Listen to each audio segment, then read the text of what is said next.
Delivery of order, item number 1.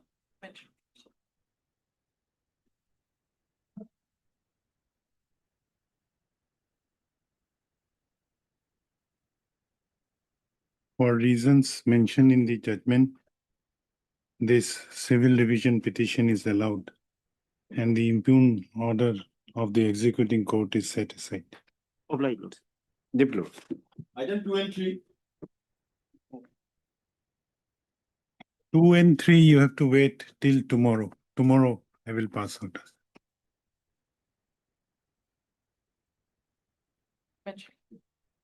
May it please your lordship. In this matter, your lordship already admitted my regular second appeal, and in state petition, your lordship has issued notice. But there was no execution proceeding filed by the respondent, so your lordship only issued notice. But in the meantime, we have received notice yesterday, lordship, fixing a date tomorrow, lordship, at 11:30. So may I pray for listing this matter at 2 PM, lordship, to modify the order passed in IA, lordship. Who is the other side? Who is on? Lordship, only notice issued, appeal already admitted. No caveat was filed by the other side, lordship. You have taken steps. And as per your lordship order, we have already taken step. And it was admitted only on 19/1, lordship. So have you filed any other petition? Yes, lordship, order Today, 40. today. No, lordship, order 41, rule 5 petition is. So pending. what would be your prayer today? To modify, Today, your lordship has to modify the order as your lordship was not, for modification, any application has been filed or not? no, lordship, already notice we have received. Oh, I have understood, but I have already passed order issuing notice. If you want any modification, you have to file some application. Lordship, by tomorrow I will be evicted from the, my. No, on what basis I will modify? On your I will oral submit this Oh, yesterday on. oral submission? No, lordship, I will submit this to your lordship, and your lordship can make it as a part of record by making it a flag. No, X, on your lordship. oral submission? Yes, lordship. No, no. You have to bring, if you want modification, you have to file an application. Lordship, only modification, your lordship was supposed to. No, pass no, Stay no. order in my state No. petition, but as there was no execution. proceed, No, So your lordship only issued notice. NO. You have to Lordship. file a application. You may file it today itself. Then Lordship. unless you file an application, on oral submission? Then lordship, liberty may be granted to me to mention it at 2 PM before. Yes, I will yes, file, you may, lordship. you may mention it. Lordship, obliged, lordship. May please, lordship, I beg to mention item number 15, listed for hearing. My senior is not well, the matter may be passed over for today. Item number 15. 1550. 1550.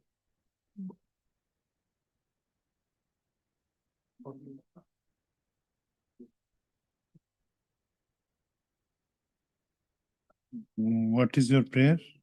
My senior is not well today. You have informed the other side? Will inform the other side. No, you will first inform the other side, then make mention. Or mention at 2 PM. I will allow your prayer if the matter is called.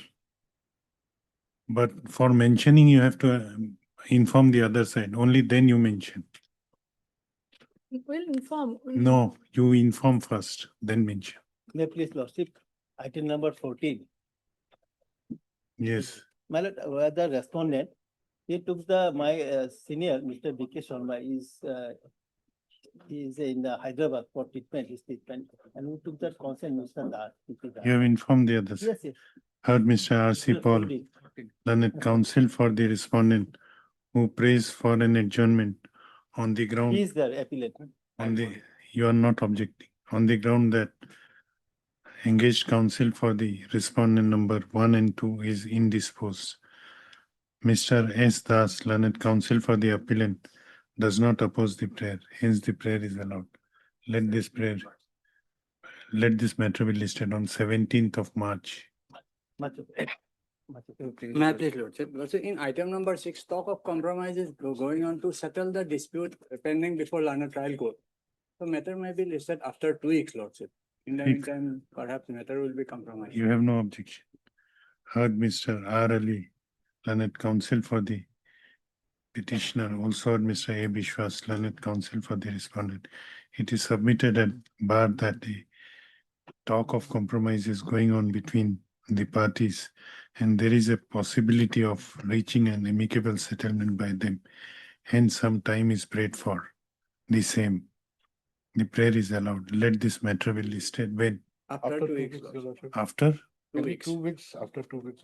In March, 24th of February. Obliged. May it please your lordship. Lordship, I beg to mention item 8, lordship. There only one application has been listed today. On last occasion, there was liberty granted to us to file the appropriate application, and subsequently we have filed 2 application, lordship. By serial number IA Civil serial number 66/2026 and IA Civil serial number 43/2026 on 5/1/2026. Those were not listed, lordship.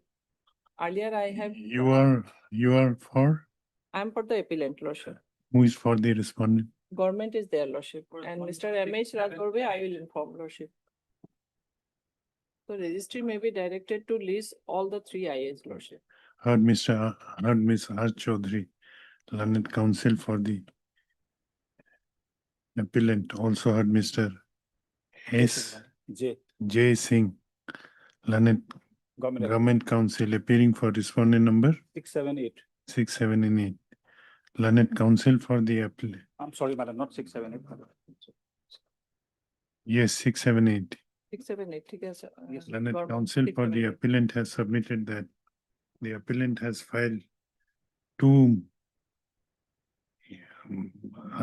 another 2 IAs for other setting two up the interlocutory applications apart from IA 3822. 3822 has also, already listed. Earlier I made a However- opposite application, lordship. however, the same said applications are not placed on record today.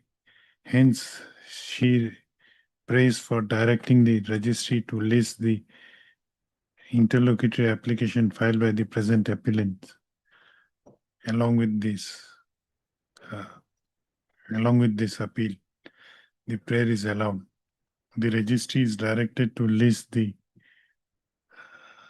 interlocutory application which are numbered as Lordship not yet numbered, serial number with serial number 66/2026, 66/2026 as well as 43/2026. 43/2026 along with this Filed on 5/1/2026. filed on 5/1/2026 along with this appeal. List this matter 9th February. Obliged. Lordship, beg to mention item number 21, Lordship. I have taken the consent from the other side, Lordship. Engaged counsel for respondent number 1 and 2. Prays for listing the matter after 2 weeks due to his medical emergency, Lordship. You are for? Respondent number 1 and 2, You Lordship. have informed the other side. Yes, Lordship. Heard Mr. N. Burman M. Burman, learned counsel for for A. Bhattacharya. learned counsel appearing for Mr. A. Bhattacharya, learned counsel for respondent number 1, who prays for an adjournment. On what ground? On medical emergency, Lordship. On the Engaged counsel father has been admitted at Nemcare Hospital. on the ground of medical urgency. He submits that he has informed learned counsel for the appellant regarding his prayer for adjournment, who has no objection to his prayer. Hence, the prayer is allowed. Let this matter be listed on 17th of March. Obliged. Lordship, in item number 13, Your Honor, Lordship, the appellant engaged a new set of counsel, Lordship. 30, 13, Lordship. 1, 3. Yes, Lordship. So our name is to be deleted from the cost list, Your Lordships. Who are the new set of? Lordship, no, they are earlier set of advocate. They are, then that is why in cause list their name has appeared. But all along I am conducting after they have What is your name? J. Lordship. Your name is there in the cost list. Yes, Lordship.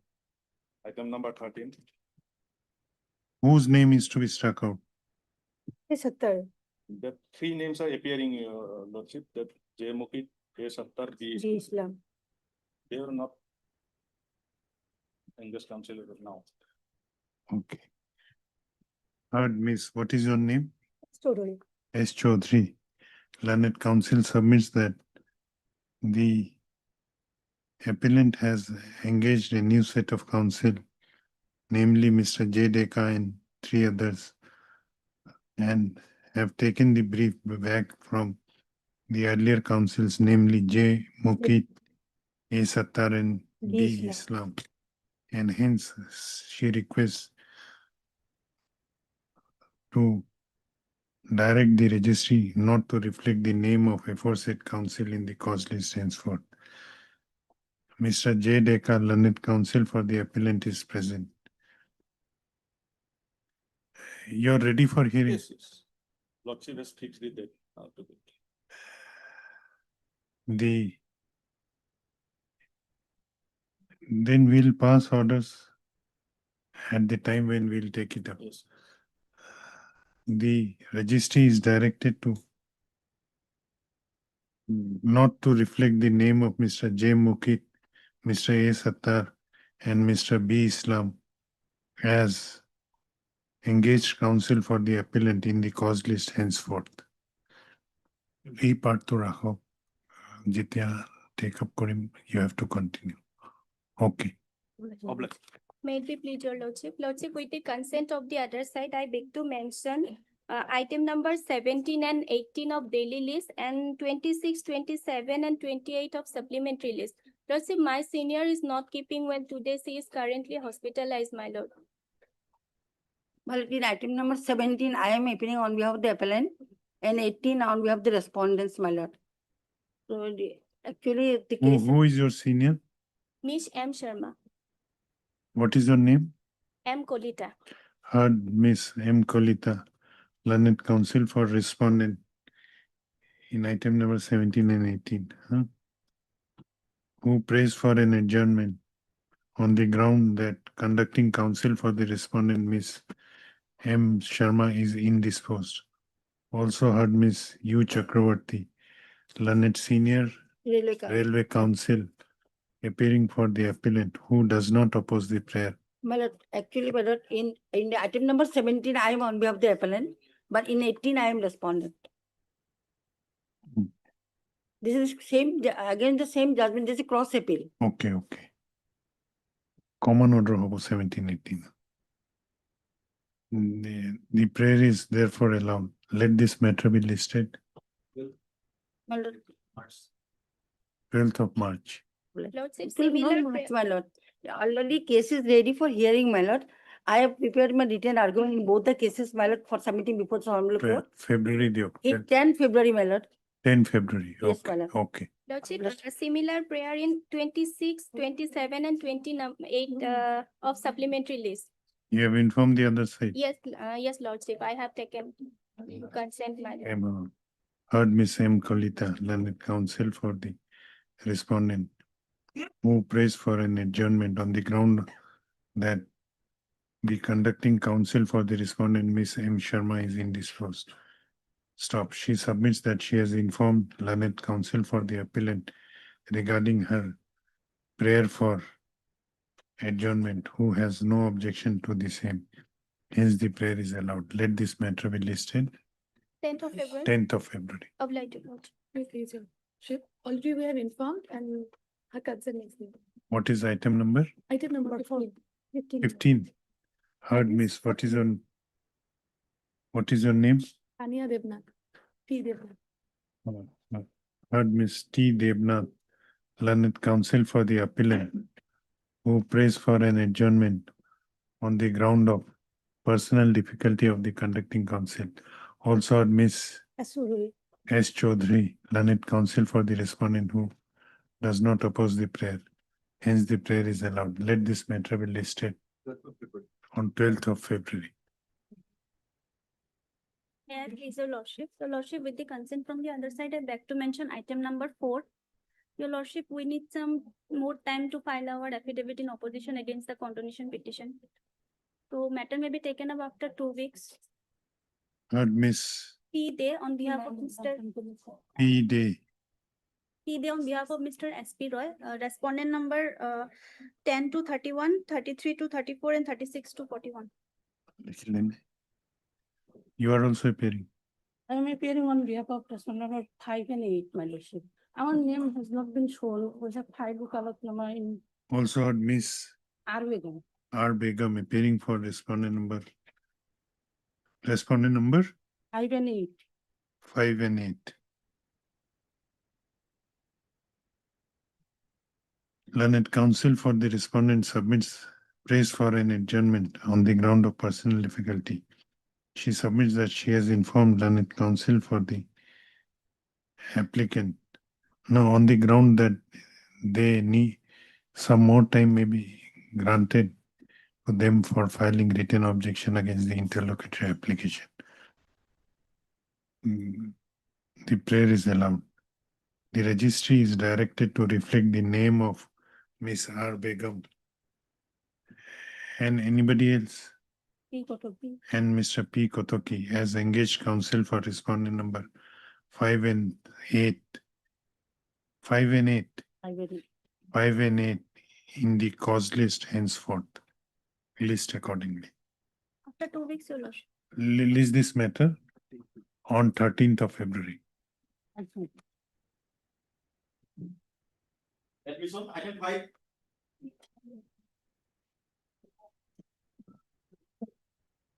Yeah, please, Lordship. This case, my lord, lordship may take up after some time, my lord, my senior Yeah, is Lordship, coming. just one thing I'd like to intimate. Lordship, there is a case, the respondent number 5 has been expired, my lord, and this information we have come to know only in this month of January. Therefore, we would like to substitute the name of the legal heir of the respondent number 5. Now, in absence of, my lord, that substitution, I think this matter may not be possible to proceed it further. Apart from Lordship, so far this case is concerned, my lord, the pleadings are already over between all the parties concerned. Now, definitely they want to make a hearing on admission part, but without substitution of respondent number 5, my lord. You are enjoying some interim. Enjoying we are entering, but it is, they are also representing my respondent number 5. It is their also duty equally to intimate this honorable court to ask that the person is already. Okay, substitution may be My necessary. lord, what happened in the execution proceeding, my lord, already substitution is made, my lord, although I do not have the order, but I have the petition, my lord. Then when the respondent number 5 expired? My lord, he expired on 13/12/2024. They have wrongly implemented him as a It party. was my never lord. informed, my lord, before this honorable. court. 24. 24, 13/12/2024. I have the petition, my lord. That I told you that. They could have intimated this honorable court that this person is expired. We could have substituted immediately.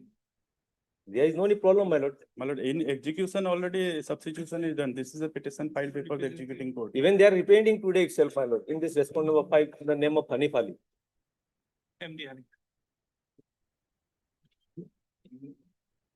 The matter is going on, my lord, since long, and they could have intimated this honorable court.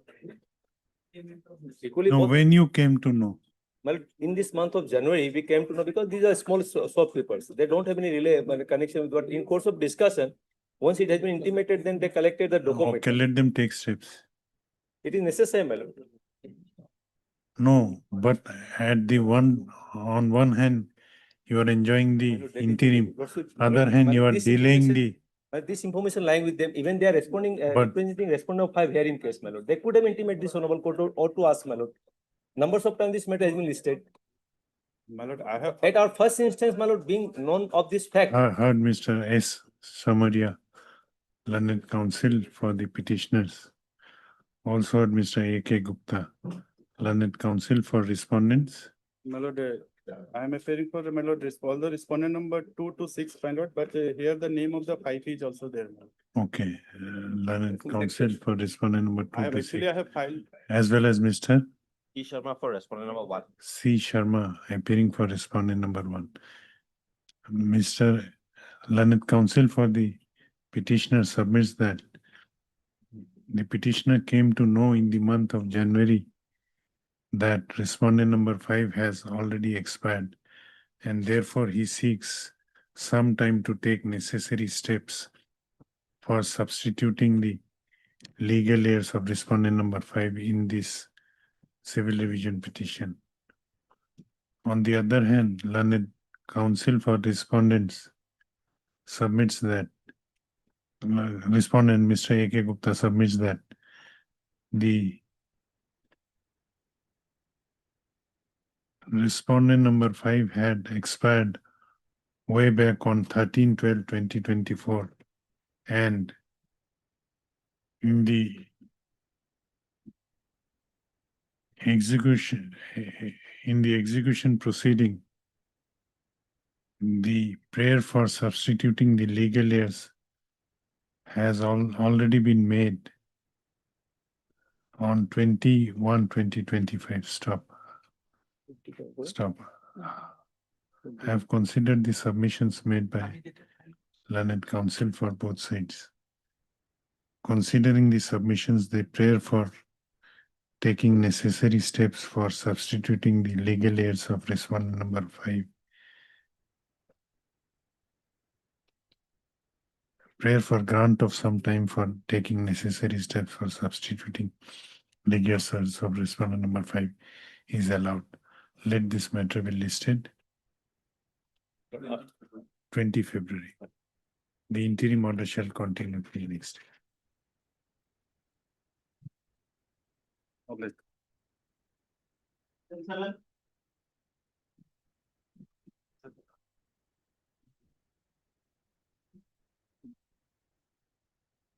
May I please lordship, my lord, I took the step in regard to the response number 2. So my lord, office note dated 27/1/26. My lord, notice is delivered. And other respondents? One is already, two is the owner, one already appeared, name is shown in the call list. Okay. Heard Mr. R.C. Paul, learned counsel for the appellant. On perusal of the office note dated 27/1/2026, as well as postal track consignment report of the notice issued to respondent number 2, it appears that the notice issued to respondent number 2 has been delivered to the addressee.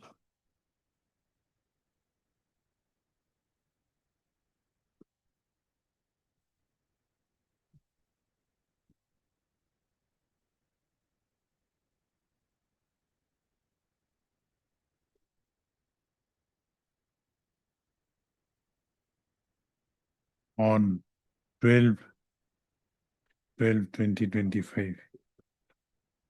In view of the above, the notice issued to respondent number 2 is held to be duly served. Trial court record, I say. I said, This case is ready for hearing. Hence, let this appeal be listed for hearing and 17 of March. on 17th of March. Item 9, May it please, Your Lordship. This case already fixed in hearing column in usual courts, Lordship. So I made a mention for fixing a date on the Lordship, Okay. if possible, Lordship. Date, it will go in the month of March. Lordship. Then March on date. March, Lordship, after 20, After 20. 24th March, if possible, Lordship. Heard Miss R. Chaudhary, learned counsel for the appellant.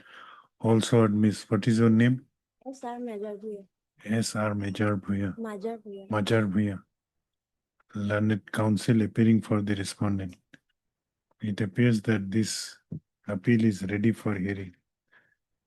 List this matter for, list this appeal for hearing on 24th of March.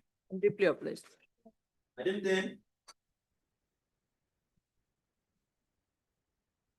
May it please, your lordship, this I is for readmission of appeals. Default Lord. On 26/3/2019, like When it was dismissed, 26/3/2019. 26, 2019. why it was dismissed? The grounds is stated in paragraph 3 and 4, my lord.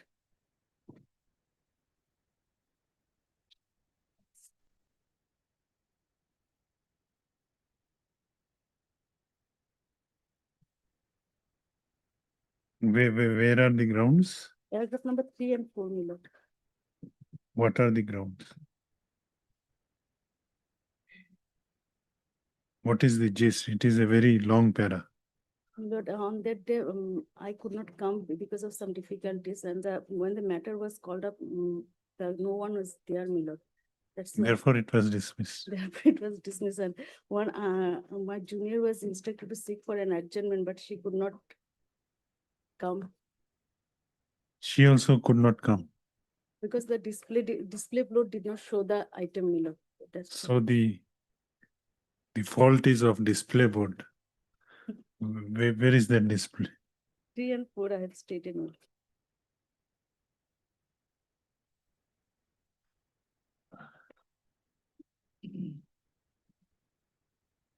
Where is that display board? 4 paragraph 4, my lord. Yes, you have any objection? My lord, the matter was filed in the year of 2010 and dispute for non-prosecution 2019. Today is 2026, my lord. Long pending case, my lord. Matter may be disposed of today itself, my lord. After No, this, this IA will be disposed of today itself your lordship, by restoring the. What you want to get disposed of? The appeal? My lord, What should be disposed of? I should be disposed of, my lord. I am going to dispose of. Yeah. Are you objecting or conceding? Objecting. My lord, it may be restored, my lord. Short date Okay, okay. short date may be given, my lord, on that day, my lord. Okay, heard Ms. S. Roy, learned counsel for the applicant. Also heard Mr. What is your name? F.A. Hassan. F.A. Hassan, learned counsel for this For 1 and for 2. respondent number 1. And Mr. S. S. Hawk appearing for respondent number 2. This application, this interlocutory application has been filed by the applicant National Insurance Company Limited under Order 41 Rule 19 of the Code of Civil Procedure 1908 for readmission of the appeal bearing number MFA 260/2010, which was dismissed for default on 26/3/2019. Learned counsel for the petitioner has submitted that the engaged counsel for the petitioner could not appear before the court on that day due to some personal difficulty, and she directed her junior counsel to seek an adjournment. However, the junior counsel also could not appear before the court when the matter was called, as the display board did not show the correct position of the items on that day. She has submitted that the applicant has mentioned the reasons for which the counsel could not remain present before the court when the matter was called in paragraph number 3 and 4 of the instant application. On the other hand, learned counsel for the respondents, considering the long pendency of this matter, as well as considering the grounds shown in the instant application, concedes to the prayer made by the applicant in this application. Stop. After considering the submissions made by learned counsel for both the parties, as well as considering the grounds shown in paragraph number 3 and 4 of the instant interlocutory application to be sufficient ground which prevented the engaged counsel of the appellant to remain present before the court when the matter was called on for hearing. Accordingly, this interlocutory application is allowed and the MFA number 260/2010 is readmitted. The registry to list the said MFA on which date? Lord, 2nd of February. no, my lord, I will be out of station Suggested it. after 11th, any date. my lord. 13th, 13th of February. 13th of February. This interlocutory application is accordingly disposed of. Obliged. My lord, I may be allowed to have a copy, my lord. Of the Of appeal. Appeal more. Member appeal. Yeah, I will, sir. Appeal. Item 11.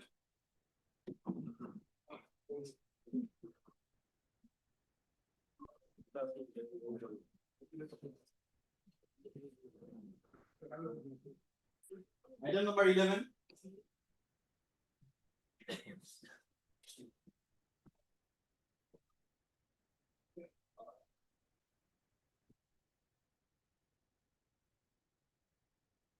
none has appeared for the petitioner when the matter was called. Stop. Let this matter be listed on 4th of February. Item 12.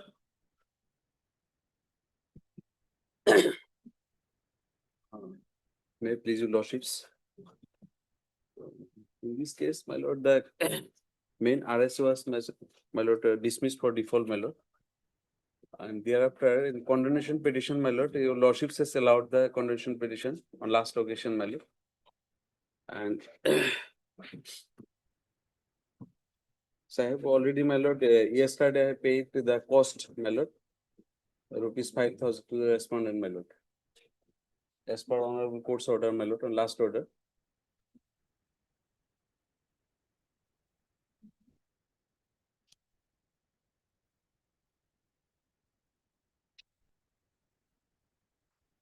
This is for readmission of appeal. Yes, my lord. RSA, my lord. Main RS was dismissed, my lord.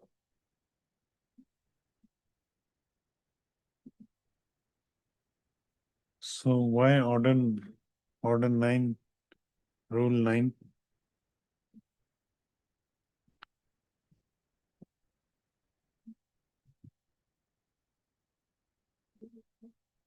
My lord, What is order 9, rule 9?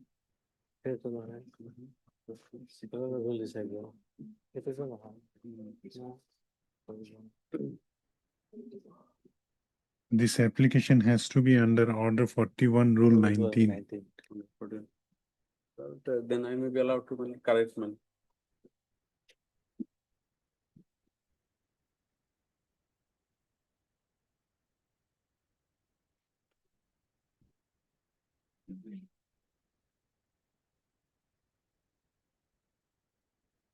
You are objecting the prayer. Just now I got the copy.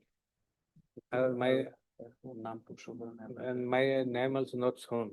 Okay, let him correct the Yes. application. Heard, Order may be passed, my name may be shown, my lord. okay.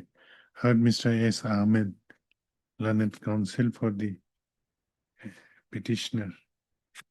Also heard Mr. J. Ahmed, learned counsel for the respondent. Learned counsel for the petitioner has submitted that this interlocutory application has been filed for readmission of appeal.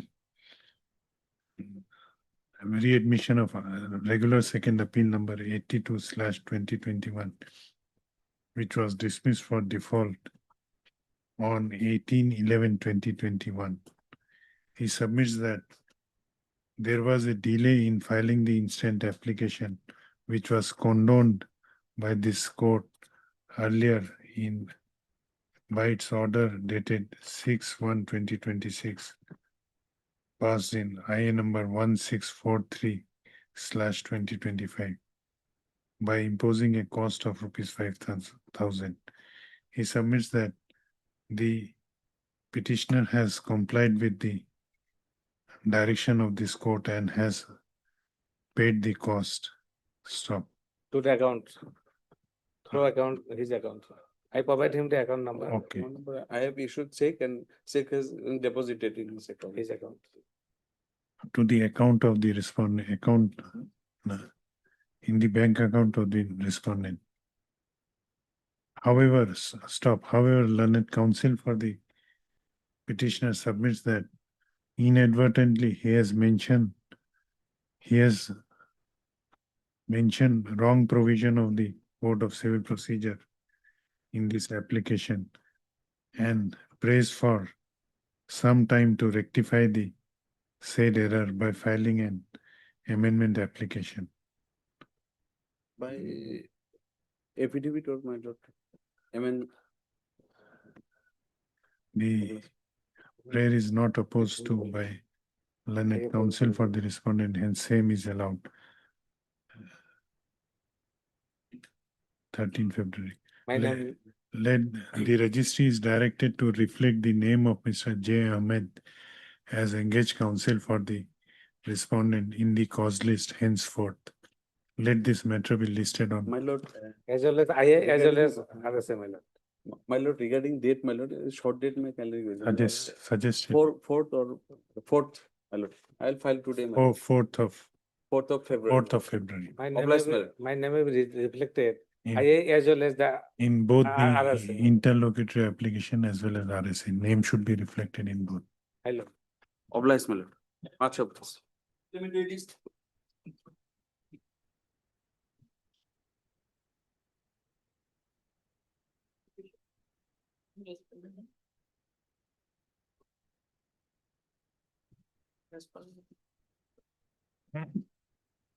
24, maybe I am for the respondent, lordship. Who is for the applicant? This is an for condonation. Yes, lordship, we have filed our objection and lordship, they filed also their reply. Who is appearing? Mr. N. Alam Rasidul Islam. What is to be done? Lordship, may give You are it- opposing? Yes, lordship, I am Okay. opposing. None has appeared for the applicants on call. Ms. R. Chaudhary, learned counsel for respondent number 1 and 2 is present. Stop. Let this matter be listed 4th of February, lordship, order columns, on 4th of February, or 6th, lordship, or 6th, on 6th of February. obliged, lordship. Item 25. In 25, lordship, there is a delay application in filing review, lordship. Notice already, we have taken step by usual as well as lordship speed post. Service report is awaited. Only one. Speed post, how many respondents are there? Only one respondent. Okay. Sole respondent. Heard. Ms. R. Chaudhary, learned counsel for the applicant. On perusal of the office note dated 27/1/2026, it appears that the service report in respect of notice issued to respondent has not yet been received. We have taken step on 1912. Your lordship. Registry is directed to place the track consignment report of the notice issued to the sole respondent by speed post on the next date fixed. Let this matter be listed on 13th of February. Obliged, lordship. Hearing item 13.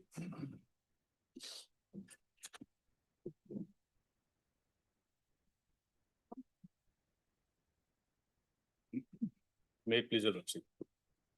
In this second appeal, lordship, two substantial question of law were formulated.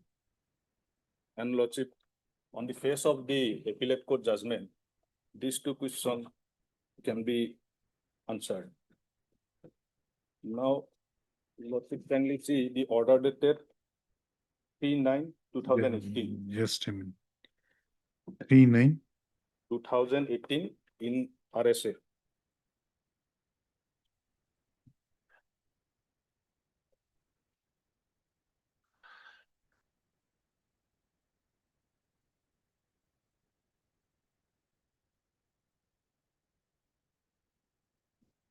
Lordship got it. Just. Substantial question number 1 is whether the judgment passed by the learned First Appellate Court complies with the provisions of Order 41, Rule 31 CPC on the face of the counterclaim made by appellant defendant. What is Order 41, Rule 31? That is the requirement how to pass the judgment by the first appellate court. It is a mandatory requirement. Order 41. So it is a question of fact. No, Lordship, this There is a law, whether law has been complied with or not. Yes, that law. We have to go into factual aspects. On the face of the appellate court judgment, I will satisfy Lordship on this point. Order 31. Order 41, Rule 31.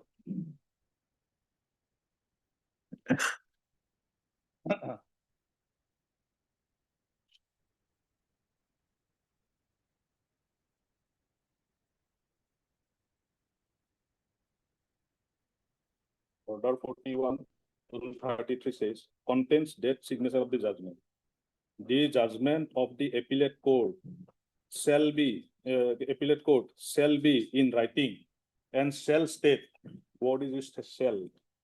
The point for determination, the decision thereon, the reason for the decision, and it is a additive conjunction, and where the decree appealed from is reversed or varied, the relief to which the appellant is entitled, and shall at the time that it is pronounced be signed and dated by the judge or. So these three conditions. How it can be substantial question of law? Because it is a mandatory provision.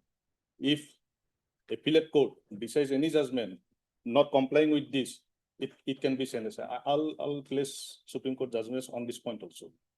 On this point. Under 41 Rule 33. There's a series of judgment. I'll place latest judgment in this regard. Now, so far as second. No. You will place judgment, that is a different aspect. Yes.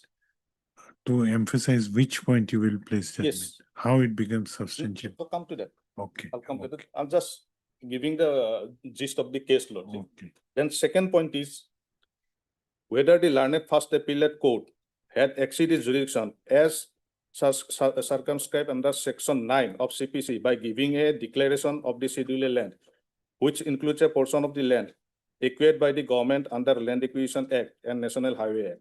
So there is a bar under section 9 in this particular case. Now, Lordship, briefly the case I'm stating, Lordship. Here, Lordship, I am the principal defendant number 1 in the suit. And the respondent number 1. Who are you? Respondent number 1 is the plaintiff. Now, plaintiff case was that she is the owner of a Schedule A, 18.5 lesses of land.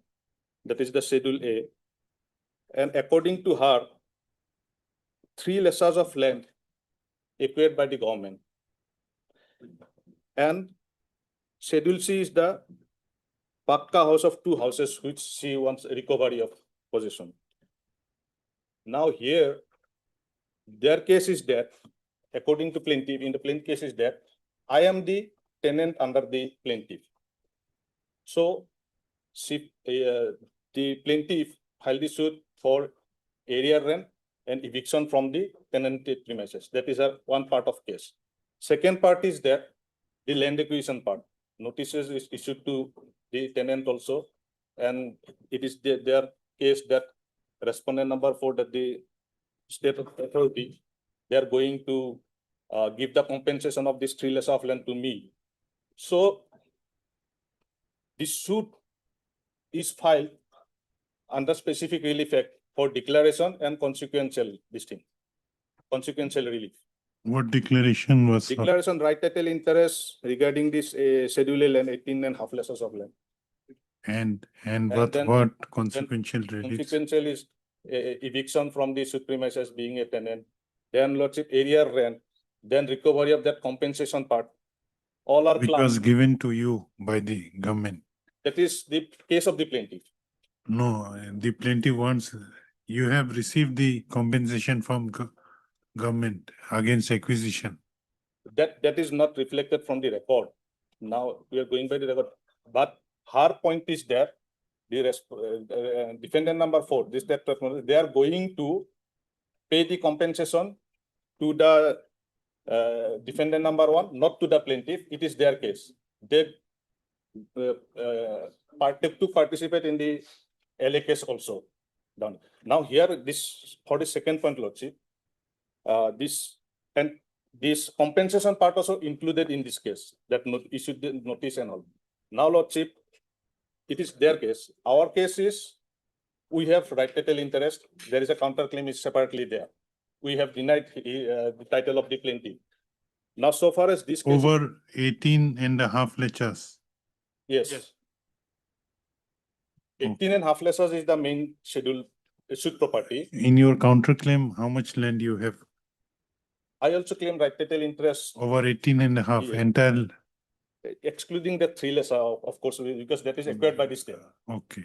for national highway. This Now- 3 lecture is out of 18.5 lecture. Yes, 15.5. Now, for a moment, Lordship, I am concentrating on the case of the plaintiff. Now, Lordship, his specific case is that the eviction of the Defendant number 1. defendant number 1 is under the Assam Urban Area Rent Control Act. And also the compensation part and notice part is under Land Acquisition Act. So these 2 acts are special act. It is a complete code because in both the cases, Lordship, both this act, Lordship, the power and procedure is clearly defined here. What is the power under Assam Urban Area Rent Control Act? What is the power under the Land Acquisition Act? What is the forum? Everything is there. So these 2 cause of action under 2 different special act cannot be clubbed in a regular civil case. And there is a bar of the civil code under the Assam Land Acquisition Act. Not to satisfy this point, Lordship, kindly first see the plaintiff itself. No. You tell me what happened in this trial court. What trial Trial court? court has decreed in favor of the Decreed the counterclaim. No. Counterclaim, there is no order regarding the counterclaim. Decreed your suit. Plaintiff suit. Okay. Plaintiff suit decreed did not consider the vital maintainability issue, that is issue number 2. Then other issues decided, and issue number 8 was regarding the counterclaim. There is. You were the plaintiff. I am the defendant number 1. Defendant number 1. Okay. The respondent number is the plaintiff. Decreed the plaintiff suit. Plaintiff suit. Thereafter. Thereafter, we preferred the first appeal without formulating any points for determination, without discussing all the issues. Only 2 issues discussed by the appellate court, and dismissed the appeal. After that, we have preferred the second appeal. And regarding this 2-point Lordship, if your Lordship kindly see the plaintiff itself, regarding that second question number 2. Now, according to you also, these 2 substantial questions of law are involved. Yes. Nothing apart from this. If these 2 are decided in your favor. Yes. Even Lordship, from the face of the appellate court judgment, it can be answered, Lordship. I'll come to that. But Okay. so far as this point number 2, Lordship, if Lordship takes the plaint, then it will be more clear to appreciate, Lordship. The plaint is at 47.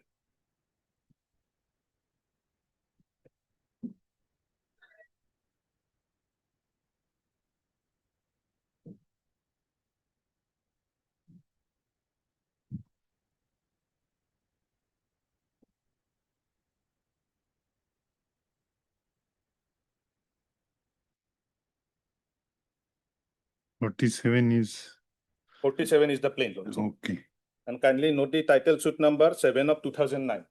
Since it is a 2009, the Land Acquisition Act 1894 shall apply.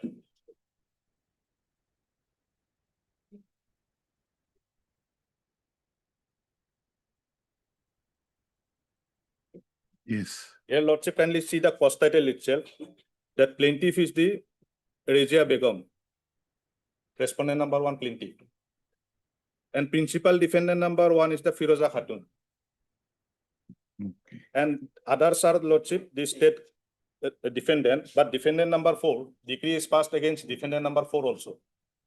Defendant number additional deputy commissioner Morigao. Defendant number 4. Then Lordship, 8, 9, 10, 11 are the pro forma defendants.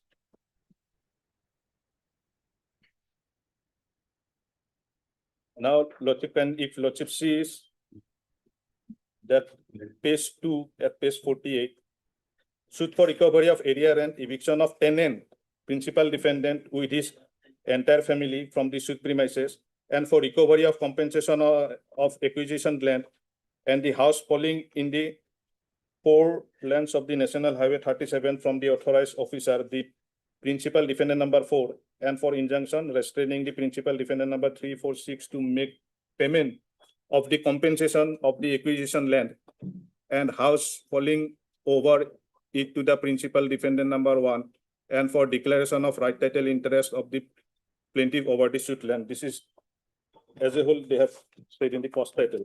Now paragraph 1 is they have stated the fact.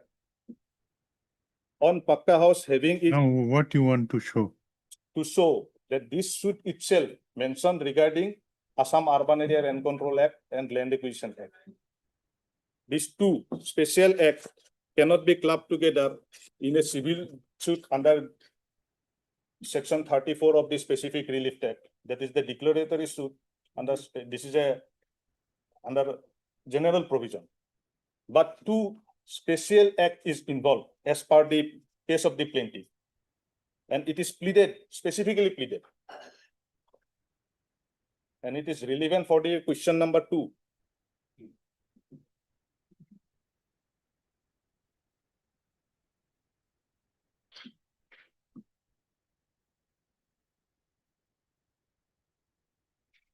Yes. That on Pakka House having the 2 rooms, bathroom, latrine, tubewell, and another room standing over a plot of land measuring 18.5 lesa, out of 1 bigger 2 kotha lesas of land covered by Dag number so and so of periodic patta number so and so, village so and so, district in the Assam so and so, of which 1 room has been given rent to the principal defendant number 1, another is given in rent to Reliance Company, which are specifically mentioned in Schedule A, B, C of the foot of the plaintiff, comprising the suit land, which falls in the jurisdiction of your honorable court. Now this is important. The subject matter of the instant suit has been controlled by the provisions of the Assam Urban Area Rent Control Act 1972. That is why I shown the cost title. If a suit under section 5 of the Assam Urban Area Rent Control Act, it is a suit between the landlord and tenant. Here, so many parties are there. The Schedule A land consists the description of the entire suit land. Schedule B contains the description of one part of the Schedule A land, which has been acquisitioned by the National Highway Authorities of India with the assistance of other authorities of the government of so and so national into 4 lands. Schedule C contains the description of another part of Schedule A land, where the plaintiff has Pakka 2-room house, which has been given in rent to the principal defendant number 1 on monthly basis, in respect of which delivery of khas possession is claimed by evicting the principal defendant from the suit premises. Now I'm skipping the right title part. Then Lordship kindly see paragraph 11 at page 52. Para 11.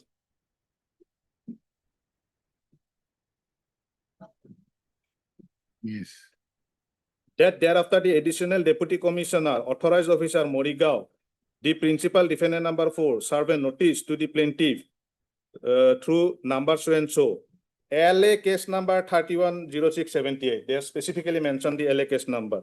Dated 10/12/08, indicating her that a plot of land measuring 0 biga 0 kotha 3 lesa of land covered by Dag number so and so, a periodic pound so and so, so and so, so and so, along with a house thereon, has been found in the possession of the plaintiff, and also stated that the said plot of land is required for the national highway. For further stated that the authorities will pay compensation to the plaintiff as per rate, etc. Then Lordship kindly come to para 30.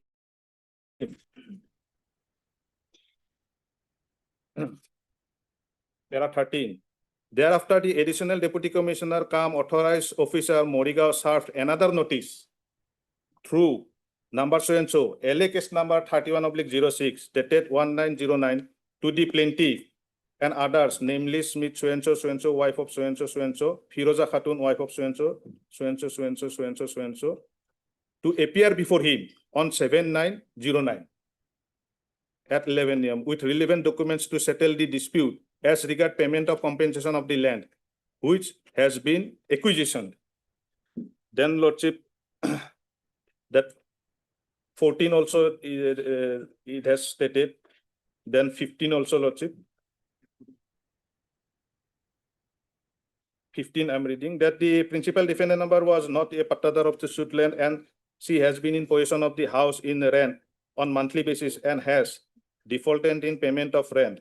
And as such, the plaintiff also instituted the instant suit for eviction of so and so. Principal so and so. Then Lordship kindly see that paragraph 19S, page 55. This is regarding cause of action. Here that notice acquisition also, notice of the acquisition also part of the cause of action in para 19. Now Lordship kindly see the prayer portion. First at page 56, prayer portion. Decree directing the principal defendant number to pay the plaintiff sum of rupees so and so being the area rent for the suit premises accumulated with effect from so and so. Then 2 is the eviction position citing. Then 3 is the declaration of title, right title interest in favor of the plaintiff. Now 4 and 5 is important. A decree directing the additional deputy commissioner come authority officer Morigao to make payment of a sum of rupees so and so only as compensation for the acquisition land and a sum of rupees so and so only for the standing Paka house total so and so. Permanent injunction restraining the additional deputy commissioner come authorized officer Morigao and circle officer of so and so compensation of the acquisition so and so. So these are the prayers. Then schedule A, schedule B are there, schedule C are there. Now Lordship kindly see regarding that maintainability point, what we have stated in our written statement at page 61.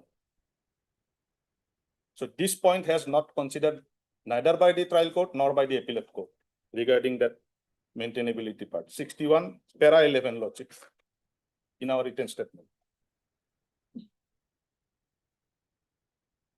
That the suit is hid by multifariousness cause of action. The plaintiff suit with principal relief of ejectment of the defendant number 1 as tenant and recovery of the area rent, and hence the relief for damage and compensation under a certain act cannot be amalgamated along with ejectment suit for joinder of cause of action. The suit has been suffered from multifariousness of cause of action. Then 12, important, that this suit is barred by law laid down in the Land Acquisition Act. Specific statement is there on law point. Which provision bars it? Lordship, because there is no specific provision in the earlier act, this subsequent act, there is a section 63 is there. Second act is not applicable Not to you. applicable, no, there is no specific thing that bar, but also from the provisions, and the Supreme Court interpreted those provisions, and Supreme Court held in many cases that civil court is barred so far as Land Acquisition Act is concerned. Whether state has preferred any appeal against? Which one? State is agreed with that part. It is for the state. State has raised that issue in their written statement so far as that compensation is concerned. Now, to whom the compensation has been paid now, or it is put on hold? No, it has been paid to us. You got the We have got the compensation, compensation. That is different thing. but state has not taken It the has same continued. ground as taken by you in this appeal. But I being the defendant number 1 and the counterclaimant, I am aggrieved by the decree of the trial court and appellate court. That is why I am before you honor. And this is a law point, Lordship, how they can club do special acts in a suit, and that too under the ordinary civil suit, by way of ordinary civil suit. No, And No. this is a jurisdictional point, Lordship. no. It is a nothing, in my respect to some. Therefore, I'm putting query. When you have stated in your written statement that it is barred by law laid down in Land Acquisition Act 1894, my query is which provision bars? Lordship, which provision, I'll show them from the act itself, because Lordship, one, Okay, okay. under the Land Acquisition Act, one cannot directly approach the court. Okay, okay. I'll wait for it. Yes, Proceed. because I'll show the provision of the Land Acquisition Act, because to approach the court, civil court, first they have to file those before the collector. Collector will refer the matter to the court. There is no provision in the act that one directly go to the civil court. Also, I'll place that provisions. And it is specifically stated that the suit is barred by law laid down in the Land Acquisition Act. Though in pleadings, plaint or written statement, law point may not be pleaded. Then Lordship come to kindly see that our counterclaim is there at page 75.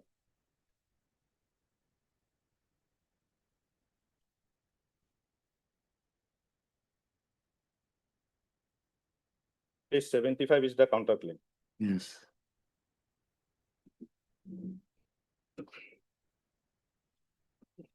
Now, Lordship, kindly see the judgment of the trial court.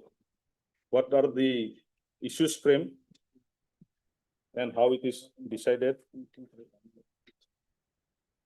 and in what manner first appellate court availed that judgment. Trial court judgment at page 23.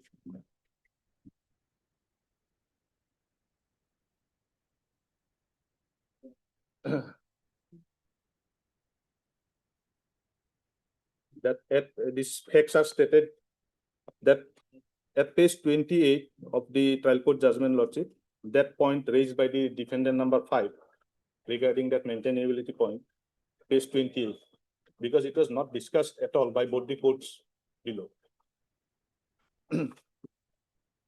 May I read, Lordship, para 4? The principal defendant number 5, by filing written statement, stated that the matter in between the plaintiff and the principal defendant number 1, he has no comment in respect of making the payment, but he stated that a scheduled land has been acquired and as such this same could not be subject matter of the instant suit, and also stated that the plaintiff has no right title interest over the Schedule A land.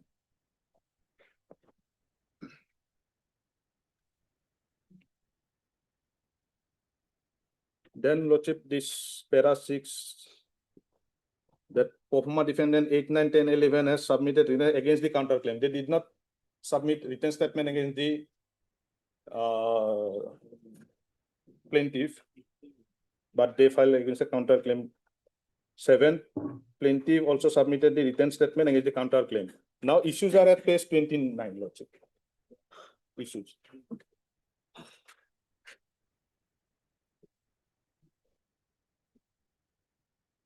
Now, issue number 1 is the regarding cause of action. This 2 is vital. Whether the suit is maintainable in its present form. This is vital.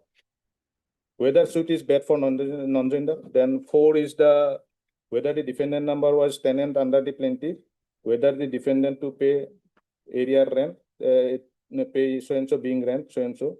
6, whether the plaintiff has right title interest over the suit land. 7, whether the plaintiff is entitled to recover so and so as compensation for so and so. 8, whether the defendant is entitled to counterclaim made in respect of the suit land. This is the issue, entitled to counterclaim. We have filed counterclaim, they have filed a written statement, this is the issue. Now, Lordship, kindly see issue number 2. I have already shown that paragraph 11, 12 of the written statement, and this right now para 4.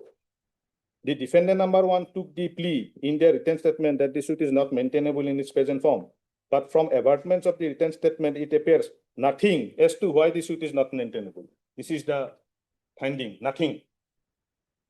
it appears nothing as to why the suit is not maintainable.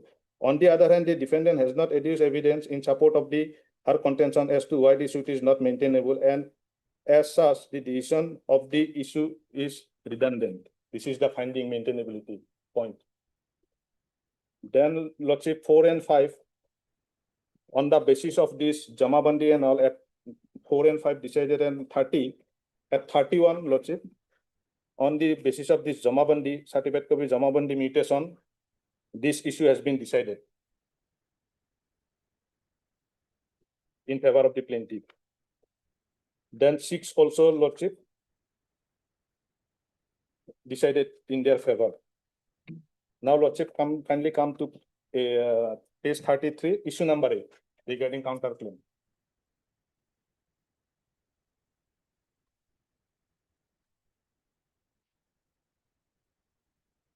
Though this issue is related to counterclaim of the defendant number 1, but on perusal of the pleadings of the defendant number 1, I find nothing. What was the counterclaim of the defendant?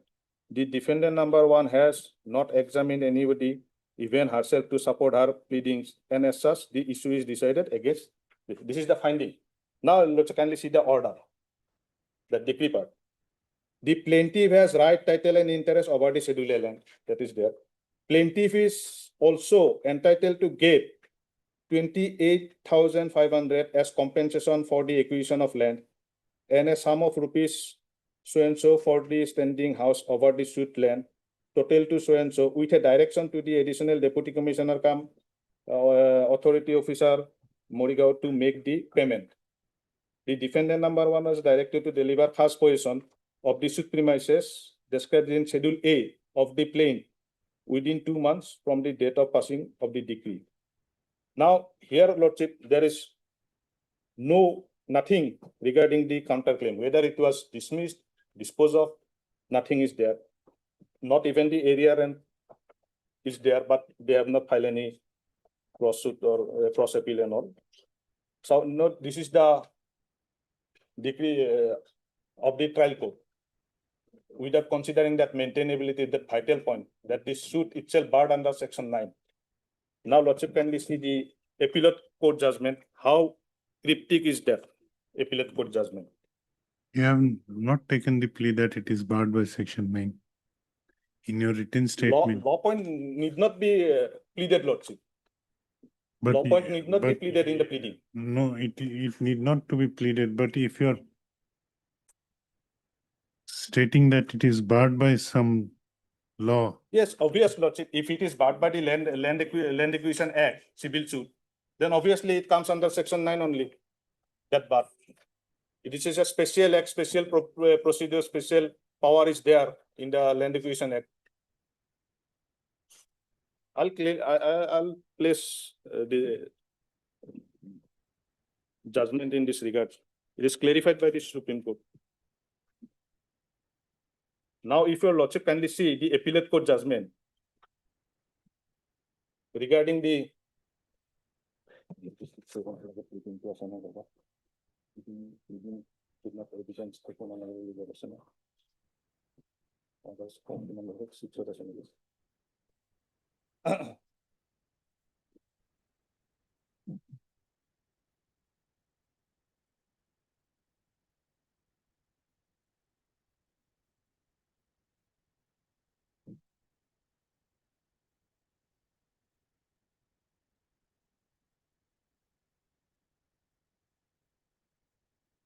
Lordship, if Lordship see the order 6, rule 2, pleading to state material facts and not evidence.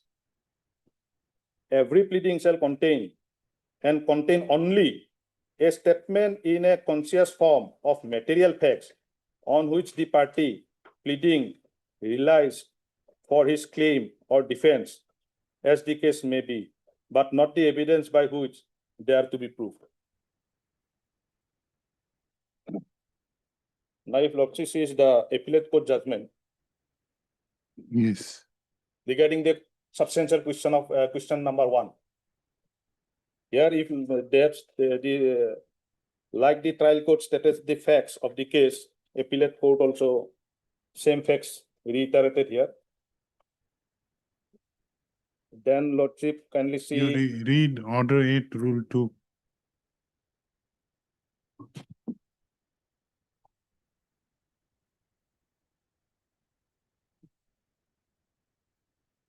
new fact must be specifically pleaded, new fact. The defendant must raise by his pleading all matters which show this suit not to be maintainable, or that the transaction is either void or voidable in point of law, and all such grounds of the defense, as if not raised, would be likely to take the opposite party by surprise, or would raise issues of fact not raised out of plain, as for instance fraud, limitation, release payment. Now, Lordship, here it is a new fact. Now they have plaintiff itself pleaded regarding the Urban Area Rent Control Act and regarding the Land Acquisition Act. They specified the land acquisition No, number. no, this I showed to you only to bring to your notice so Lordship. that you can make me Lordship. understand Lordship. that when you are taking the plea that suit is not maintainable for particular reason, Lordship. you have to plead all facts why it is not maintainable. That is the requirement. Lordship. Is it the requirement or not? That is my query to you.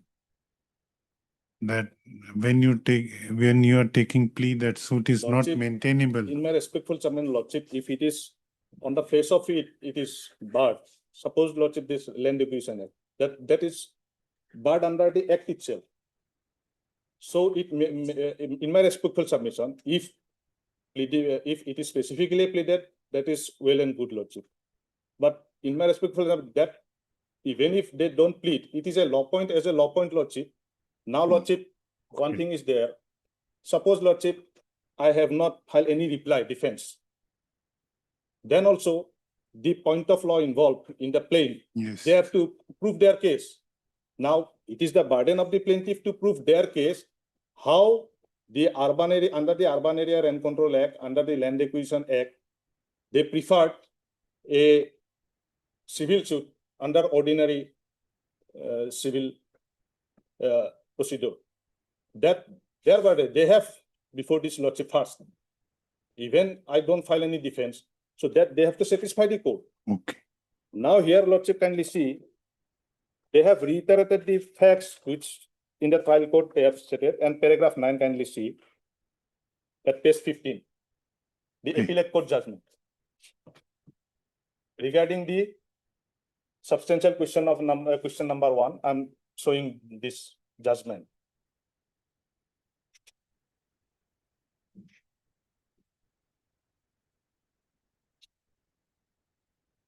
And this is a judgment made by the district judge.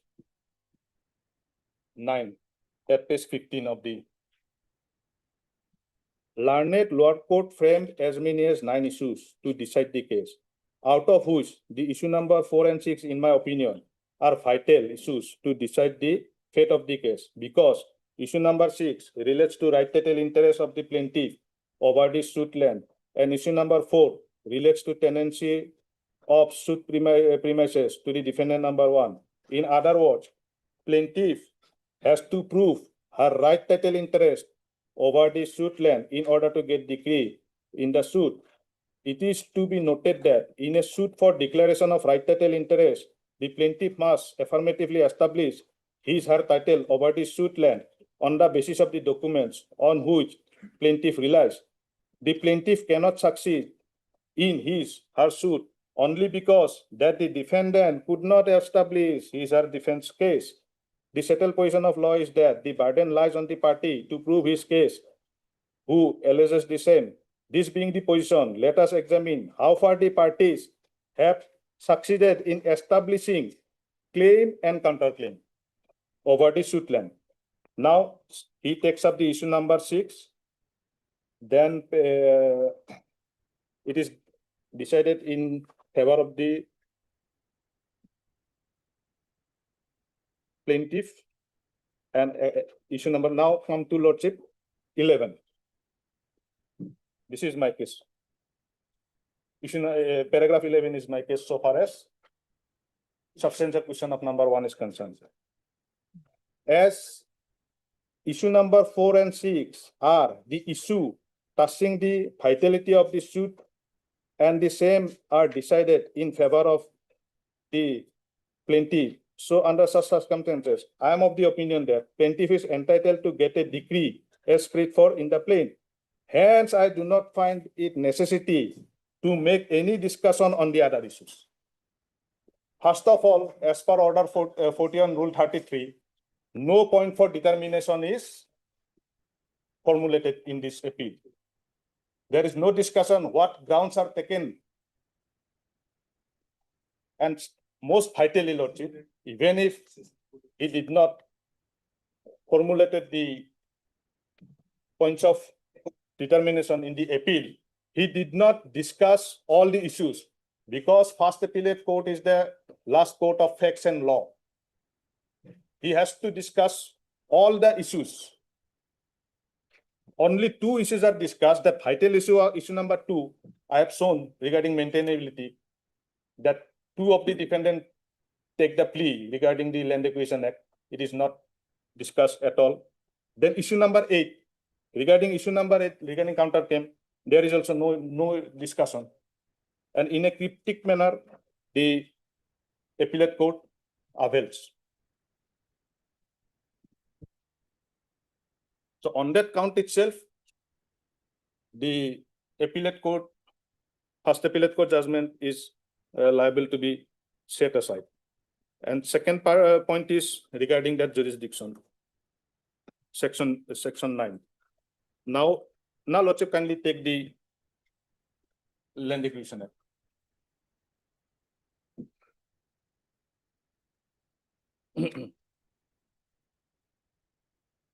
Here, Lordship, kindly see section 3D. Section 3D.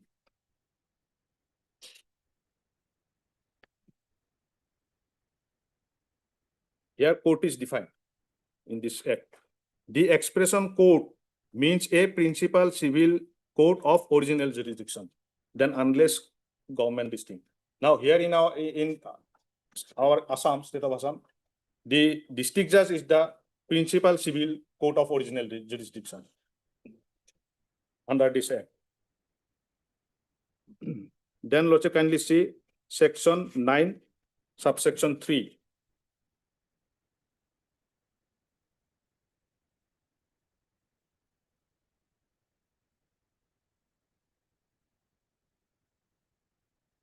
Because they have stated regarding the notice serving on the defendant number 1. If we go by their case, that they have right title interest, this thing, even if 3, kindly see to whom it can be, notice can be issued. 9, notice to person interested. Section 9.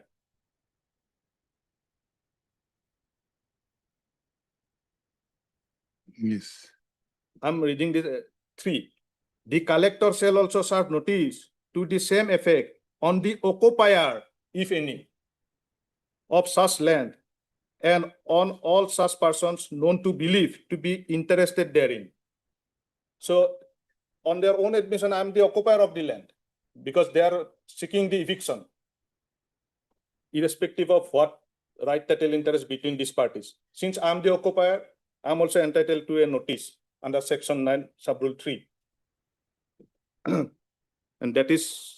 No, what you want to emphasize? What you want to emphasize? My emphasis is that first thing, Lordship, the bar portion I'm showing, at the same time, that proper procedure are followed by the state under the Land Acquisition Act. They have questioned the notice also, that why notice has been issued to the so-called tenant. According, I'm going by their pleading, right, for a moment, because my case is different. I have asked for right title interest in my counterclaim. So irrespective of the dispute between the plaintiff and the defendant number 1, what procedure the state has followed under this act, and what is the remedy under this act, and how it is barred by the civil court is barred, to decide any matter involving this land acquisition, that I try to show, so far as the second substantial question of law is concerned. Here, Lordship, then come to 14, section 14.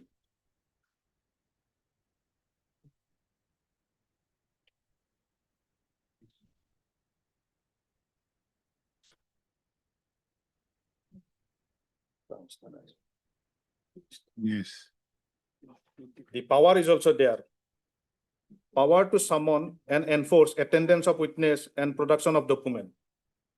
For the purpose of the inquiries under the Act, the collector shall have the power to summon and enforce the attendance of witness, including the parties interested, or them to compel the production of documents. So that notice they are challenging in the suit, this power is with the state.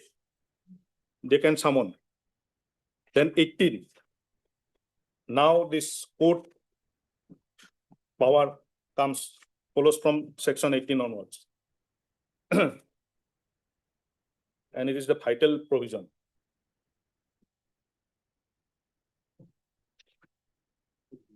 Yes. Section 18 reference to court.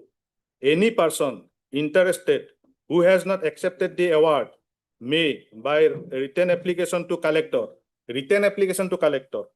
require that the matter be referred to the collector for determination of the court whether the objection be to the measurement of the land, amount of compensation, this compensation part they are referring, the person to whom it is payable, that also they are disputing, or apportionment of the compensation among the person interested. So according to section 18(1), application to be filed regarding this. And all these things regarding compensation, person payable, appropriate compensation are involved in this instant suit. First, application to be filed before the collector, then collector, after going through this second part, limitation part and all, refer to the court, then court proceeding will start. There is no direct provision under the land acquisition to directly approach the court. Then 2, this limitation part is there when this thing. Then 30, section 30.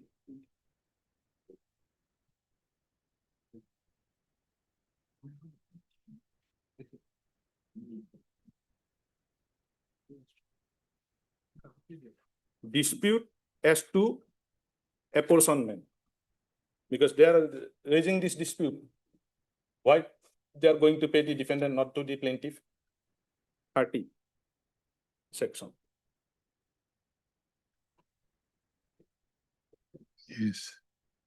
Dispute to apportionment. When the amount of compensation has been settled under section 11, if any dispute arises as to the apportionment of the same or any part thereof, or as to the persons to whom the same or any part thereof is payable, the collector may refer, here also, the collector may refer such dispute to the decision of the court. Even in this thing also.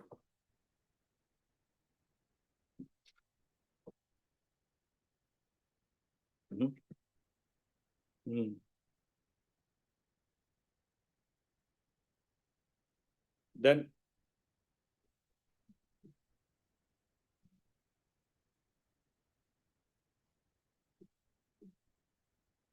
Yes. Yes. again, Lordship, because they are saying house are involved in this, section 49. I am referring the Lordship, this general, this specific power of the court, that procedure also late, how to decide this in this act itself. That 49. So your submission is that though there is no specific bar, the civil suit is impliedly bar. Is it your submission? Yes, and that has been the settled by the Honorable Supreme Court. I'll place those judgments. I'm just showing the provision that appeal lies before the High Court or Supreme Court, that is section 54. Appeals in proceeding before court. That appeal lies only to the High Court and the Supreme Court under this act.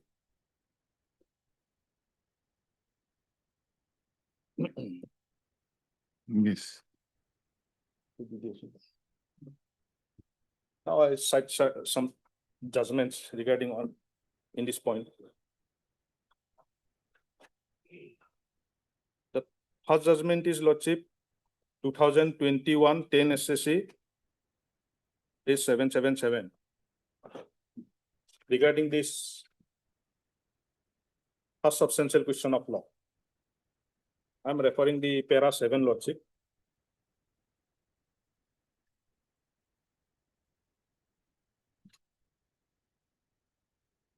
I have shown Lordship in the appellate court. Neither they have formulated the point for determination, nor all issues are discussed. The vital issues, issue number 2, maintainability and the counterclaim left out.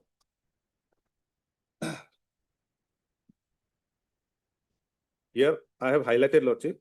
Having gone through the impugned judgment and order passed by the High Court, because in this case, first appeal lies before the High Court. It can be seen that there is a total non-compliance of Order 41, Rule 31 CPC. While disposing of the appeal, the High Court has not raised the point for determination as required under Order 41, Rule 31 CPC.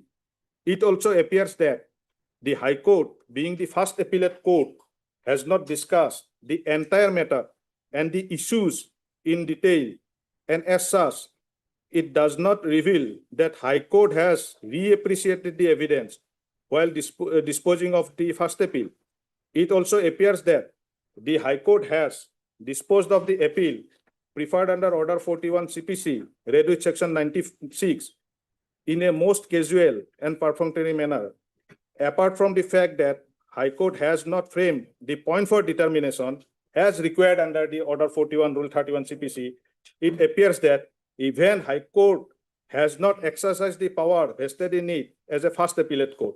As observed above, the High Court has neither appreciated the entire evidence on record, nor has given any specific finding on the issues which were even raised before the learned trial court. Para 8. This court has observed and held that without framing point for determination and considering both facts and law, without proper discussion and assigning the reasons, the first appellate court cannot dispose of the first appeal under Section 96 CPC, and that too without raising the points for determination as provided under Order 41 Rule 31 CPC, that is quoted. Then 4, the first appeal is a valuable right of the parties, and unless restricted by law, the whole case is therein open for rehearing both on question of fact and law. That is why I'm saying the law also have to. The judgment of the appellate court must therefore reflect its conscious application of mind and record finding supported by reasons on all the issues, I'm emphasizing, arising along with the contentions put forth and praised by the parties for decision of the appellate court. Sitting as a court of first appeal, it was the duty of the High Court to deal with all the issues and evidence led by the parties before recording its finding. The first appeal is a valuable right, and the parties have a right to be heard both on the question of law and on facts, and the judgment in the first appeal must address itself to all the issues of law and fact and decide by giving reasons in support of the finding. Then relying on another judgment that it is held, sitting as a court of first appeal, it is the duty of the appellate court to deal with all the issues and evidence led by the parties before recording its finding. Then paragraph 10 also, Lordship, discussed. The provision provides guideline for appellate court as to how the court has to proceed and No, decide. suppose High Court has not, the first appellate court has not done that, Yes, as pointed out in this case. yes. How it becomes substantial question of law? Because this court will restrict itself only to substantial question of law. Yes. Because, Lordship, it is a requirement that Order 41. No, you 33 make is- me understand there is a non-compliance of a statutory provision, assuming there is Yes. here there is non-compliance of Order 41, Rule 31. how it comes within the purview of section 100 of the CPC. Yes. That you have to satisfy. Yes, sir. Now, Lordship, what is the result of this? Let us come to that point also. What is the result? This is the similar point. In also no this thing, Lordship. No point of determination is from and issues are not discussed. Then paragraph 10 also, what is the provision? This said provision provided guideline. No, I agree. So, there is no point for determination. That is- All issues were not discussed. That is what How it comes within the purview of section 100 so that this court exercises its power under in second appeal. First requirement is this court will exercise powers only when there is a substantial question of law. now, Lordship. How it becomes a substantial question of law? Now, Lordship. What is a substantial question of law? Yes, Lordship asked a relevant question. While admitting this appeal, I have to satisfy at that point of time is what is the substantial question of law? Not at that point of time. No, yes, section 100, Lordship. For Section 100. yes. Once They it have is to show that respondent has to show that this point formulated by the court after hearing me is not involved in the case. That they have to show. Section 10, 100, Lordship. yes.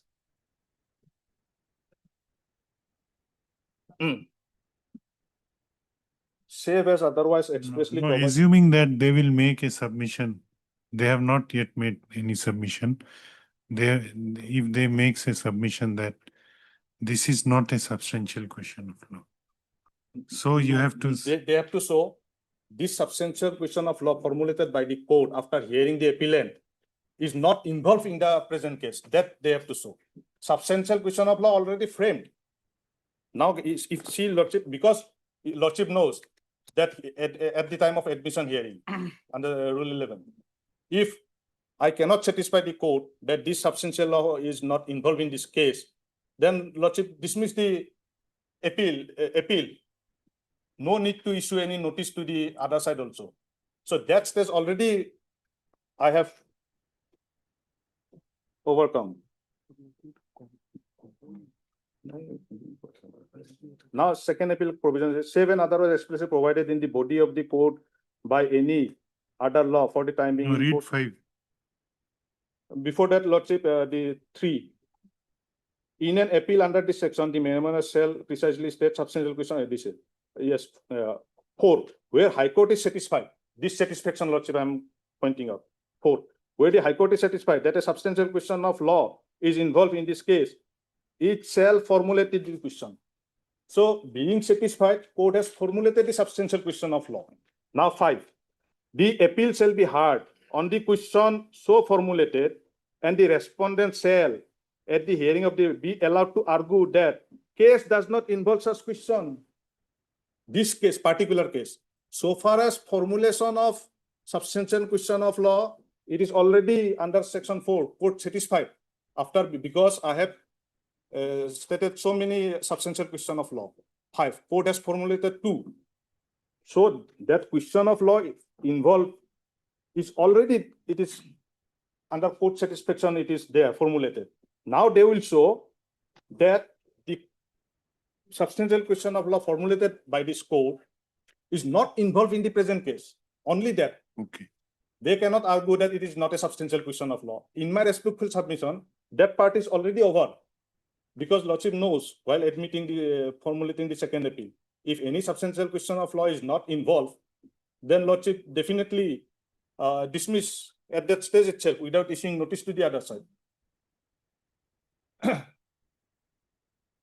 And so, and why this is substantial question of law?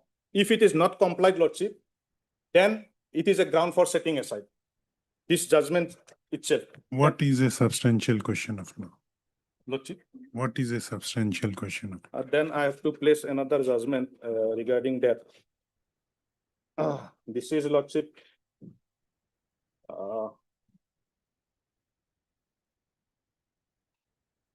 2001 3 SCC 179. Yes. I'm reading what is the substantial question of law. Because this thing is considered at the time of section 100, sub-rule 4. The phrase substantial question of law as occurring in the amended section 100 is not defined in the code. The word substantial as qualifying question of law means of having substance, essential, real, or sound word, important or considerable.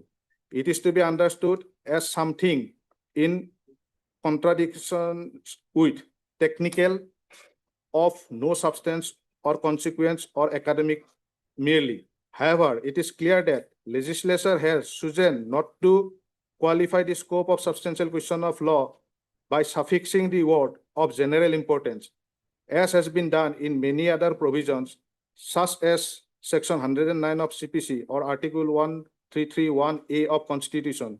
The substantial question of law on which a second appeal shall be heard need not necessarily be substantial question of law of general importance. In so and so, the phrase substantial question of law, as it was employed in the last clause of then existing Section 110 CPC, came up for consideration, and their lordship held that it did not mean a substantial question of law of general importance, but a substantial question of law which was involved in the case as between the parties. When a question of law is fairly arguable, where there is room for difference of opinion or on it, or where the court thought it necessary to deal with the question at some length and discuss alternative views, then the question would be a substantial question of law. On the other hand, if the question was perfectly covered by the decision of the highest court, or if the general principles to be applied in determining the questions are well settled, and the only question was of applying those principles to the particular facts and the case, would not be a substantial question of law, and laid down. Yes, this you explain me. This line which you read, No. that if the question is that on regarding application of law, suppose there is a law which is not. Understood what lordship, but it cannot be read in isolation. For in each case, what is the material effect will be, that question that has to be seen, because that part cannot be read in isolation. I understood, lordship, if a settled position of law, it does not affect the merit of the case. That cannot be a substantial question of law. This part cannot be read in isolation, in my respectful submission.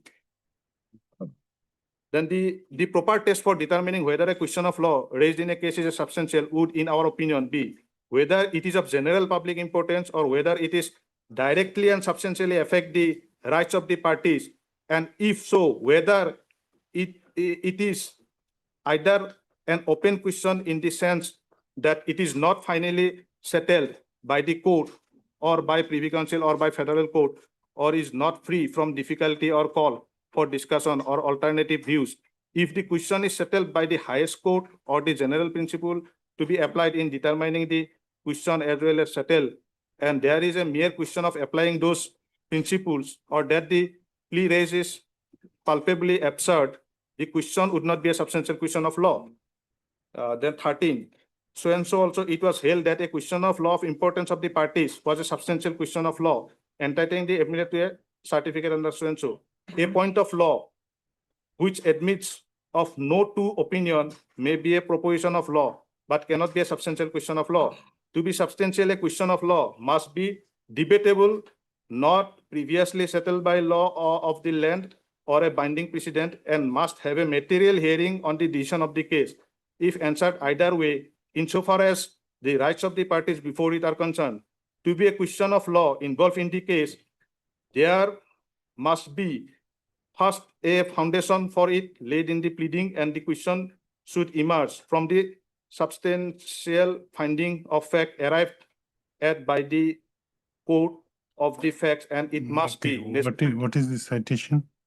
That citation is 2001, 3 SSC 179, and I'm relying on paragraph 12, 13, 14. What are who are the parties? Santosh Hazari, Hazari, Purushottam Tiwari. Okay. Now pausing for a moment, Lordship. Now, Lordship, kindly see what right I have a right to be heard in the first appeal. What right I have? The first appellate court have to consider my grounds of challenge, then each issue, that issue involved in the case, and all the material evidence by the first appellate court. So that right, question of law and fact, it is the last court. By this impugned order, it is curtailed, it affected. Had the first appellate court discussed all the issues, including that issue number 2 and issue number 8, then it would not have been a substantial question of in my submission, because though the court did not find a Where is your memo of appeal before the first appellate tribunal? Court? that will be on record, Lordship. What were the grounds? But whatever may be ground, not a single ground is reflected in the order. Oh, That is- therefore, I'm asking. Yes. This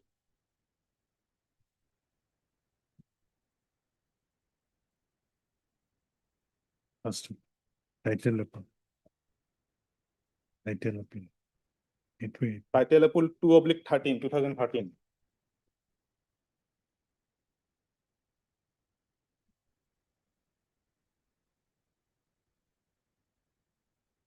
Now, what I try to, Just I'm interrupting for a oh, you may start from the point where I have interrupted. Just a minute.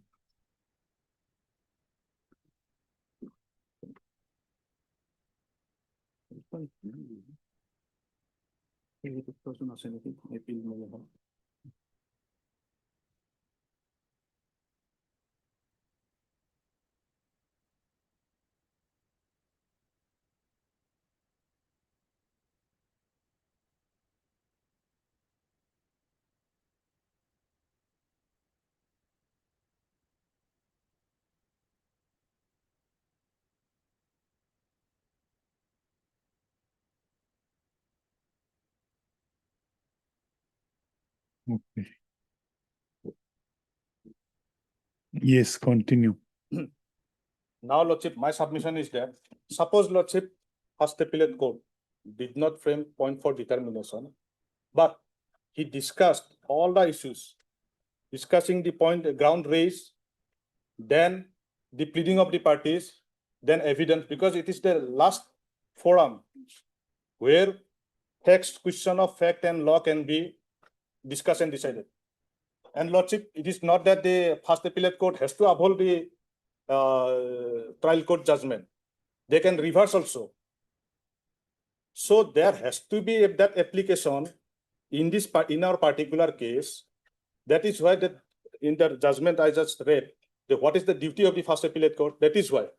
Because had those issue number 2, issue number 8, and ground, whatever ground has been stated in the memo of appeal before the appellate court had been discussed, it would have been a order of reversal. So far as, so those, my right that under this first appellate court has been denied by such cryptic appellate court judgment. And he has, in the face of the judgment itself, it's reflected, not need to go to the other issues. Okay. Now, that judgment I'm referring, Lordship, regarding that 2021-10. One point I want to show at 11, because here, Lordship, normally what happens, if it is set aside on the ground of non-compliance of Order 40 on Rule 33, normally it remands back. The appellate court can also decide. Yes, that point. Now, in this case, Lordship, why it not required to? Because that second substantial question of law is a pure question of law. So if Lordship holds any one of these substantial question of law in my favor, then Lordship need not send it back to the, because that second substantial question of law, if it is barred here, it will be barred there also, remanding back also. That is the paragraph 11 in the particular case. Applying the law laid down by this court in the foregoing discussion, if the impugned judgment and order passed by the High Court is considered, in that case, there is a total non-application of the provisions of Order 41, Rule 31 CPC. The High Court has failed to exercise the jurisdiction vested in it as a first appellate court. The High Court has not at all reappreciated the entire evidence on record and not even considered the reasoning given by the learned trial court, in particular of finding recorded by the learned trial court on the issue of willingness. Therefore, as such, the impugned judgment and order passed by the High Court is unsustainable, and in normal circumstances, we would have accepted the request of the learned senior counsel appear before the respondent to remand the matter before to High Court for first consideration of the appeal. However, even on the other point also, the impugned judgment and order passed by the High Court is not sustainable. We refrain from remanding the matter to the High Court and we decide the appeal on merit. Now here also, if Lordship held this second substantial question of in our favor, then it need not be remanded, it can be decided here, the fate of the appeal. Then Lordship, the second judgment, 2024 SSC 311, paragraph 10, 13, 16, 17, 18. In what point? This only, Lordship. Same point. Same point. It has even elaborately discussed. Then Lordship, third one also, 2022 3 SCC 90. All are recent judgment. 7, 8, 9. Here also, Lordship. I'm just reading these 7, 8, and 9, small paragraph. As noticed above, the trial court had framed as many as 6 issues. The appeal before the High Court involves question of law and facts. However, the High Court, without examining of any of the aspects, save for the medical evidence so has dismissed the appeal by a cryptic order. The High Court has not adverted to any of the contention of the parties. The High Court has also not appreciated the oral evidence adduced by the parties. Section 96 CPC provides for filing of an appeal under so and so, then this provision is quoted. Thus, the appellate court has the jurisdiction to reverse or affirm the finding of the trial court. It is settled law that an appeal is a continuation of the original proceeding. The appellate court's jurisdiction involves a rehearing of appeal on question of law and as well as fact. The first appeal is a valuable right, and that at that stage, all questions of fact and law decided by the trial court are open for reconsideration. The judgment of the appellate court must therefore reflect conscious application of mind and must record the court's finding supported by reasons for its decision in respect of all the issues, along with the contentions put forth and raised by the parties. Needless to say, the first appellate court is required to comply with the requirement of Order 41, Rule 31 CPC, and non-observation of this requirement led to infirmity in the judgment. In the instant case, High Court has not complied with any of the aforesaid requirements. In view of above, we are of the consideration that reconsider. So in the particular fact, it was remanded back. Now, so far as Lordship, that second substantial question of law, then next judgment, Lordship, regarding that. Bar under land acquisition.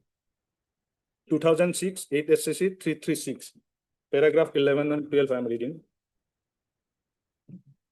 The other point which require consideration is specific this query Lordship has put. Whether a civil suit is maintainable to challenge the acquisition proceeding. That question decided. This question is no longer res integra into this and so and so. Then Lordship kindly see the highlighted portion I have highlighted. Near placitum G, that paragraph 11. Yes. Thus, it could be seen that the act is a complete code in itself and is meant to serve public purpose. We are therefore inclined to think, as presently advised, that the necessary implication of power of civil court to take cognizance of the case under Section 9 CPC, stands excluded, and a civil court has no jurisdiction to go into the questions of validity or legality of the notification under Section 4 and declaration under Section 6, except by the High Court in proceeding under Article 226 of Constitution. So, civil suit itself was not maintainable.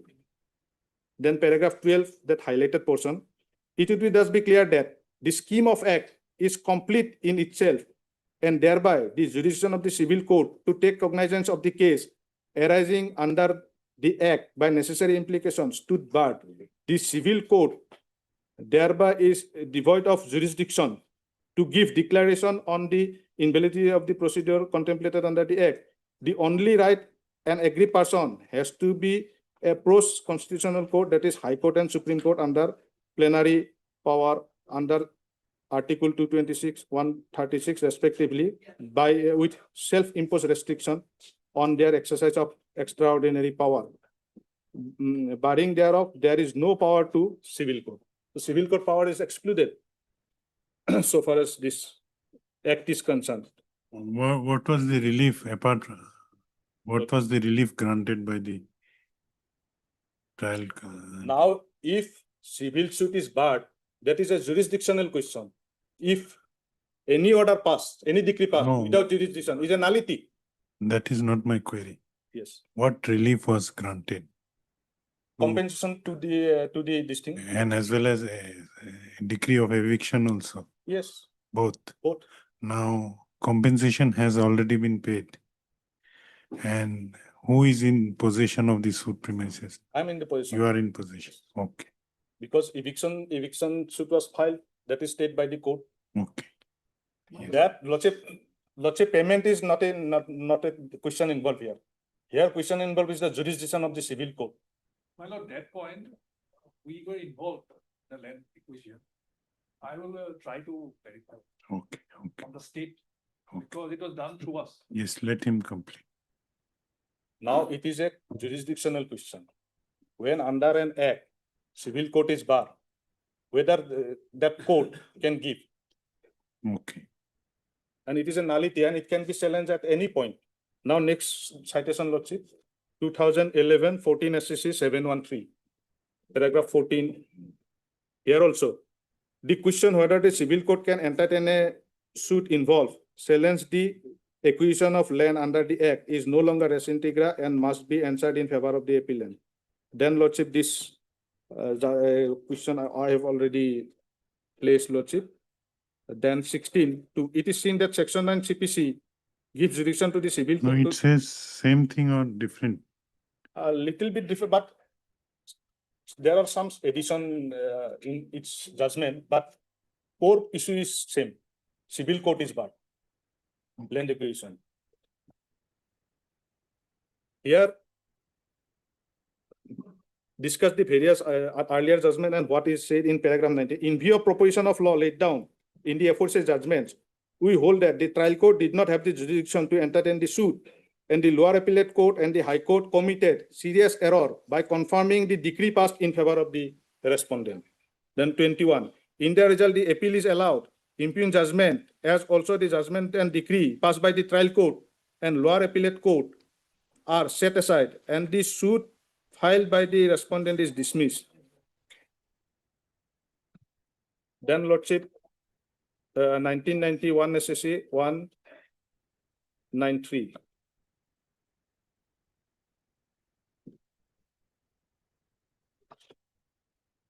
I have highlighted the portion para 10. In considering that contention at page so and so, a forjas bench so and so held, it is a fundamental principle well established that a decree passed by a court without jurisdiction is a nullity, and that its invalidity could set up whenever and wherever it is sought to be enforced or relied upon, even at the stage of execution and even in collateral proceeding. A defect of jurisdiction, whether it is pecuniary or territorial, or whether it is in respect of subject matter of the action, strikes at the very authority of the court to pass any decree, and such a defect cannot be cured even by the consent of the parties. Now they are saying we have received this thing. No consent can validate the jurisdiction point. 12. It is well settled, established principle that a decree passed by a court without jurisdiction is a nullity, and the plea can be set up whenever and wherever decree is sought to be enforced or relied upon, and even at the stage of execution or in collateral proceeding. Now, lordship, going by the law settled by the Superior Court regarding the jurisdiction of the civil court in the matter of land acquisition is well settled. So, not considering all this law point, the decree has been passed. And a decree passed without jurisdiction is a nullity. So, the decree under challenge before your lordship is a, in my respectful submission, nullity. So, on both count lordship, that non-compliance of that and this thing. And lordship kindly see that other point also. They are saying that I am a tenant under Urban Area and Control Act. That is also special act, lordship. There is a provision is there, lordship. Under section 5 can be evicted a tenant. It is not a rent suit because many parties are involved. So in both counts, lordship, this substantial question number 2 is in favor of the appellant, lordship. No, why that prayer of eviction is not maintainable? That portion of the, you say, is it your submission that if the plaintiff's suit is found to be non-maintainable on one point, entire suit goes? Yes. Any decree passed without jurisdiction, because it cannot be segregated, but they have not filed, they ought to, in my respect, they ought to file a rent suit under the Assam Urban Area Rent Control Act, and they should avail the procedure laid down by the Land Acquisition Act. Those two special, they are claiming under two special act, and that is clubbed. And the suit is filed under section 34 of the this thing, specific relief act. How it can be, lordship? If section 34 includes everything, then it would negate all the special act. Now everyone will come and file a suit under section 34. Why to go for rent act, or why to go for land acquisition act? So this is not the purpose of the legislature, lordship. A special act is enacted for a special purpose. Okay. And that gives them jurisdiction. How these two acts give jurisdiction to a civil court? That is my question. And my answer is that since the civil court has taken the jurisdiction, which not vested in that court, so it is a nullity. Okay. Yes. Yes. What is yours? And lordship, apart from that, that other lordship, these are not discussed at all by both this trial court and the appellate court. What is the finding regarding counterclaim? No, that you have already submitted. Yes, but no repeat. Now this 2 point is main issue involved. Okay. Yes. What is the submission? Wait, please, my lord. My lord has already known the basics of this case, that we were the plaintiff. Suit was decreed in our favor. They filed a first appeal against that, and the first appeal was dismissed, and thereafter this is the second appeal. Yes. Yes. And in the trial, in the TS, they had also filed a counterclaim. They had filed a WS and a counterclaim. No, facts are, you are not disputing what he has stated on facts. Yes, I'm not disputing. Answer him on. No, slightly, I'm not disputing as such. I'm adding slightly to that. Yes. So after their WS and the counterclaim, they did not come to the stage of evidence. No evidence was given. So this is the one thing I wanted to add. So merely they have given their pleading. That's all. And in the pleading also, I'll just show one paragraph to my lord, and after that I'm coming to a substantial question of law, because as per me, it is not. He has challenged the judgment on 2 counts. Yes. Order 41 Rule 31. 41 Rule 31, yes. As well as bar 41 31. Yes. 41. Order 41 Rule 31, yes. As well as the implied bar contained in section 9. Yes. That is his main. If you can overcome this. Yes. Of course, lordship, because whenever a second appeal comes, first of all of I think any advocate, first of all, at the time of admission will look whether order 41 rule 31 is there. That is the easiest way to get an entry into the game. But now after 2025 judgment of the Supreme Court, it says that it is not necessary to be technically followed. Because earlier a lot of judgments, substantial injustice was done because of this 4131. If he has dealt with the issues, No, not necessary to deal with everything. That is the subject. Not necessary. This decision says that it is not What it says. necessary. Yes, I am giving it is just a 2-3 page judgment. you are respondent number 1. Swapna Heri. Live law citation. Yes, which para? Which para? Yes.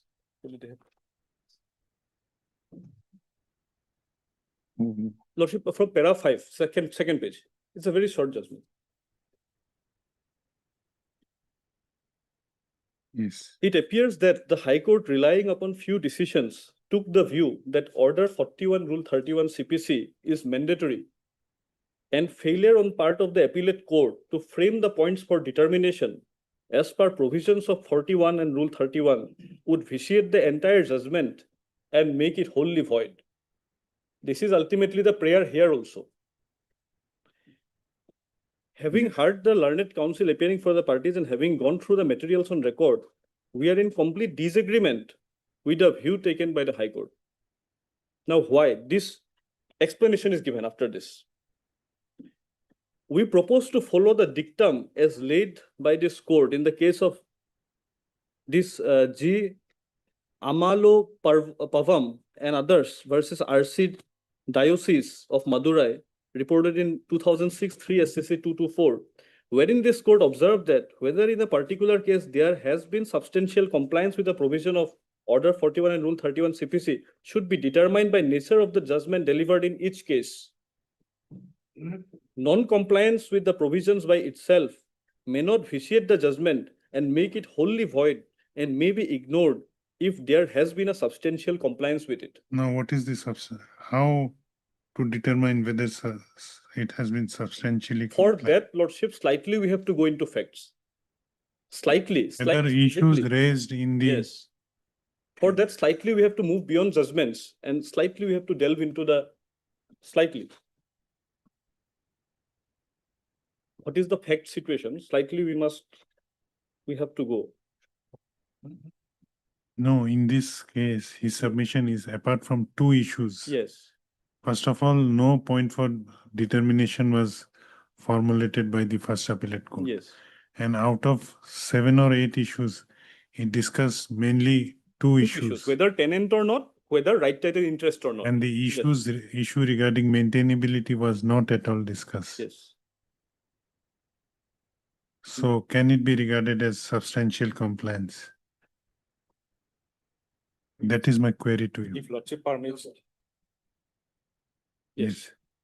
So Lordship, here, their maintainability they have raised.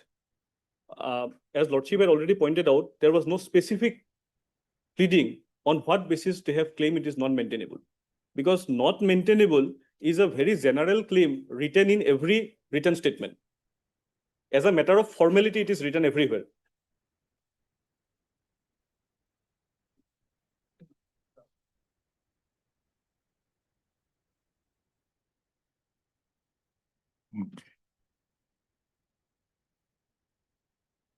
And secondly, so far as the judgments, of course, I have not got the copy, but a judgment was cited and a paragraph was read out, wherein it was laid down by the Honorable Supreme Court that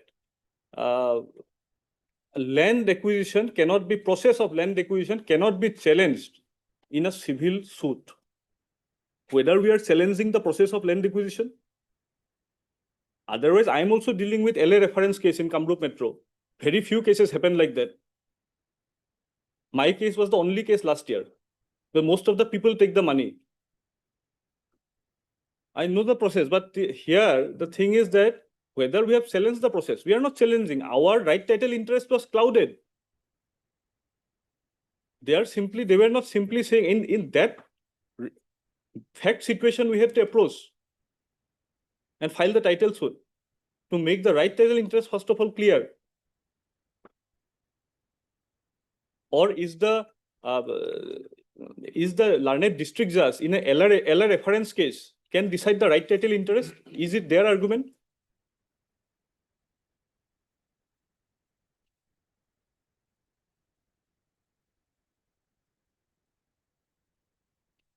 And on what, and the main interesting part is, and today I have seen that they are not even asking for a sending back the case for a retrial, because that is also very clear from their counterclaim, because there is no basis for ownership on this land. They want a total dismissal of the, or total setting aside of the, because that is the only way the purpose is served. Even sending it back will not serve their purpose, because there is no basis how they're claiming this land. They say that we were a teacher appointed in a school which was here in 1950. Appointment as a teacher, can it be giving title over a land, over the school land?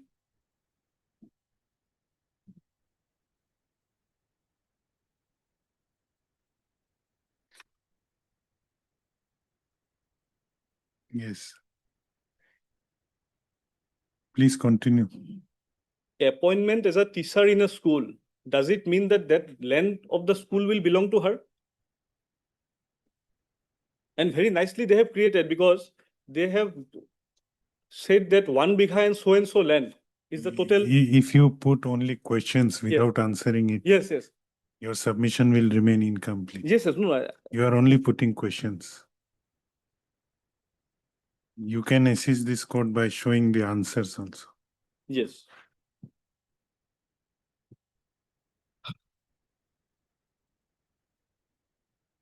So regarding his submission that your suit is impliedly barred by section 9. What is your submission? Impliedly barred, that is simply a submission, because the judgment which was shown is that civil suit does not lie where acquisition process is challenged. We are not challenging the acquisition process. Okay. That is the answer, because otherwise the rest of it is only submission. The authority which was shown, it says that where acquisition process is challenged, although I have not gone through judgment, I don't have the copy, but I have heard very carefully that when acquisition process is challenged, then there is a bar. Have we challenged the acquisition process? Do we say we don't want this to be acquired? We don't have any problem with the quantum. We don't have any problem with the measurement of the land. We don't want to say that we don't want to give to National Highway. That is not our case. Only when it was about to be given to them, that is in our pleading, claiming to be owner, right title interest was definitely clouded. They cannot argue, or it is not a legal point, that in LA reference case, DC, and then DC sends a reference to the district judge and makes it a LA reference case. Right title interest cannot be decided. When that is clouded, this is the correct way we have taken. Okay.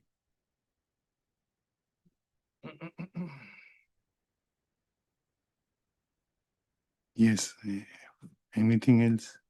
If Lordship only wants to hear on substantial question of law, this is my answer, plain and simple answer. So far as bar, and so far as 41 is concerned, 41-31 is concerned, if substantially it is there, substantially how it is not there? Maintainability, they have not claimed specifically. Maintainability, I have said that it is not even an issue. They are only making it an issue because on facts they have no case. Other than that, I have given this judgment where it says that it is not necessary to give a very technical interpretation to 41-31. Okay. So my answer will be only of 5 minutes if these are the only two issues Lordship want to hear. Okay, Mr. Bhattacharya. My lord, I'll try to finish one.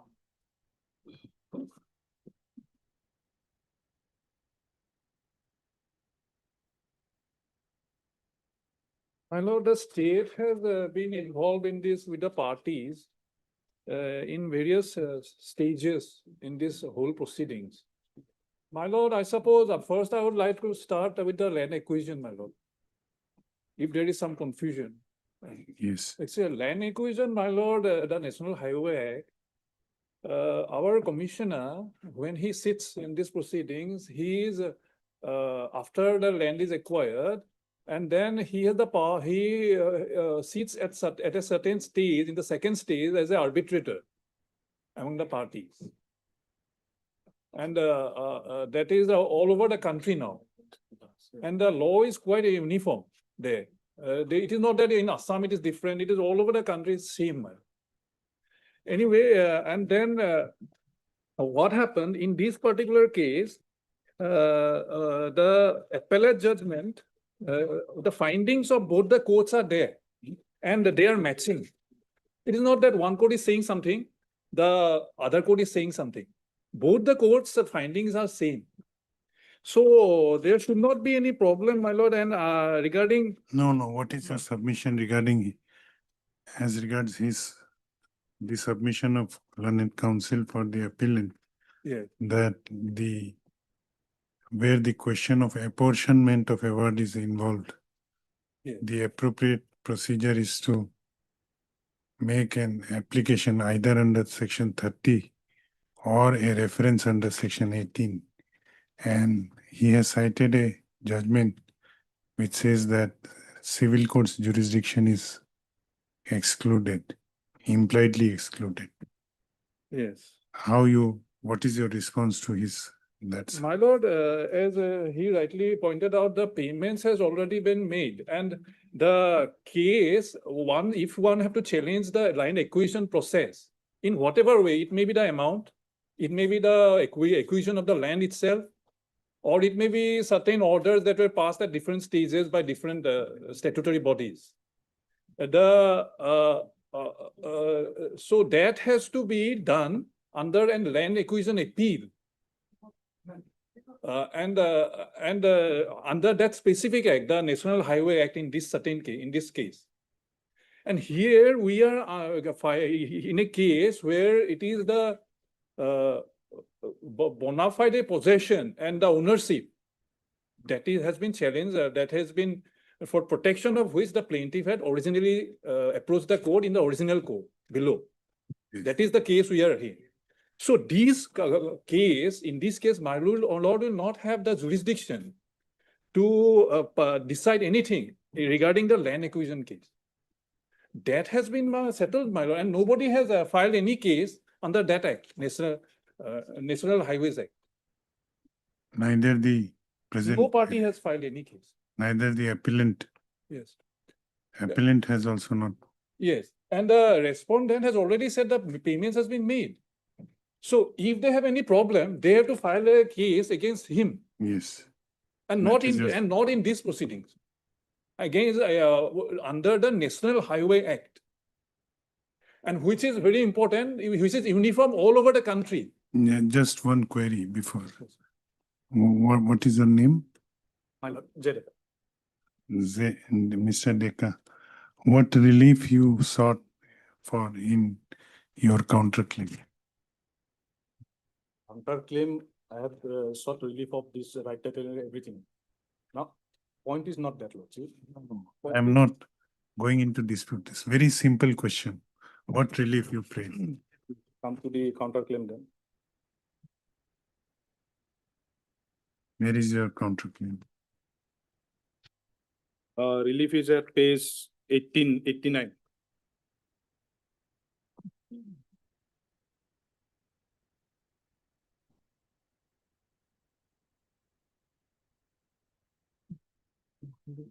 Yes. Counterclaim defendant prays a decree be passed by decreeing the counterclaim by the declaration right title and interest over the scheduled land house described in Schedule A below, and also to decree in granting confirmation of possession of the counterclaim in dispute premises, and decree passed declaring that the counterclaimant has right title interest over the land acquisition within Schedule A, and counterclaim is entitled to get rupees so and so, that same amount claiming. A decree passed by directing the making payment of compensation so and so acquisition of land permanent. As per your own submission, this C you could not have prayed for in this count. Yes, if lordship counterclaim goes, plaint also goes. That is the point. I'm not on counterclaim right now. It is not decided. But thing is that lordship, Okay. what lordship? Okay, let him No. complete. Okay. So and at page 13 of the second appeal, my lord, at paragraph 4 of the appellate judgment, I'm just reading because both the courts has agreed with what I'm already said. Page number? Page number 13 of the second appeal and page 4 internal page of the appellate judgment.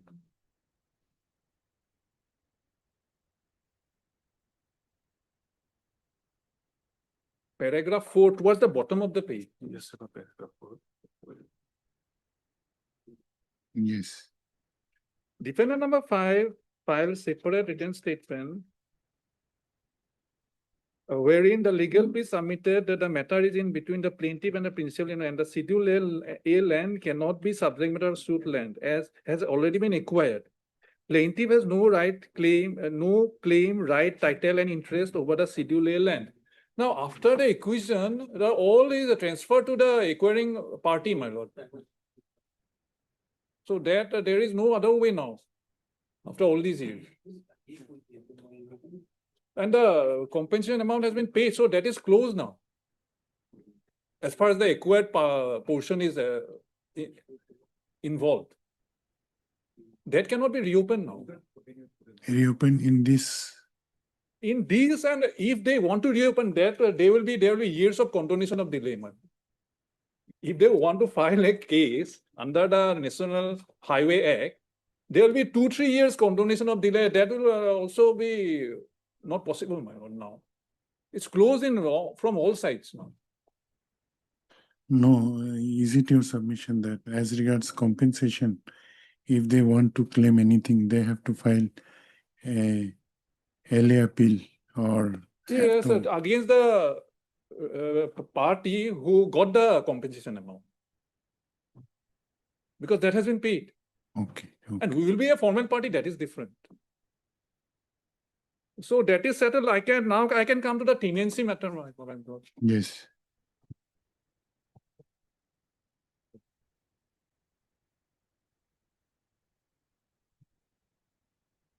Now, what happened, my lord? This case, to save the land to the actual owners, the state has to intervene twice to protect the ownership of the land because people from the streets were coming and trying to take over the land.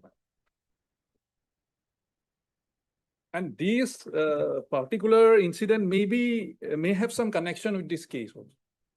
Because that gives opportunity to people who are not really, who may want to get some benefit out of it. And the lower court has also recorded that, and subsequently the appellate court has also recorded that. And then, my lord,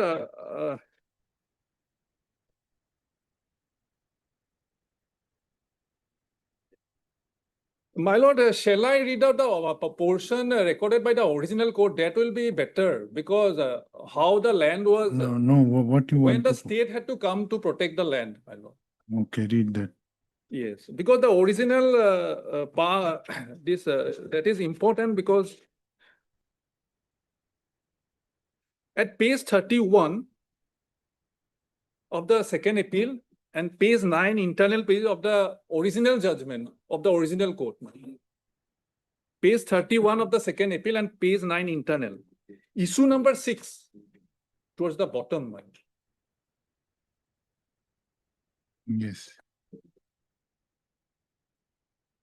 The plaintiff in her pleading stated that she is the owner of the plot of land measuring 18 blessings out of the covered by DUG number 769, PP number 47, situated at Jagi Road, Revenue Town, and the same has been obtained by right of inheritance, and her name has also been in par order with CO Mayong Revenue Circle. She also stated that at the time of the death of her father, she was a minor, and taking this advantage, one Sardar Guru Charan thing illegally mutated the land in his name. Now, these things are important, my lord. And subsequently, it was cancelled. Now, here, when it was cancelled, the state has done it. Our officers, they were directly involved. One Hussein Bibi, the daughter of Zagul Khan, also illegally mutated her name over the suit land. After that, again, my lord. And the same was also cancelled by the revenue authority. My lord, these things are very important, and both the courts has recorded it. The land originally belonged to one Sukram Warang, who sold the Sud Pata land to one Aunrang Pathan, and after his death, the same was muted in the name of his wife, namely following by the right of inheritance. Subsequently, it was muted in the name of her son, Jaigul Khan, by inheritance also. The father of the plaintiff, namely Mujibur Rahman, along with his brother, namely Abdullah, jointly purchased 1 kota 16 acres of land from the said Jaigul Khan and sold 1 acre of land to Kubat Khan. And as such, he has sold out the land measuring 3 kota. And the certified copy of Jamabandi, here is certified copy of Jamabandi. And towards the bottom, Exhibit 6 is the land revenue paying receipt. The plaintiff has supported all the facts averred in her pleadings by introducing her evidence as PW1. So, my lord, what happened when the tenant got in after that in possession of the property? So that is why the confusion. These are the background why he got the opportunity, man. And as far as the act itself, after he became a tenant, there is no doubt now, and the appellate court has also agreed that the Assam Urban Areas Control Act 1972 will be applicable, man. And why the Assam temporarily settled areas is not applicable, because they tried to do that. They tried to say that it is not a urban area, it is not a city area. And but then the appellate court has clarified it that the Jagir Road Development Authority is there in Jagir Road. It is a town area, my lord. And that is why the Assam Urban Area Control Act 1972 is applicable. And why the Assam temporarily settled area is not applicable, that I had a look just now. No, that is not their case also. The district of Morigaon does not come under. No, that is not their case. Their case is that this being a landlord-tenant dispute, it should have been filed under Section 5 of the Assam Urban Areas Rent Control Act. And a general civil suit ordinary civil suit is not maintainable. That is what he has submitted. Now, under the land acquisition laws, it is true that the tenant, he is in possession of the property at the time of acquisition. It is true. And the person who is in possession gets the compensation amount. No, I got your submission. That is true. Your submission is that as the right title and interest of the plaintiff was clouded, he could not have any other option but to approach civil court. But, yes, but in spite of that, the payment was made to them. Why? That is, I have to explain that, my lord. Because they were in possession. That is true. Yes. Because it was. You made payment because of the civil court order. Yes, and the law is they have to be in possession. The party who is in possession of the acquired property, he gets the money. That is a fact. And that is the law. But here, the thing is different. The party who was paid the amount, he was the owner and he has rented out that property to the party who was in possession at that moment. That is true. And the documents were there, and that was shown to our offices at that time. We knew that he is there in possession as an agent of the owner. So we paid directly to the owner, not to the agent.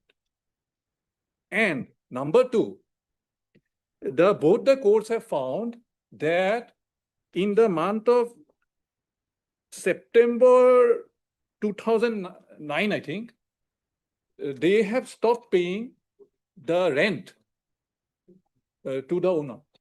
So that becomes illegal, my lord. How can we pay them? You are possessing the land, a property illegally. Why should we pay them? Because they have stopped paying the rent. And that is the finding of both the courts. So how are we to blame for not paying a person who is clearly sitting there illegally? And agent of the owner, we paid directly to the owner. We did not bring in anybody in between. So I think that explains, my lord. Okay. I'm not disputing that the person in possession has to be paid. That I'm not disputing. But here he is illegally in disputing. Illegally they were in possession, and that is why we paid the amount to the party, to the owner, who is constructively in possession. So any more confusion, my lord? I mean, I think that clarifies the. No, whether What I it, could gather, my lord. whether it clarifies or it makes more confusion, that No, my lord, that both the courts has not done, my lord. That the party who is in possession has to be paid. And why it was not paid, that has to be explained. A brief reply, Lordship. Now, Lordship. after lunch. I'm sorry to say, Lordship. Yes. Item 20, I have taken the consent from other side. Next week on 5th, Lordship. Which matter? Item 20, Lordship. Item 20. Heard Mr. S.K. Goswami, learned counsel for the appellant, who prays for an adjournment. Also heard Mr. H Das. H. Das, learned counsel for the appellant, who does not raise any objection to the prayer. The prayer is allowed. When? 5th of February, my lord. Let this matter be listed again on 5th of February. My lord, similar manner, item number 23, the last item. So in the morning, I tried to have contact with the senior. He said that he is not ready to, so I have. He is not ready, but you are making prayer for adjournment. No. Then that are wrong because I lost my mention time. Yeah. So in the meantime, I contact with his senior. They said that after view, because. Heard Mr. R.C. Paul, learned PK Deca. learned counsel. Respondent number 1A, 1B, 1C. What is your name? J. Medhi on behalf of Mr. PK. PK Dega. You are making adjournment prayer. Yes, madam. Heard Mr. J. Medhi, learned counsel, appearing on behalf of Mr. P.K. Deka, learned counsel for respondent number 2, 3, and 4. 1A, 1B, 1C. 1A, 1B, 1C, who prays for an adjournment on the ground of personal difficulty of the conducting counsel. Mr. R.C. Paul, learned counsel for the appellant, does not raise any objection, hence the prayer is allowed. Let this matter be listed on. After View, any date after view.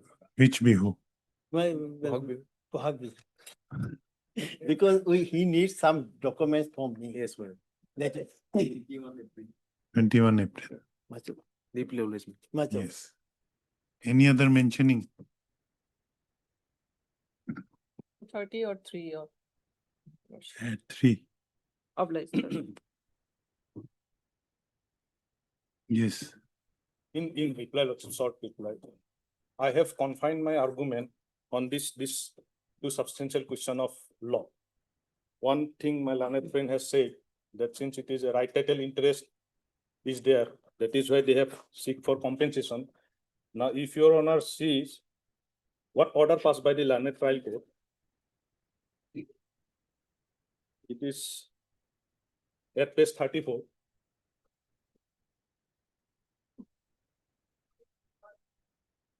I have not, there are many points I can go, but I am not going to all those points. I'm just confined to this substantial question of law to that formulated. If you're for a moment, page 34, if your honor lordship see, there that order lordship at page 34, second part, plaintiff is also entitled to get so and so compensation for acquisition. As lordship has rightly pointed out, that compensation for acquisition, this is a matter under section 18 or section 30. This civil code cannot direct compensation. And what compensation under what? Under LA Act. And secondly, lordship, my dear friend said that right title interest. What right title interest has given? Plaintiff has right title interest over the scheduled land. How it can be? For 3 lessons of land, compensation also giving. and that 3 lessons of land included in the right title interest also. And can the first appellate court ignore all this? If your lordship sees Schedule A is the 18.5 lessons, out of that 3 lessons acquired by the state, how trial court can give 18.5 lesser right title interest, and how they can evict from the Schedule A land? Schedule A land comprised of 18.5 lesser. Plaintiff will get the compensation also and right title interest also. So this I am not pointing out because it's though relevant, but these are all ignored. That is why section order 41, rule 31 has come into play. This cannot be.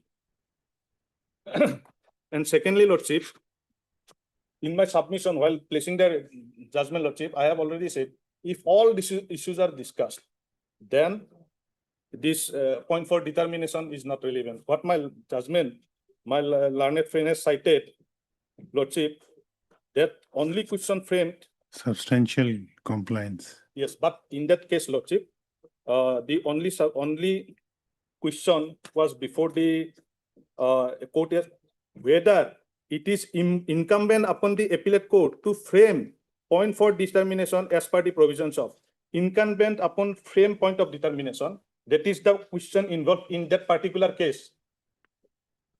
And I have already submitted. If all issues are discussed, taking account the grounds taken by the and appreciating evidence, then it is the substantial compliance of the provision, and on that it is not. This will not. And here in this case, your lordship will not found whether in this particular facts of the case before the Supreme Court there is all issues are discussed or not. This is not there. On this point, lordship, on my this submission, lordship, this judgment, this is recent judgment, lordship, it is clarified. What is the substantial compliance of? If lordship sees the para 30,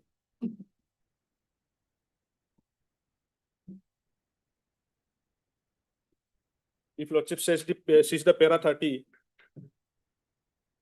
even if appellate court does not separately frame points for determination arising in the first appeal, it would not be proof fatal as long as court deals with all the issue that actually arises for deliberation in the said appeal. Then in para 30, that para 9 substantial compliance, where the appellate court has considered the entire evidence and record and discussed the same details, come to a conclusion, and its findings are supported by the reasons, even though the point has not been framed by the appellate court, there is substantial compliance with the provisions of Order 41, Rule 31 CPC, and the judgment is not in a manner vitiated by the absence of point of determination. Here 31, the High Court did set all the issues framed by the trial court in the body of the judgment. Further, we do not find that any particular issue that was considered by the trial court was left out by the High Court while executing the appeal. So on that facts, that it may not be necessary point for determining to frame the point of determination, and on that point, it cannot be a substantial question of law.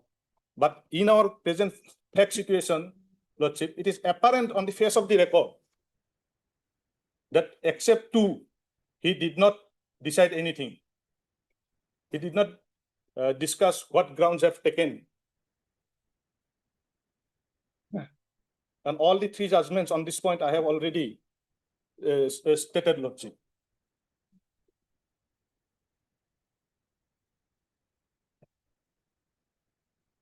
Okay. So this is my submission. Okay, heard. Mr. J. Deka.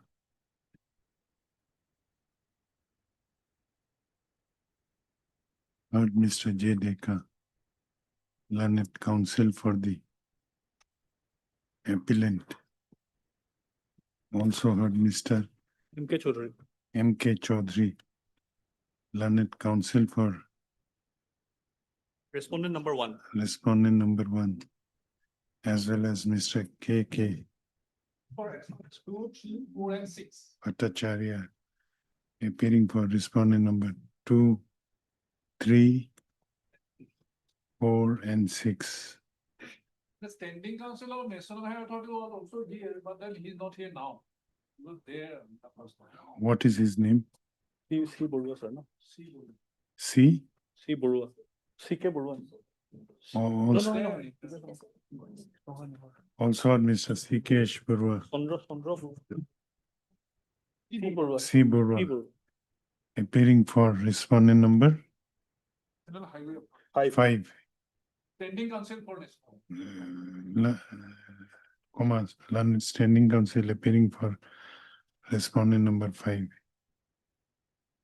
This appeal under section 100 of the Code of Civil Procedure, 1908 has been filed by the appellant / defendant number 1, impugning the judgment and decree dated 24/1/2014, and judgment and decree dated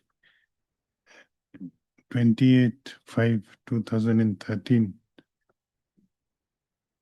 24/1/2014, passed by the Court of Learned District Judge Morigaon in title appeal number 2/2013, whereby the judgment and decree dated 28/5/2013, passed by the trial court, that is the Court of Learned Civil Judge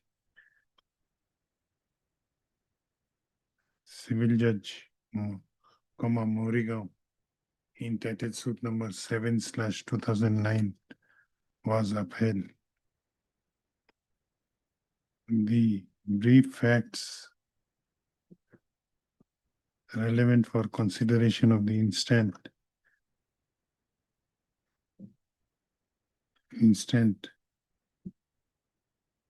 second appeal are that the respondent number that the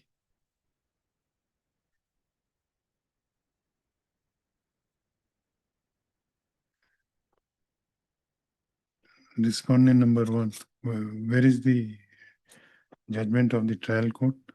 Lordship. Page 23, Lordship. 23.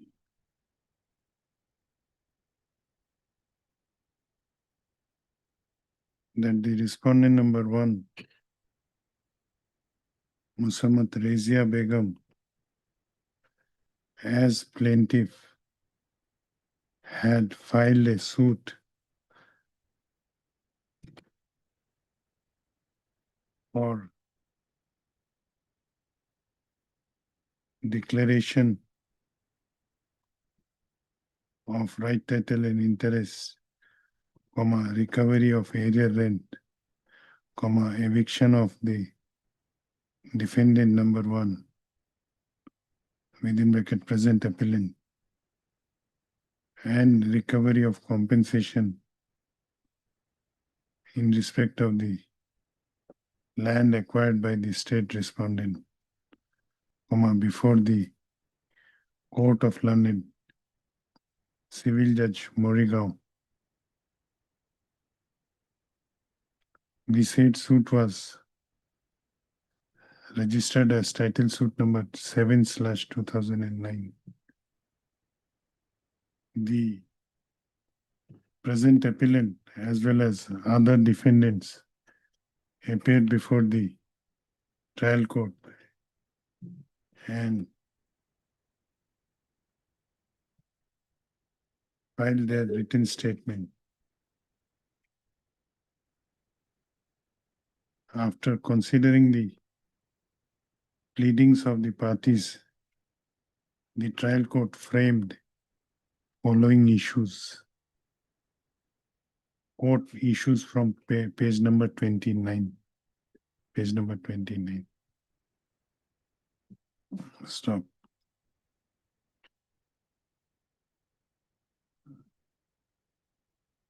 in support of her case, the plaintiff, within bracket present respondent number 1, examined 3 witnesses, including herself.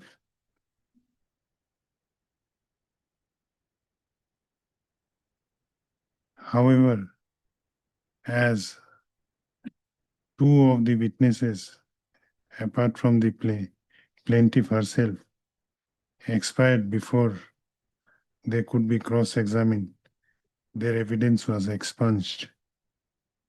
On the other hand, defendant side did not examine anyone. It is pertinent to mention herein that in the aforesaid case, the present appellant, within bracket defendant number 1, also filed a counterclaim along with her written statement claiming. Where is your counterclaim? Lordship, at page 75.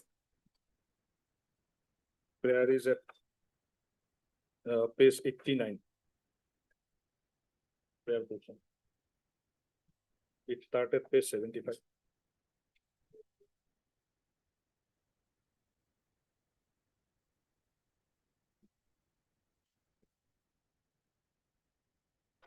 Claiming the declaration of defendant number 1 is a lady. Lordship. Declaration of her right, title, and interest over Schedule A land, and also for a decree of confirmation of her possession over the said land. Apart from that,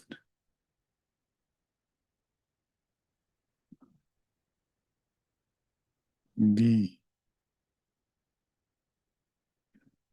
defendant number 1 also claimed compensation for acquisition of the land as well as against standing houses over the acquired land.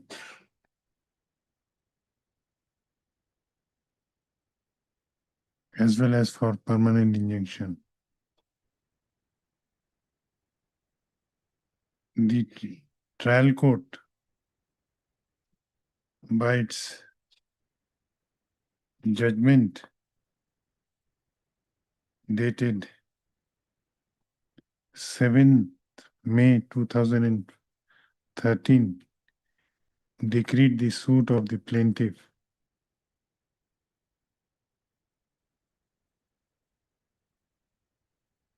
granting the relief claimed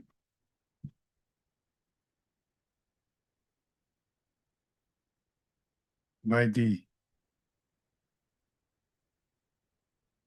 plaintiff in her plaint, except the relief of recovery of area rent. Area rent was not granted. Area was granted and no relief against the counterclaim also. Nothing is mentioned. Area rent. Stop. The trial court, though, while deciding issue number 8, had observed that the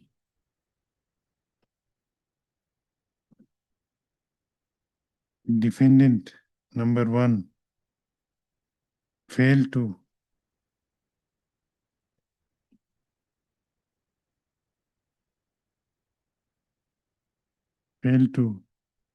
deduce any evidence in support of her pleading made in the counterclaim.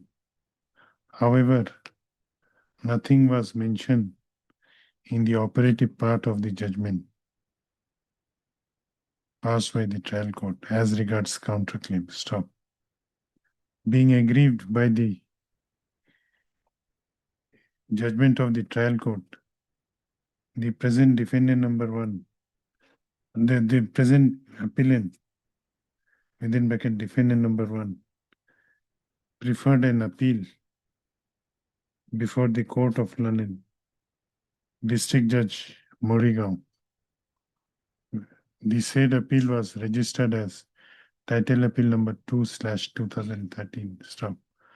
However, by impugned judgment and decree dated 24 January 2015,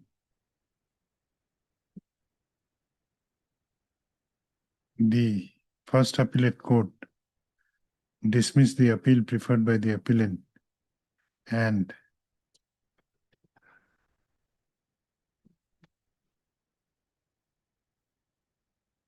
affirmed the judgment of the trial court. Stop. Being aggrieved by the aforesaid judgment of the First Appellate Court, the instant regular second appeal has been filed by the appellant within bracket defendant number 1.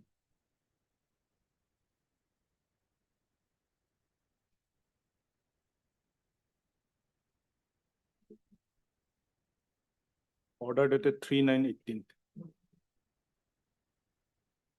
This court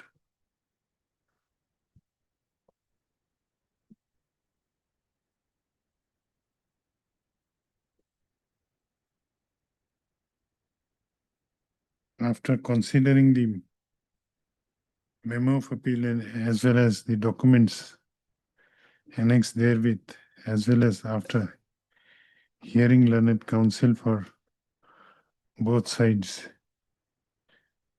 by its order dated 3/9/2018, had formulated following substantial questions of law.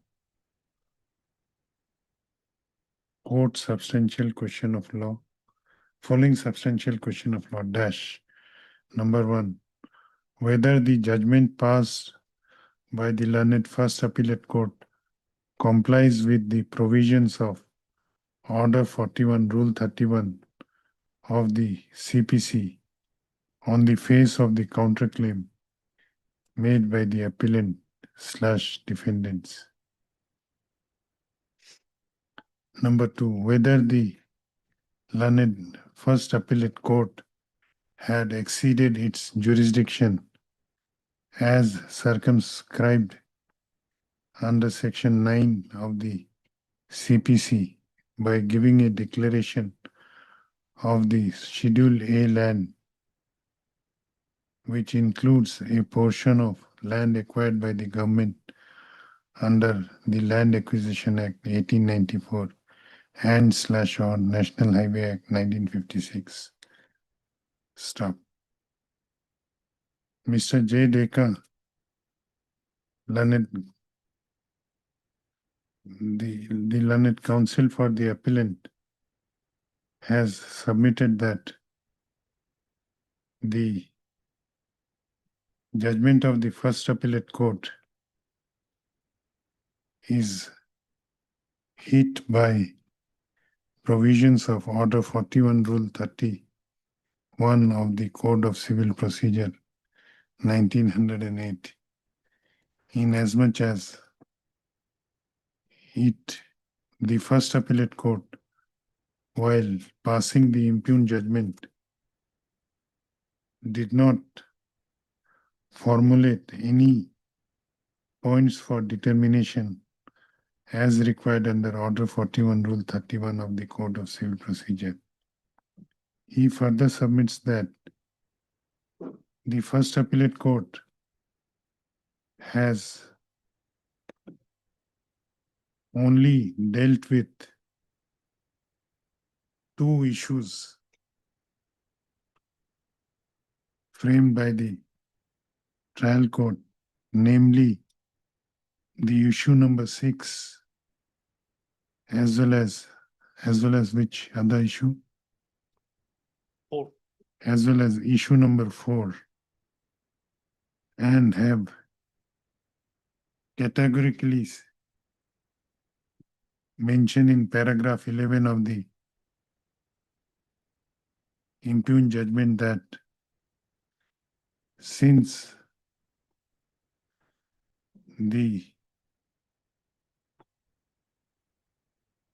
issue number 4 and 6 are the issues touching upon the vitality of the suit. And since same are decided in favor of the plaintiff, it does not find necessary to make any discussion on other issues. Learned counsel for the appellant submits that as apparent from the judgment of the first appellate court, apart from the two issues mentioned herein above, within bracket issue number 4 and issue number 6, the appellate court did not consider any other issue formulated by the trial court. Neither it itself framed any point for determination, and therefore he submits that there was not even a substantial compliance of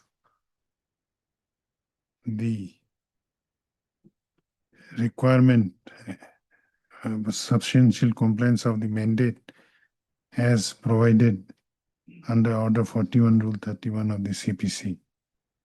In support of his submission, learned counsel for the appellant has cited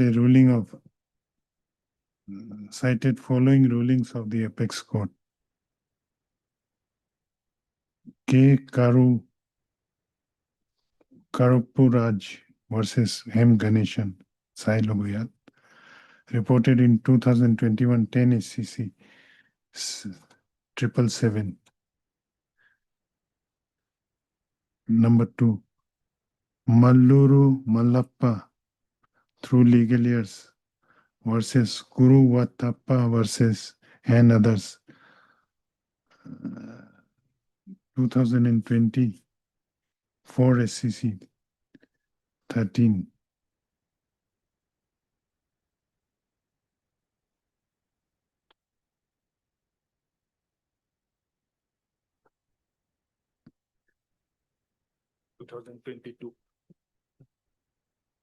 Manjula and others versus Shyam Sundar and others,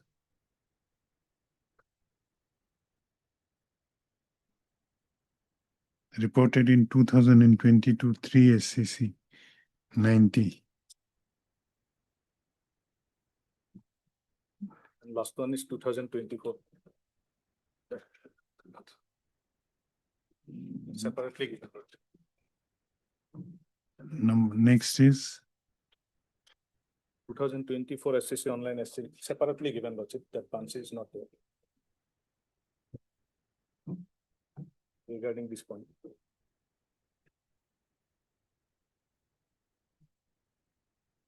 Mrugendra Indraven Mehta versus Ahmedabad Municipal Corporation, reported in 2024 SCC online SC 849.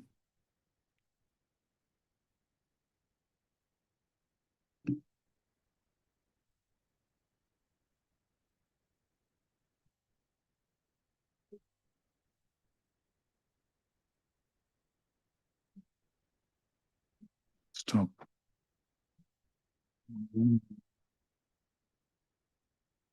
Judgment পিলাকৰ ওপৰত এক line লিখিব.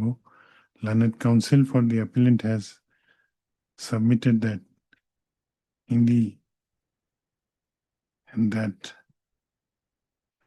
the impugned judgment of the first appellate court, there is not even substantial compliance of the mandate of Order 41 Rule 31 CPC.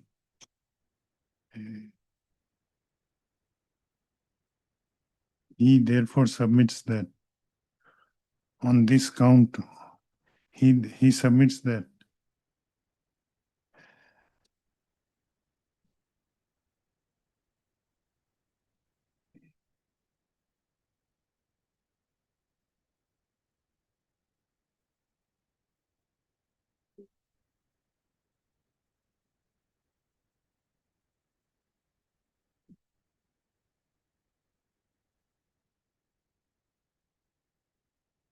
he submits that as the first appellate court is the last court on the questions of facts, it is expected to apply its mind and record finding on all issues arising along with the contention put forth and pressed by the parties.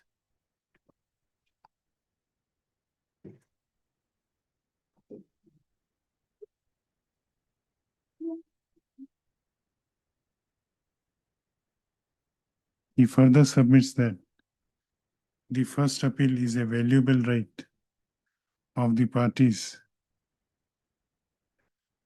and they have a right to be heard on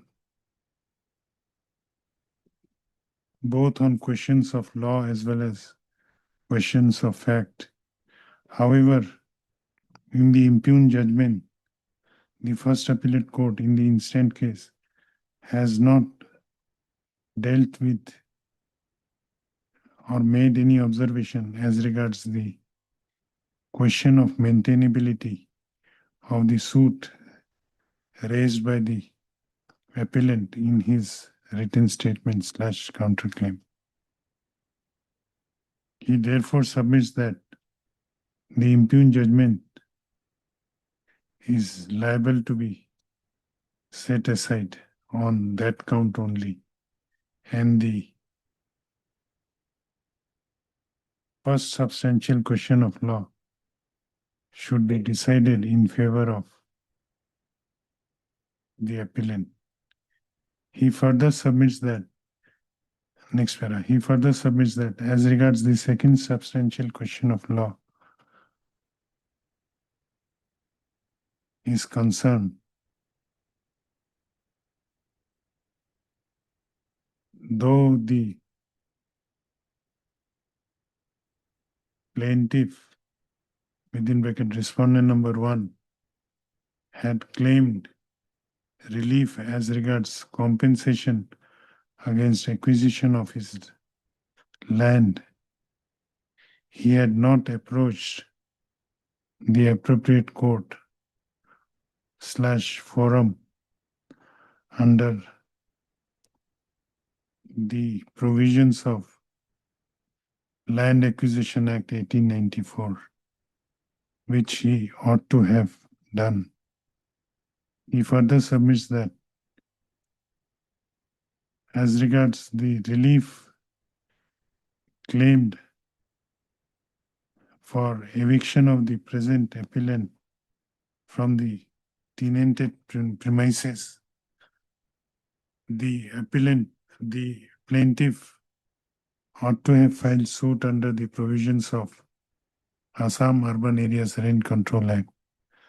However, instead of doing so same, he has clubbed all the relief by filing an ordinary civil suit, which is barred, which is impliedly barred under Section 9 of the Code of Civil Procedure. He submits that the provisions of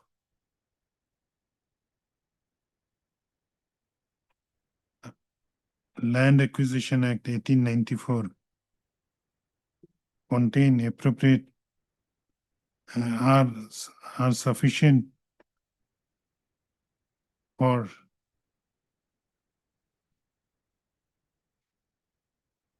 would have been sufficient for the plaintiff to agitate his grievance regarding apportionment of compensation against the land acquisition. He further submits that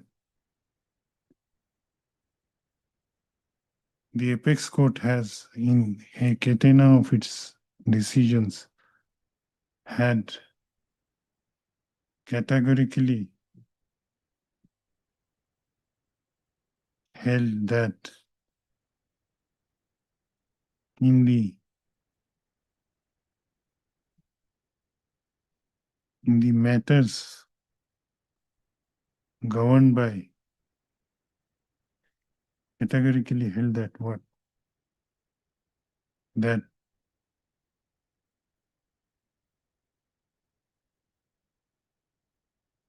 a civil suit is not maintainable to challenge the acquisition proceedings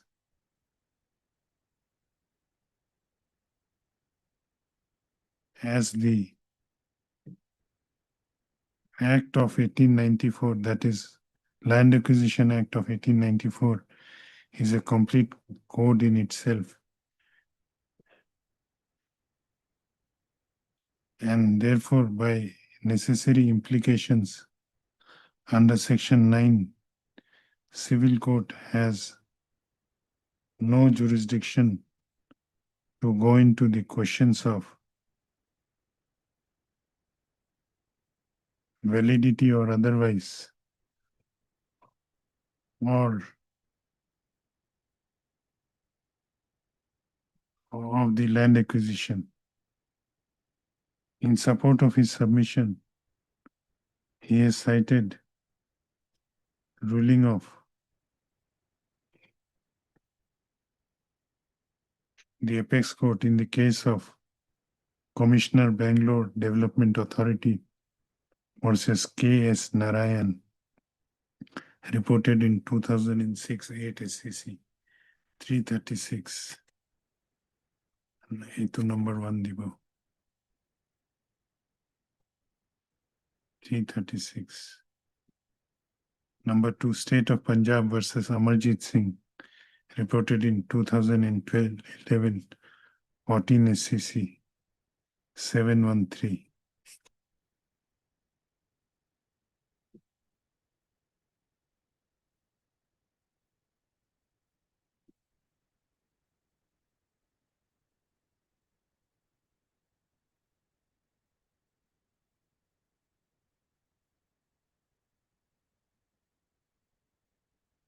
He further submits that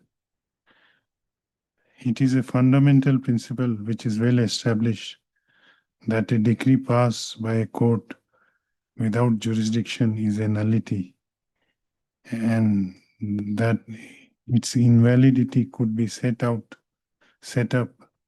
whenever and wherever it is sought to be enforced or relied upon. That is, even at the stage of acquisition, even at the stage of execution, and even in collateral proceedings. In support of his submission, he has cited a ruling of the Apex Court in the case of Sushil Kumar Mehta versus Govindram Bora, reported in 1991 SCC 193. Learned counsel for the appellant has thus submitted that the trial court did not have jurisdiction to entertain the suit filed by the respondent number 1, and as such, he submits that the second substantial question of law should also be decided in affirmative in favor of the present petitioner, and this instant revision petition, instant second appeal be allowed. He further submits that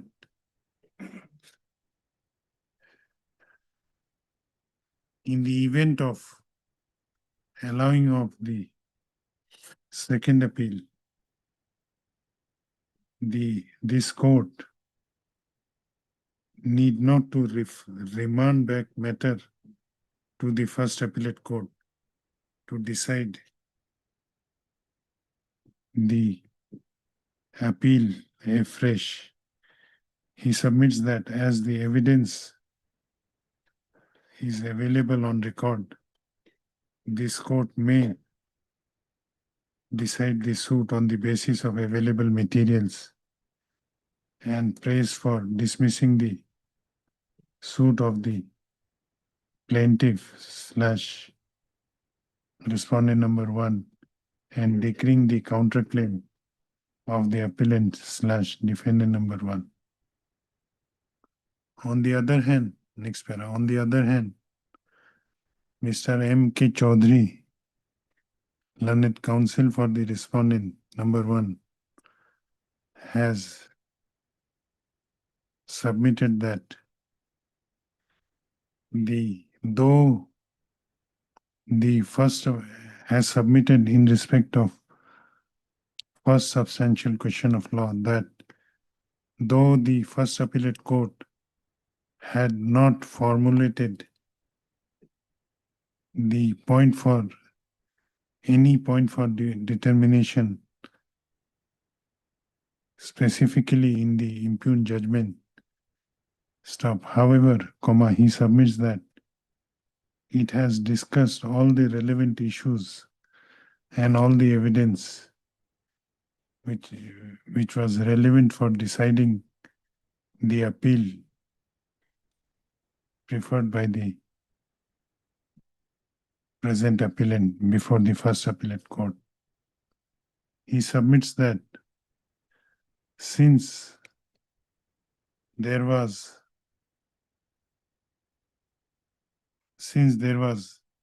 substantial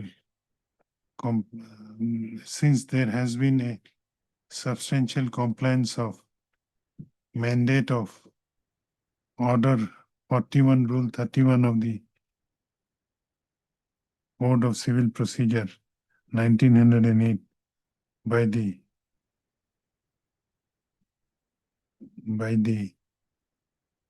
First Appellate Court, it is not hit by provision contained in Order 41 Rule 31 of the CPC. He submits that the Apex Court, in the case of Nafis Ahmed and another versus Soinuddin and others, reported in 2025 Live Law within bracket SC 458, has observed that the non-compliance of the provisions contained in Order 41 Rule 31 of the CPC, in itself may not vitiate the judgment and make it wholly void if there has been substantial compliance with it.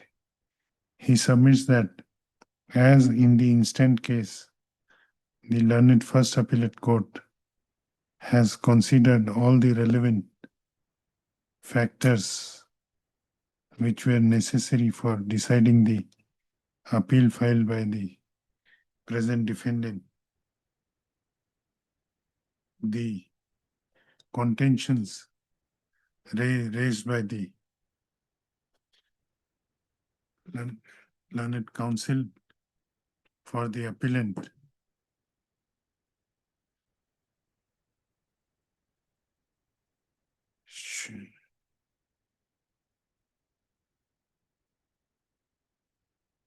contentions raised by the appellant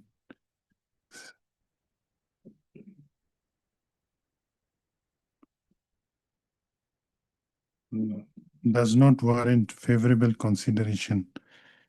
He submits that the first substantial question of law formulated by this court is therefore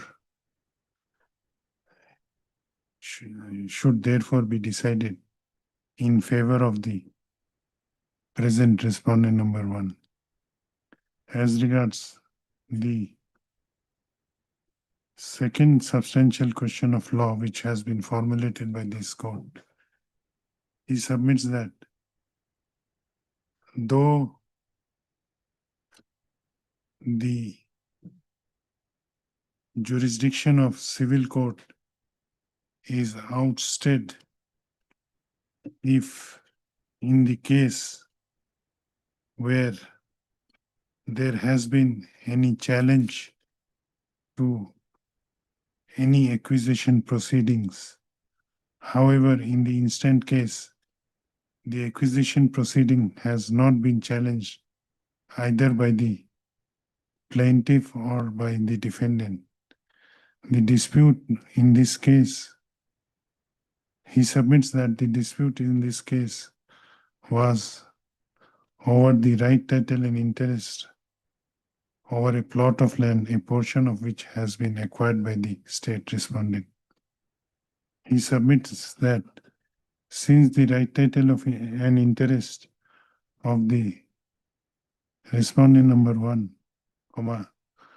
was clouded by the unauthorized, clouded by the appellant who was her tenant only and has also defaulted in payment of rent. The plaintiff had no other option but to approach a civil court under Section 9 of the Code of Civil Procedure. Any other submission? This is it. Code of Civil Procedure. And that is only a consequential relief to the right title interest. Stop. He further submits that since the right title and interest of the respondent number 1 was clouded,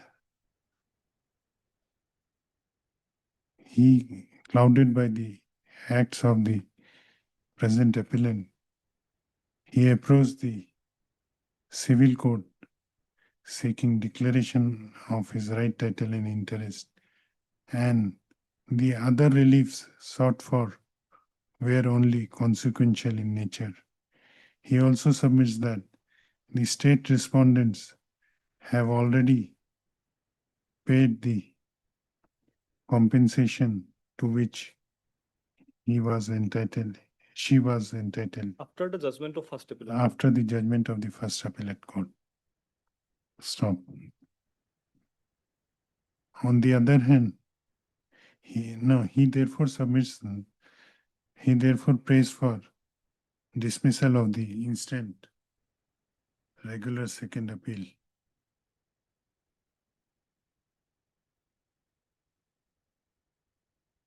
And to uphold the decree and judgment passed by the first appellate court. Stop. On the other hand, Mr. K.K. Bhattacharya, London government advocate, has submitted that the state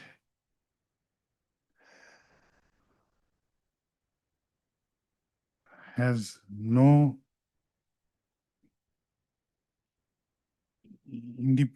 other interest in this suit except with regard to payment of compensation to the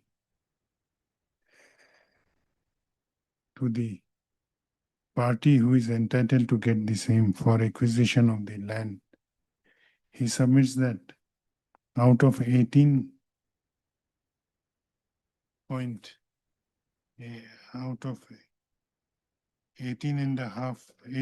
lechas, how much land? 18.5 lesser.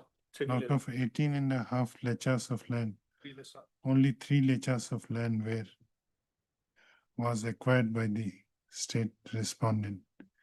He submits that though as per Land Acquisition Act, the party who is in possession is also entitled to get compensation.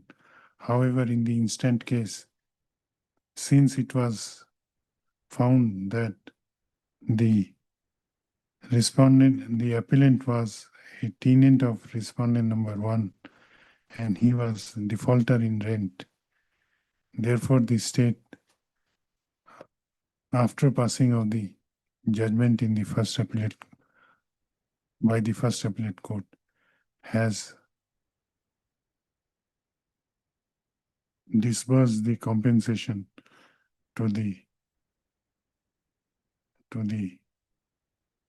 respondent number one. I have considered the submissions. I am reserving the judgment. I have considered the submissions made by learned counsel for all parties and have gone through the materials on record. I have also gone through the rulings cited by learned counsel for the parties in support of their respective submissions. ... This hearing concluded, judgment reserved.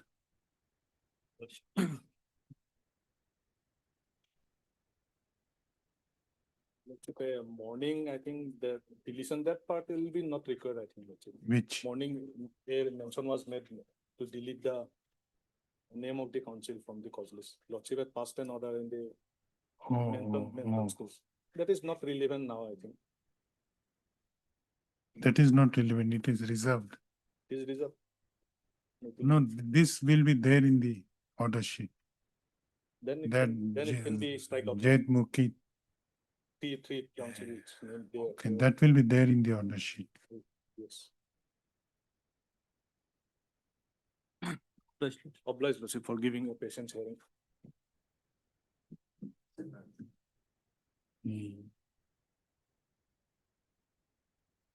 Listed motion asil na. Nahi. 16.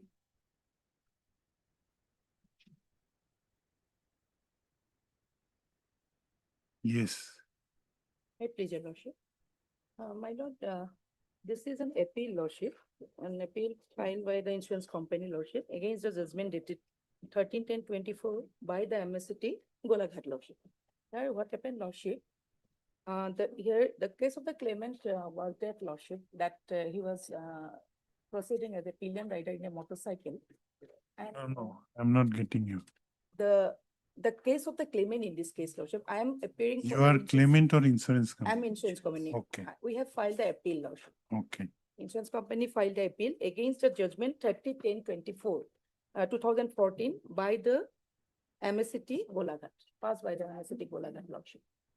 Here, Lordship, the case of the claimant is that, Lordship, when he was, it's a injury case, Lordship. When he was proceeding in a motorcycle, Lordship, as a pillion rider, due to the negligence of the driver, he sustained, the accident took place and sustained injury, Lordship. And due to the injury, he was admitted and the claimant filed this claim petition. And he examined the case, and also doctor was examined in this case, Lordship, regarding his injury. He sustained head injury and Lordship, hemiplegia right, he sustained hemiplegia right injury. What happened, Lordship? After doctor was examined by the claimant, and the doctor, he stated that, Lordship, he has exhibited a disability certificate, Lordship, where it is stated that the disablement of the injured, permanent disablement of the injured was 60%, and the loss of earning was 80%. And learned member, Lordship, that learned member himself assessed the loss of earning to the extent of 100%, and accordingly assessed the compensation, awarded sum of rupees 26,32,000, Lordship. And against that, we have filed the appeal. Okay. And when appeal was admitted, Lordship, notice was issued, Lordship, and the other side, opposite party, respondent, appeared before this honorable court and informed that he expired, Lordship. He expired. claimant because expired. Yes, natural death.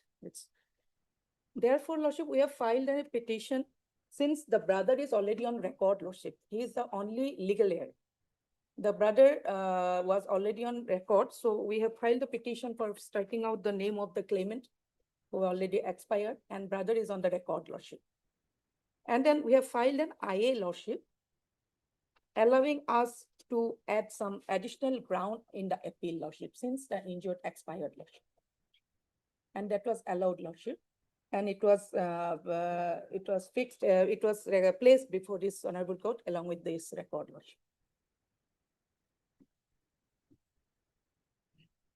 What additional grounds you? Additional ground, that means lordship, the brother, he has come before this honorable court. He was already on record. He is the brother. That now the claimant is the brother, lordship. And being brother, lordship, he is not dependent on the. Oh, he will only get the, Yes, lordship. That is my case, lordship.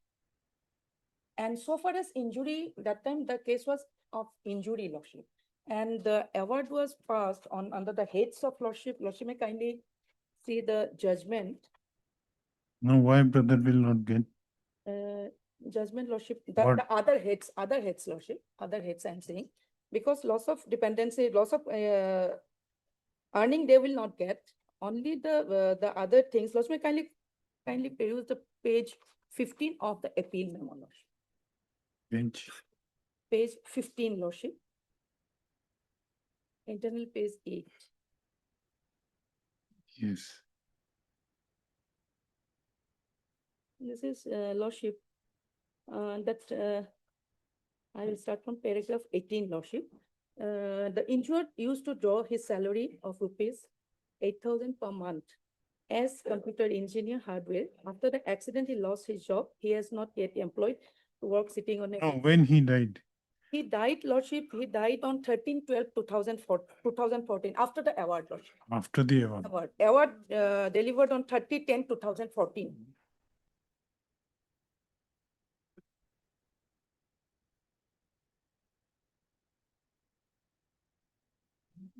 Award was passed on 13. 30/10/2014. 30, lordship.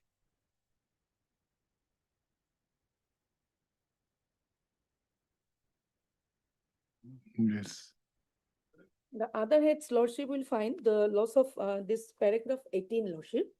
The loss of computed loss of earning at rupees 15,36,000. Considering the entire earning capacity to the extent of 100%. Then lordship will find the second paragraph. What he was doing? He was working in a company. He was a computer engineer. His salary certificate was produced, lordship. It is stated as 8,000. So that 8,000 was taken. Whatever it is stated in the salary certificate, that is accepted, lordship. And accordingly, that 8,000 salary of an engineer. no, lordship, yes, is not. It's a private company he was doing. Private company. Okay. And that is accepted. We have no objection that on that, lordship. Then lordship will find this calculation, paragraph 18, 15,36,000, that is loss of earning capacity, loss of earning capacity. Then lordship, the other heads, lordship may kindly see this, the injured claimant is also entitled. Lordship got, I think. Last paragraph.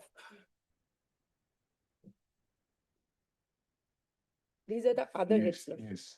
The injured claimant is also entitled to get the future earning per annum, which is assessed at rupees 96,000. On perusal of the medical documents, including the prescription, vouchers, scanning report, X-ray report, etc., it is found that the injured claimant approximately had expended 5 lakhs for his medical treatment. Due to the injury sustained by him in the motor vehicle accident, therefore the claimant injured is entitled to get the said medical expenses. Apart from said amounts, the claimant injured is also entitled to get 1 lakh on the head of loss of amenities of life, including the loss of happiness, rupees 2 lakhs on the head of pain and sufferings, and rupees 2 lakhs on the head of loss of future prospect. Therefore, the claimant injured is entitled to get the total amount of rupees 26,32,000. This is the total awarded compensation, lordship.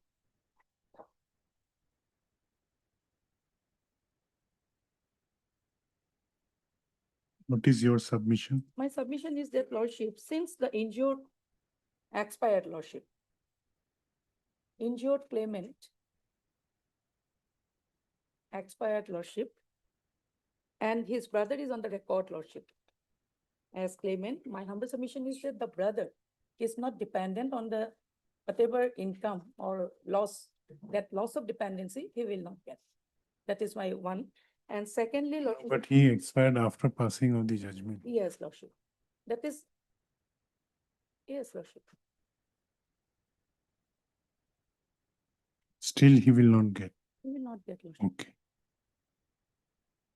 Then Lordship will find that second, the loss of future earning and all, because the person himself is not there. Loss of future earning, then loss of future medical expenditure, and these things the heads not entitled. Lordship.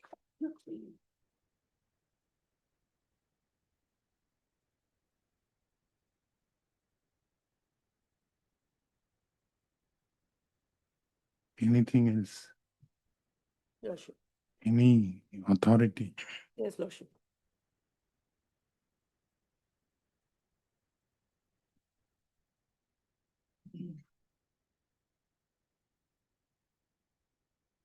This is Lordship,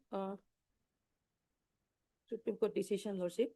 The New India Asians Company Limited versus Anand Pal.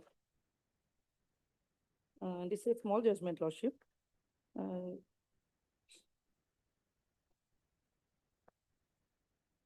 Yes.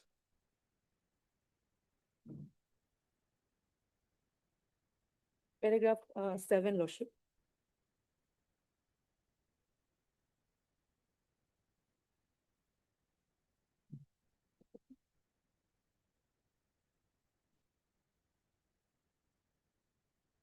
The main judgment, Lordship, the original one is the 2009 6 SCC Sarla Burma, Lordship, where it is stated, Lordship, this is subsequently the paragraph 31, this is Sarla Burma. It will deduce.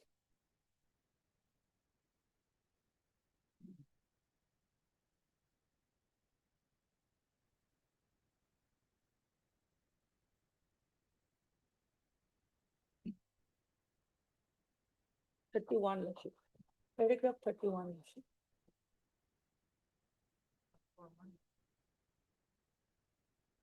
Where may I read, Lordship? Yes. Where the disease was a bachelor and the claimants are the parents, the deduction follows a different principle. In regard to bachelors, normally 50% is deducted as personal and living expenses because it is assumed that a bachelor would tend to spend more on himself. Even otherwise, there is also the possibility of his getting married in a short time, in which even the contribution to the parents and siblings is likely to be cut drastically. Further, subject to evidence to the contrary, the father is likely to have his own income and will not be considered as a dependent, and the mother alone will be considered as a dependent. In the absence of evidence to the contrary, brothers and sisters will not be considered as a dependents because they will either be independent and earning or married or be dependent on the father. Paragraph 31. Here, brother is. Yes, brother. No, my query is brother is made a party as a claimant on his own right or as legal heir of the deceased. As legal heir of the disease. This- He was already in the claim petition, Lordship, as a legal heir, representative.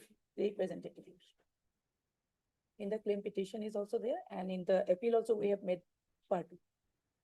Claim petition as a claimant or as, Representative. because the claimant cannot move. Because at that time he was, yes. At that time. Okay. And now, Lordship, because he is not there, he is already on, brother is the only legal heir, Lordship. And he is already on record.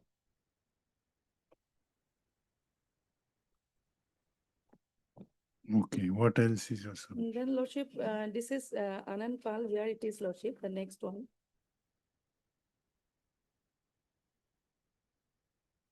This is only quoting this Sarla Verma, Lordship, paragraph 5 and 6, Lordship.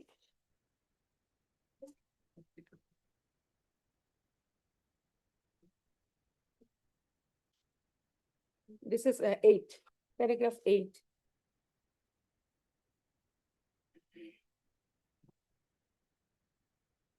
Looking at the above, the tribunal and the high court should not have considered the three older married siblings to be dependent on the deceased victim. The compensation awarded to the married siblings is found to be unmerited. The appeal is accordingly allowed by setting aside the impugned award of the Motor Accident Claims Tribunal upheld by the High Court under the impugned judgment. And one more judgment there, Lordship. Manjuri Bera, it is Lordship, also there, Lordship. No, the brother is not claiming the compensation as dependent of the, Lordship. This- he is claiming compensation as heir of the, Yes, so he cannot be Lordship, he cannot get the compensation. why? He is representing Lordship, he is not dependent. No, suppose the judgment was delivered and no appeal has been preferred. We have preferred appeal, Lordship, Assuming no appeal is preferred, Lordship. then to whom the compensation would have been paid? Not against the death certificate, dead person, Lordship. Someone have Whether to- legal representative or legal heirs can claim, Legal heirs can claim Lordship. can claim or not. Yes, Lordship, not legal representative. That is their Lordship, this is the The judgment. brother is, But it is legal representative, it may, it no, need not be legal. legal representative when the claim case was filed. But after his death, you have impleaded him as legal heir. I have not impleaded Lordship. Because only as per the statement of the, Was there any other legal heir of the deceased? this is their question that there was no other person, Lordship. The opposite party has said that there is no other legal heir alive. Parents also not there, Lordship. Otherwise, it would have been your duty to substitute legal heirs. Yes, Lordship, I have verified, Lordship. I have asked them only, Lordship. So there Yes, is I no am legal sure. heir. He is the only legal heir. Yes, Lordship. From their version that he is the only person. Okay, any other submission? Yeah, Lordship, this is one judgment, Lordship. 2017 SCC 643.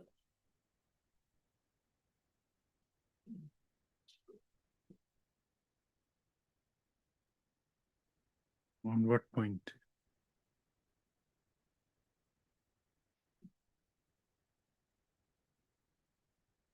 Paragraph 12, Lordship, may kindly page the paragraph 12, Lordship, regarding legal representative.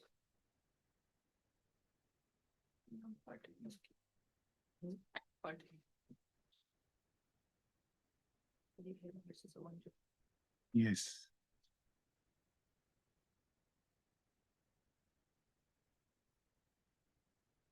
Yes, May I read, Lordship?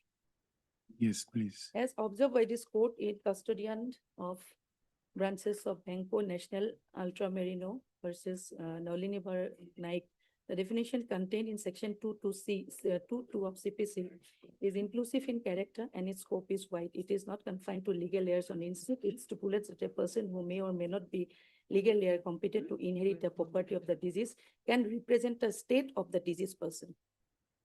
It includes heirs as well as persons who represent the state. He is entitled for state. Even without title, either an executors or administrators in possession of the state of the deceased. All such person would be covered by the expression legal representative. As observed in Gujarat, SRTC versus so legal representative is one who suffers on account of death of a person due to a motor vehicle accident and need not necessarily be a wife, husband, parent, and child. And Lordship, then paragraph 15, Lordship. Judges, in this background, where a legal representative who is not dependent files an application for compensation, the quantum cannot be less than the liability referred to section 140 of the Act. Therefore, even if there is no loss of dependency, the claimant, if he or she is legal representative, will be entitled to compensation, the quantum of which shall be not less than the liability following from section 140 of the Act. The appeal is allowed to the aforesaid extent. There will be no order as to cost. We record our appreciation for the able assistance rendered by this so. Then Lordship, paragraph 19. In the impugned judgment, the High Court has correctly drawn a distinction between right to apply for compensation and entitlement to compensation. The High Court has rightly held that even a married daughter is a legal representative and she is certainly entitled to claim compensation. It was further held that on the facts of the present case that the married daughter was not dependent on her father. She was living with the husband and her husband's house. Therefore, she was not entitled to claim statutory compensation. According to the High Court, claimant was not dependent on her father's income. Hence, she was not entitled to claim compensation based on no full liability. Paragraph 20, Lordship, in my opinion, no full liability emphasis in section 140 of the said act is distinguishable from the rule of strict liability. In the former, the compensation amount is fixed. It is rupees 50,000 in cases of that section. It is a statutory liability. It is an amount which can be deducted from the final amount awarded by the tribunal. Since the amount is a fixed amount, crystallized amount, the same has to be considered as a part of the state of the deceased. In the present case, the deceased was an earning member. The statutory compensation could constitute part of his state. His legal representative, namely his daughter, has inherited his state. She was entitled to inherit his state. In the circumstance, she was entitled to receive compensation under no full liability in terms of section 140 of the said act. My opinion is confined only to the no full liability under section 140 of the said act. This section is a code by itself within the Motor Vehicle Act. Entitled for Lordship, no full liability only. And so far as it's an injury case, Lordship. So here it will be, so far as no full liability is in case of that, say 50,000. Here Lordship will, it's an injury case since it's a grievous injury, 25,000 will be there, Lordship.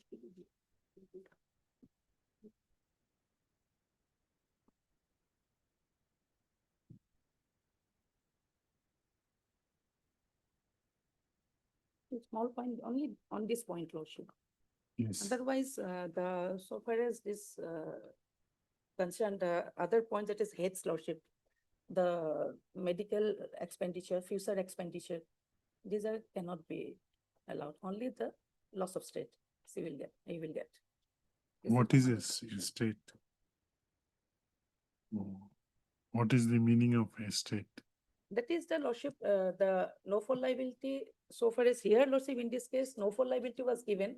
And loss of the job, loss of state means that now I have gone through that, whatever the, she has the property, that loss of state, in case of that, it is given a, it's a jacket formula is there, 15,000 in case of death as per Panoy case.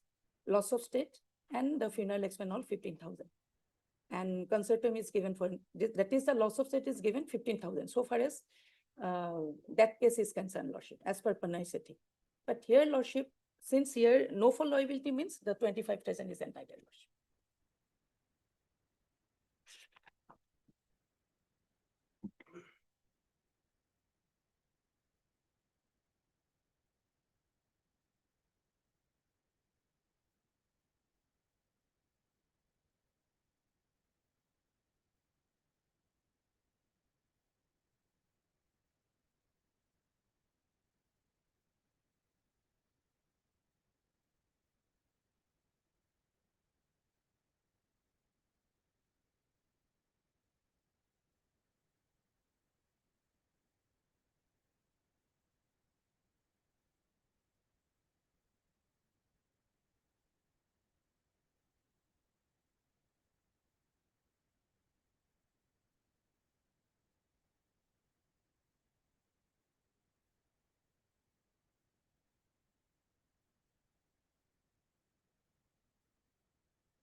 Yes, yes, Ms. Chaudhary.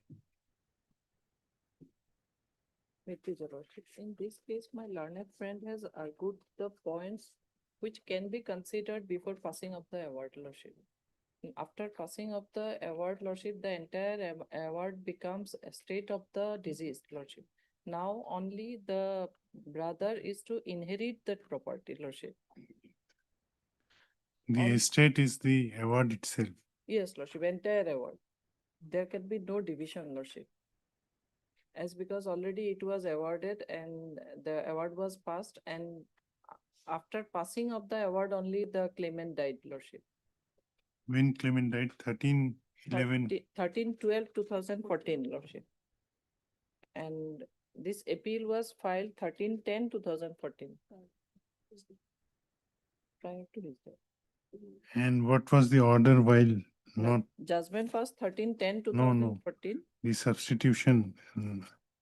Substitution, Lordship, there is a miscase.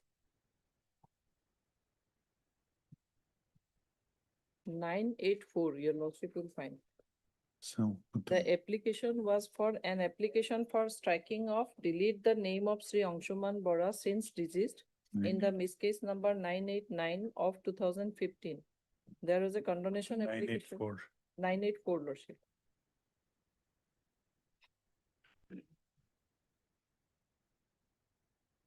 In this case, what happened, Lordship, after the accident, the claimant becomes unable to move, Lordship, freely. So a claim petition was filed by the claimant represented by his brother, Lordship.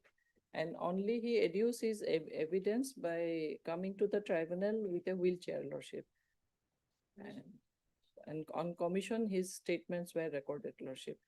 So after filing of this MSC appeal, Lordship, when notice was issued to the representative of the claimant, so they filed this application saying that an application for striking off, delete the name of Sri Anshuman Bora since deceased in miscase number 989 of 2015 and miscase number of 2016 in the related appeal. Their contention is this miscase is that the petitioner begs to state that paragraph 2. Which miscase? Lordship, that is 984. No? 984 is a condonation of No, application. Lordship. No. It's a 653, Lordship. 653 of 2016. Is the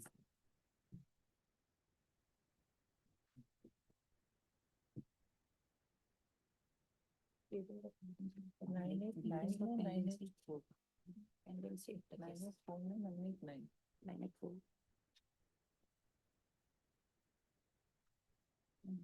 In 653, your Lordship will find in paragraph 2. Yes. That the petitioner begs to state that in the instant appeal was filed on 23/3/2015 after his death, impleading the claimant as respondent number 1 along with petition for condonation of delay being miscase number 98415, and this honorable court was pleased to issue notice on condonation by order dated 6/5/2015. That accordingly notice was issued upon the opposite parties, respondents and respondent number 1, representing the claimant Anjan Bora appeared and introduced this honorable court that the injured Anshuman Bora already expired on 13/12/2014 prior to filing of this case. That since the claimant brother of the injured is already on record, the name of Anshuman Bora may be struck off, deleted from the case record. Thereafter, the name of Anshuman Bora was strike out. Here, order to keep us person.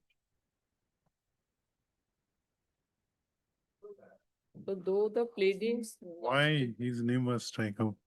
Lordship, He though- was the main claimant. Yes, Lordship. You were earlier As only being represent. Lordship substituted. by It has to, Lordship. it has to be substituted only. Lordship.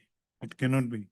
I came to this court after. Because this, Lordship. He was the main claimant. Yes, Lordship. His property you would be inheriting. Striking out the name of main claimant, Lordship, itself proves that that appeal is not maintainable, Lordship. They themselves prefer striking out the name of the claimant, Lordship. You cannot strike out. Lordship. The prayer should have been for Lordship, as substituting. Friends, information, Lordship, earlier it was advised to the appellant that the claim petition has to be substituted, Lordship. Substitution has to be filed. And thereafter, they filed this 653 application. Because you were not there in the claim case as a claimant earlier also. Yes, Lordship. Earlier also you were only representing the main claimant. Now the brother has become as a legal heir, Legal heir. But where is the reflection? Lordship. There is No, Lordship, in 653, what order was passed, it was not within my knowledge, Lordship. In 653 only striking out was allowed.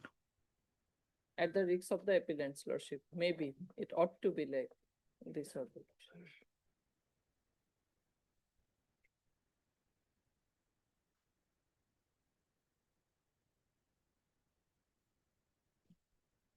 Okay, what is your submission?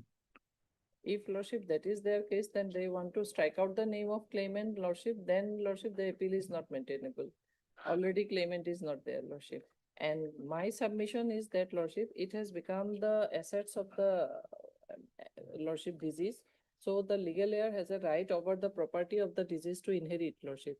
There are numerous judgments of various high courts and Supreme Court also that, Give only one judgment.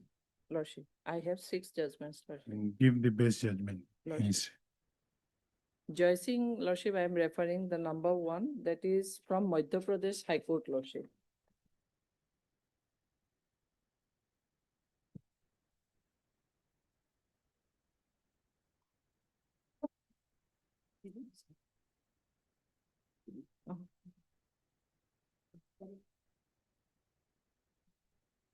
Paragraph 12, Lordship.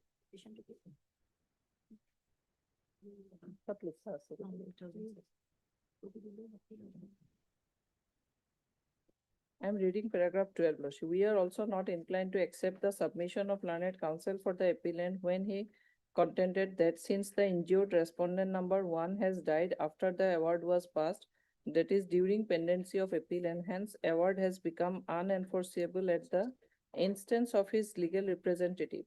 In our view, once an award is passed in favor of claimant injured by the tribunal, then it becomes an asset actionable claim capable of being enforced by the legal representative of deceased on whom the estate has devolved.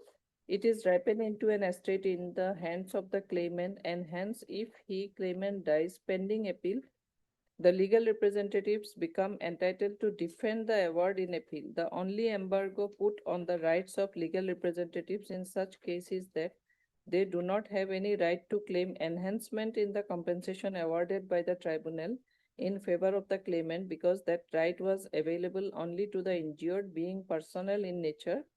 Such right abates on his death. Such is not the case here. In this case, legal representatives of the claimant injured are only defending the award validly passed in favor of the deceased by the claims tribunal. In our view, it is legally permissible. Exactly, and same, Lordship, same facts, Lordship, in this case also.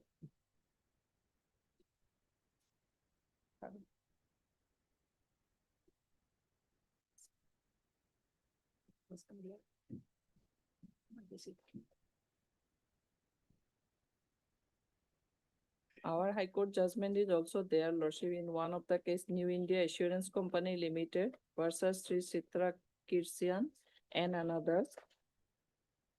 Manjuri Bera, my learned friend, already read out that the entire Lordship findings is in favor of the legal representative with legal heirs of a deceased, Lordship. That is with regard to no fault Here, liability. Lordship, no fault liability will not come. It is already award was passed, Lordship. And Supreme Court decision, one is there, Lordship, that is Ramabai Prabhat Bhai, Lordship. What it says. 1987, 3 SCC 234 page. Lordship.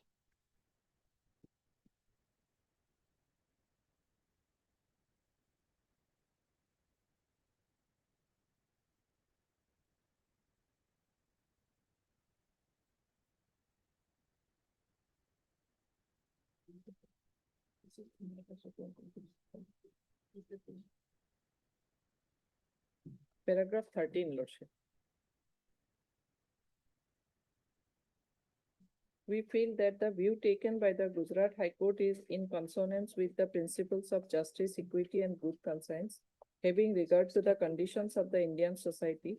Every legal representative who suffers on account of the death of a person due to a motor vehicle accident should have a remedy for realization of compensation, and that is provided by section. Yeah, para. Para 13, Lordship. Page 250. Yes. Yes. Every legal representative who suffers on account of the death of a person due to a motor vehicle accident should have a remedy for realization of compensation, and that is provided by section 110A to 110F of the Act. These provisions are in consonance with the principles of law of torts that every injury must have a remedy. It is for the Motor Vehicles Accidents Tribunal to determine the compensation which appears to it to be just as provided in section 110B of the Act, and to specify the person or persons to whom compensation shall be paid. The determination of the compensation payable and its apportionment as required by section 110B of the Act amongst the legal representatives for whose benefit an application may be filed under section 110A of the Act have to be done in accordance with well-known principles of law. We should remember that in an Indian family, brothers, sisters, and brothers' children, and sometimes Yeah. foster children.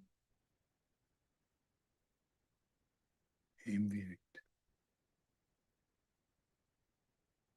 And sometimes foster children live together and they are dependent upon the breadwinner of the family. And if the breadwinner is killed on account of a motor vehicle accident, there is no justification to deny them compensation, relying upon the provisions of the Fatal Accidents Claim 1855, which we have already held has been substantially modified by the provisions contained in the Act in relation to cases arising out of motor vehicles accidents. We express our approval of the decision in Megibhai Khimji Vida versus Chaturbhai Taljabhai and hold that the brother of a person who dies in a motor vehicle accident is entitled to maintain a petition under section 110A of the Act if he is a legal representative of the deceased. So basically this says, Lordship, even before the tribunal also a claim petition can be filed by a brother. This is a different case. Lordship, in motor accident, there is. In your case, it was the Lordship. claimant himself. Yes, Lordship. Yes. And So the he- award was, Part. compensation was awarded to the claimant. That is exactly to Jai Singh, Lordship. Okay.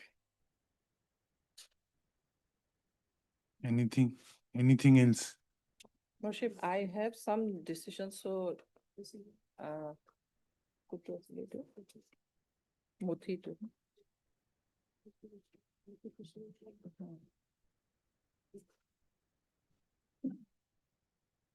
And another one, Lordship, that is Madras High Court, Lordship. On what point? This is also regarding the entitlement of brother or brother's family in laying the claim for compensation. It is necessary to refer to the judgment of the Honorable Apex. No, what were the facts? Lordship, When the claim was? whether brother is entitled or not. No, Lordship. here we are concerned about the question After award, Lordship. after award was passed. So for that, Lordship, Jai Singh is in the same scenario, the Jai Singh was passed, Lordship. Any reply, Miss? And Lordship, for a last decision, Lordship, this is a beneficial legislation, Lordship.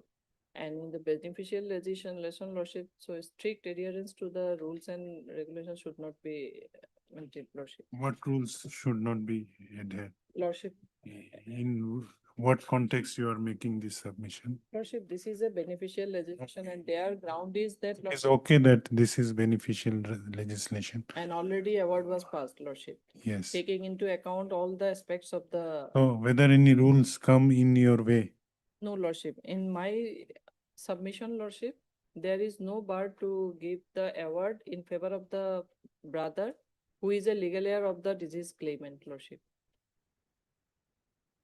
But they have taken additional grounds that to some, Lordship, extent the award is to be reduced. In my opinion, the additional grounds they have taken, Lordship.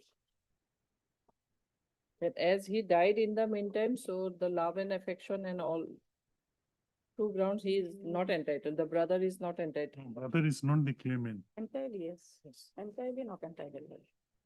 But Lordship, here is not the case. He is not the claimant. He is Yes. the legal heir to Here inherit. the distinction is that brother is not the claimant. Yes, Brother is only inheriting what was granted to the claimant.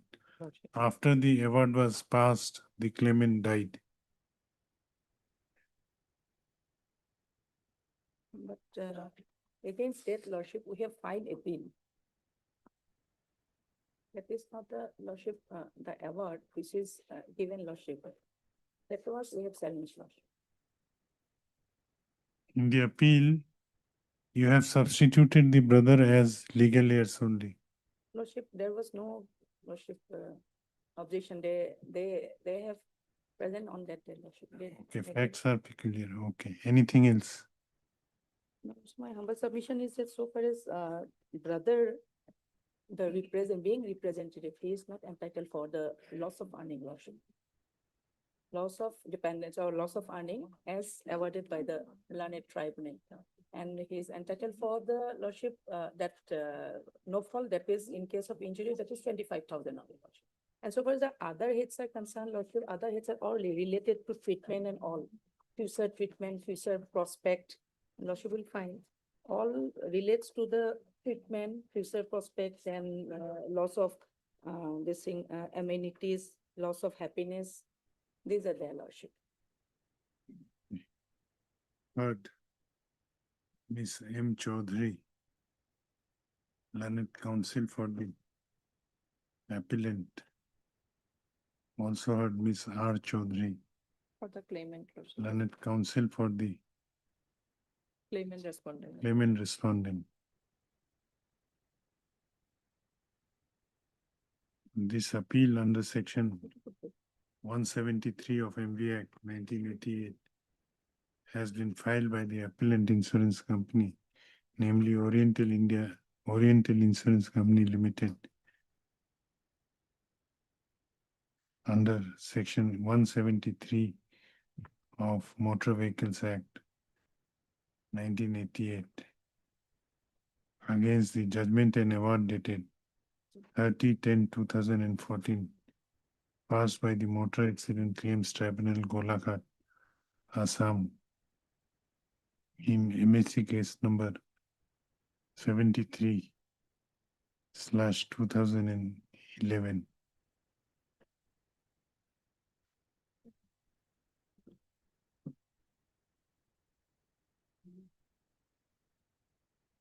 The facts relevant for consideration of this appeal, in brief, are that ... Learned counsel for the appellant has submitted that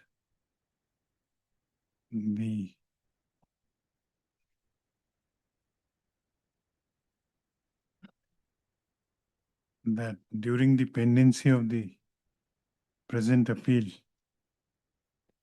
the claimant Anshuman Bora expired. She submits expired on 13/12/2014, and thereafter by order dated 12/8/2016 in IA within brackets C number 653/2016, the name of the Anshuman Bora, namely who was the main claimant of the in the MSC case number 73/2011, was strike out on the basis of an application filed by the insurance company / appellant. The said application was made as the brother of the claimant, namely Shri Anjan Bora, was already on as the brother of the claimant, namely Anjan Bora, as the name of the brother of claimant, namely Anjan Bora, was already on record as the representative of the claimant Anshuman Bora. Learned counsel for the appellant submits that the present respondent, namely Anjan Bora,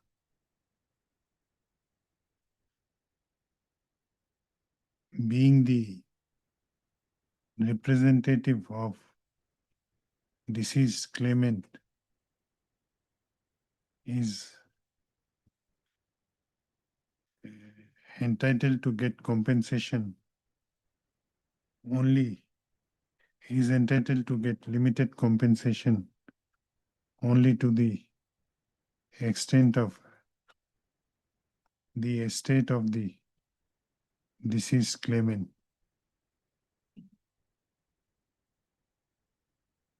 She submits that the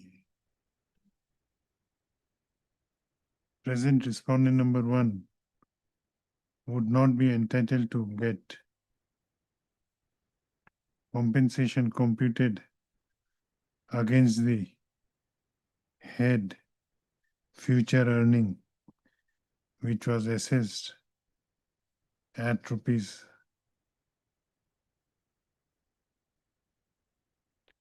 96,000.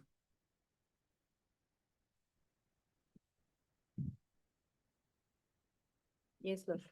96,000 96,000 for future earning. future.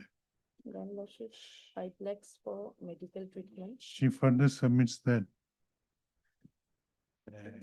the present respondent number 1 would also not be entitled to get compensation against the head loss of happiness against, yes, Ms. Chaudhary, against what? This is Lordship, so far as 5 lakhs is concerned, that is medical expenditure. Against, And then Lordship, 1 lakh on the head of loss of amenities. against loss of amenities, rupees 1 lakh against loss of amenities, And rupees Lordship, 2 lakhs on the head of pain and sufferings. rupees 2 lakhs on the head of pain and suffering, Then again 2 lakhs for under the head of loss of future prospect. rupees 2 lakhs for loss of future prospect. That is totaling rupees 26 lakhs 32. 2632 is the total amount. Total. He will get nothing according to you. No, Lordship. Will get Lordship that no fault is there, Lordship. No fault is there as per this decision, Lordship. No fault liability is the loss of state, Lordship. Here, as per Manjuri Lordship Bera case, in paragraph 20, it is stated, Lordship. That is, so far as no fault is concerned, so far injury cases are concerned, Lordship, 25,000 is entitled. And that case, Lordship, 50,000, Lordship. That it is a case of, it's a death case, so it's a 50,000 was given. She was legal, she was considered as a legal representative.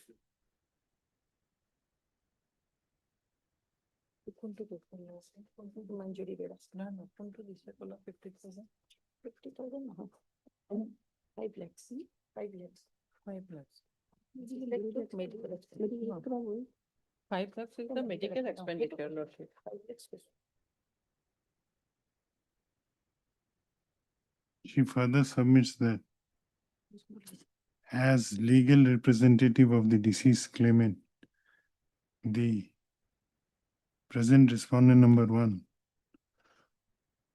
is entitled only to get compensation against the head no fault liabilities. That is to the extent of rupees 25,000 only.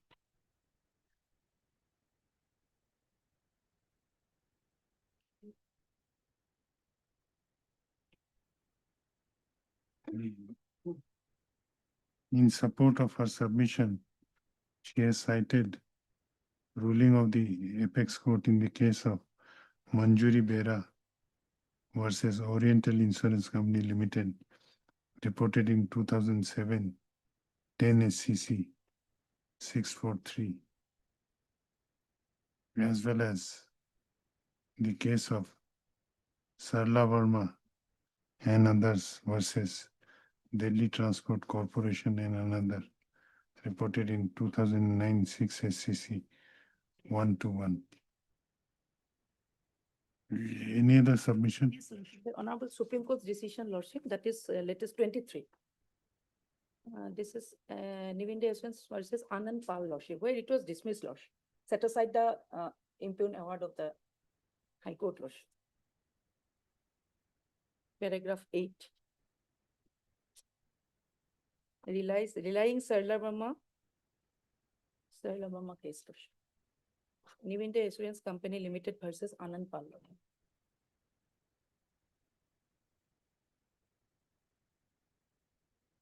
Paragraph 8. She further submits that there is nothing on record to show that the present respondent number 1, who is the sibling of the deceased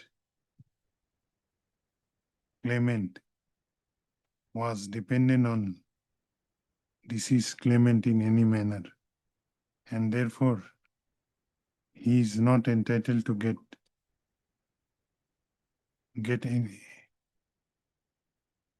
Compensation. any compensation. Compensation. This Lordship, this as per this decision, Lordship, he is not entitled. Any What is your decision, what submission? other decision? You have, at one point of time, you have submitted that Yes, he is Lordship. entitled to get a state of the, State means, Lordship, it is. according to as you, per- it is 25,000. Yes, that is not, that is, state is the no for liability, Lordship, as stated in. the You may not be correct, but according to you, a state means no fault liability. As per this decision, Lordship. Hmm. So, my humble submission, that loss of earning, that loss of earning that is stated by the, that is awarded by the Lordship, tribunal, Lordship. That is Lordship, not the entitled, lawful Lordship. liability will come And at the initial regarding- stage, Lordship. And regarding, Lordship, After award, this will not come. That is your submission. Lordship. So, she is not entitled to get compensation. Last line kya hai?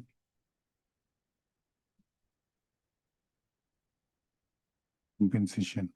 In support of her submission, she has cited a ruling of the Apex Court in the case of New India Assurance Company Limited versus Anand Pal and another. On the other hand, Ms. R. Chaudhary, learned counsel for the respondent number 1, has submitted that in the MAC case number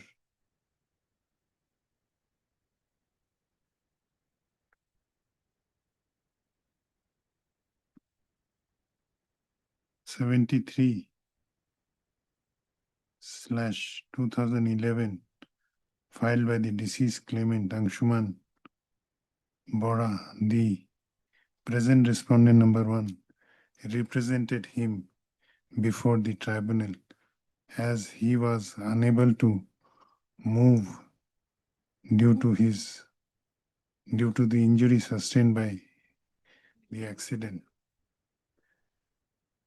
She submits that since the claimant has expired after passing of the impugned judgment and award, the said award has become an asset capable of being enforced by the legal heirs on whom the estate has devolved. She submits that in the instant case, it is not the case where the present respondent is claiming is himself claiming the compensation on his own right. He has been there as a representative of the deceased claimant when he was alive, and after his death, he ought to have been substituted as the sole respondent. However, she submits that instead of filing an application for substitution of the deceased claimant on his death on 13/12/2024, the insurance company filed an interlocutory application number 653/2016 for striking out the name of the respondent number 1, who was the main claimant and to whom the compensation was awarded by the impugned judgment and award, which is under appeal in this MSC appeal. Stop. She submits that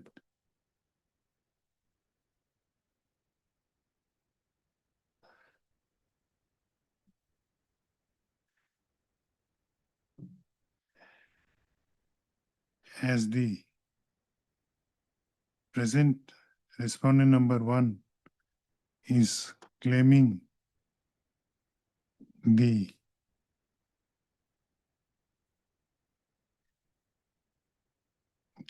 compensation awarded to the deceased claimant as his legal heir, he is entitled to inherit the entire award as it has become estate of the deceased. In support of her submission, learned counsel for the respondent number 1 has cited a ruling of the High Court of Madhya Pradesh in the case of New India Assurance Company Limited versus Jai Singh, reported in 2008, 0 Supreme within bracket MP 1058. Stop. She has also submitted that on technical ground this appeal is not maintainable as there is no order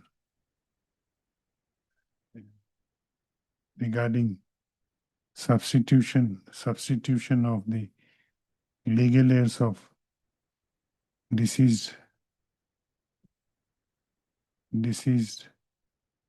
claimant in this case.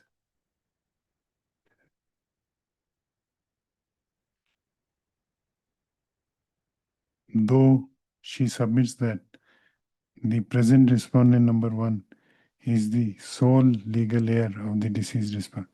He is the only legal heir, sole legal heir of the deceased respondent. Stop. In support of her submission, learned counsel for the respondent number 1 has also cited following rulings. Gujarat State Road Transport Corporation, Ahmedabad versus Raman Bhai, Prabhat Bhai and another, reported in 1987, 3 SCC 234, as well as any other case. Yes, Lordship. In this case, dependency was considered by the Supreme Court, Lordship, in this is National Insurance Company Limited versus Birender and others.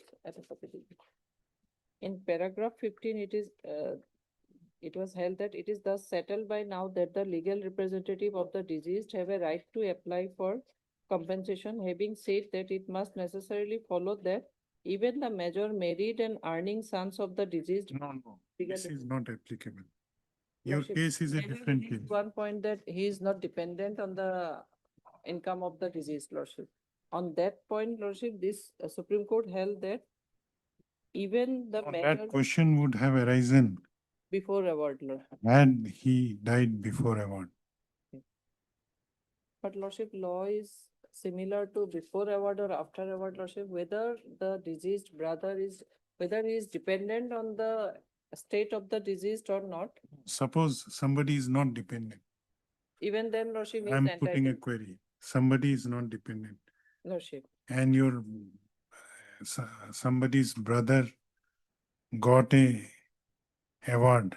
Lordship, He died Lordship. after passing of the award. Nobody has preferred an appeal. Who would inherit that The property? legal heirs. Legal heirs. Yes, Lordship. Suppose there is an appeal. Lordship. Appeal is dismissed. Who would Legal heirs. legal heirs?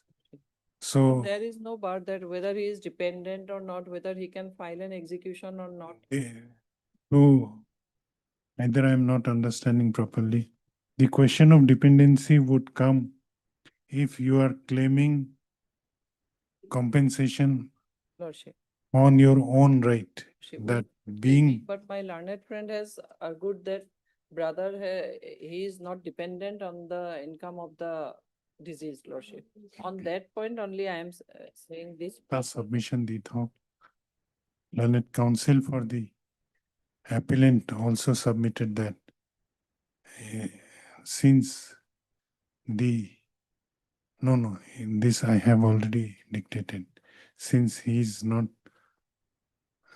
the dictation this. Dependent. Lordship. Your submission is that since he is not, there is nothing on record to show that he is dependent, he is not entitled except estate. Okay. Okay.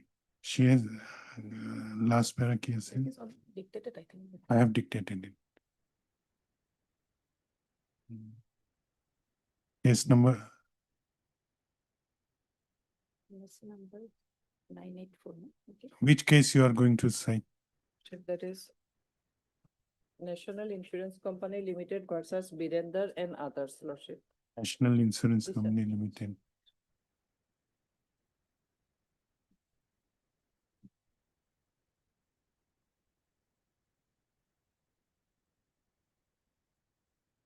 It says that it is the bounden duty of the tribunal to consider the application irrespective of the fact that whether the concerned legal representative was fully dependent on the deceased and not to limit the claim towards convention. Yes, National Insurance Company versus- Limited versus Birender. Birenden and other.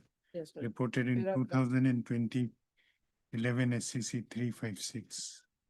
Stop. I have considered the submissions made by learned counsel for both sides and have gone through the materials available on record. I have also gone through the judgments cited by learned counsel for both sides in support of their respective submissions. Dot, dot, dot. Hearing concluded, judgment reserved. Must oblige. Lordship.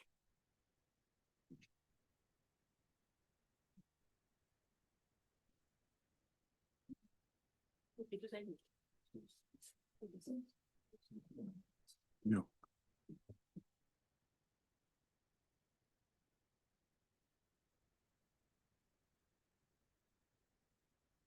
That's on list item 1.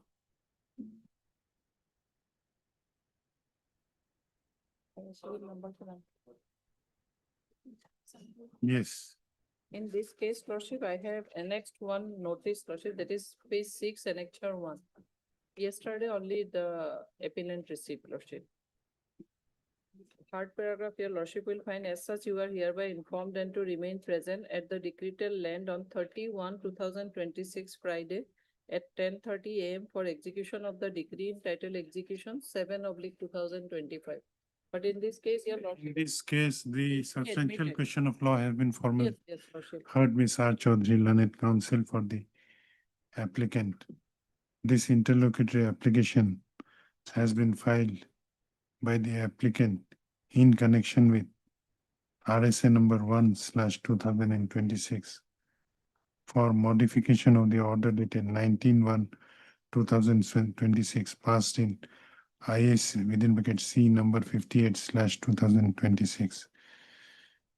She has submitted that in the connected regular second appeal, this court has formulated substantial question of law and has also admitted the appeal, and notice have been issued to the respondents. She further submits that In stay application. along with the connected regular second appeal, an interlocutory application was filed under under Order 41 Rule 5 of the Code of Civil Procedure, which was registered as ISC number 58/2026. However, since on the date of issuance of notice, the applicant was unaware about pendency of any title execution case, only notices were issued to the opposite party. She further submits that the applicants / appellants when have you received? Yesterday, Lordship, on 28. Have received the notice in title execution case number 7/2025 from the executing court, intimating that the impugned judgment and decree has been put to execution and the applicants were directed to remain present at the decretal land on 30/1/2026, that is tomorrow. She submits that in view of the aforesaid development, it has become urgent to pass an order of stay of execution in the title execution case number 7/2025 till the next returnable date in IA number 58/2026, which is when After 4 weeks. Order to be executed. I Order to undown. next date ki ase? I don't know. 27th of February. Lordship. Stop. Considering the submissions as well as materials available on record, the prayer is allowed. The proceeding of title execution case number 7/2025 Pending before the civil judge junior division. Huzai. pending before the Court of Learned Senior Judge, Learned Civil Judge, Junior Division Hojai, is hereby stayed till next returnable date, that is 27 February 2025. Lordship, may I pray one thing that the time has been fixed at 10:30 AM. So earlier there was a procedure to communicate the order to the concerned court. May I pray your Lordship may direct the registry to communicate this order to the learned civil judge junior division Hujai. No, we will upload it. You Lordship. take the certified copy, Abhishek. We'll upload it now. Lordship. You take this, you take the downloaded copy. Right, money go it, yeah? It will get uploaded within an hour. Lordship, application will not be accepted by. No, the you copying get center. it downloaded from the website Lordship, and then make an application before the trial. Lordship, This interlocutory application is accordingly disposed of. Lordship, I am deeply obliged, Lordship. Item 19.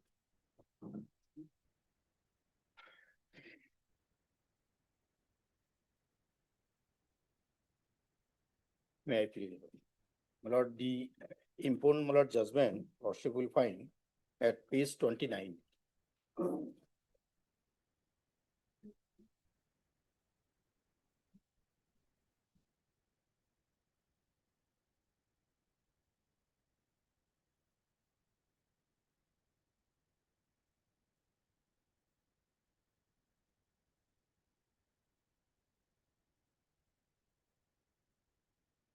Yes, what is your case? Page 29, my lord.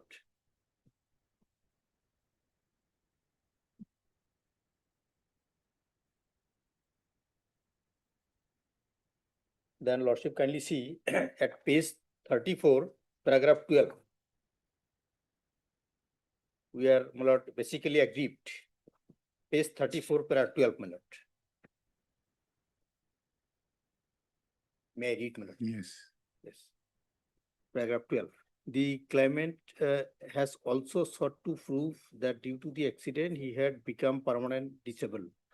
In this regard, he has exhibited the বেলেগ paragraph আহিছে with regard to the nature of injuries.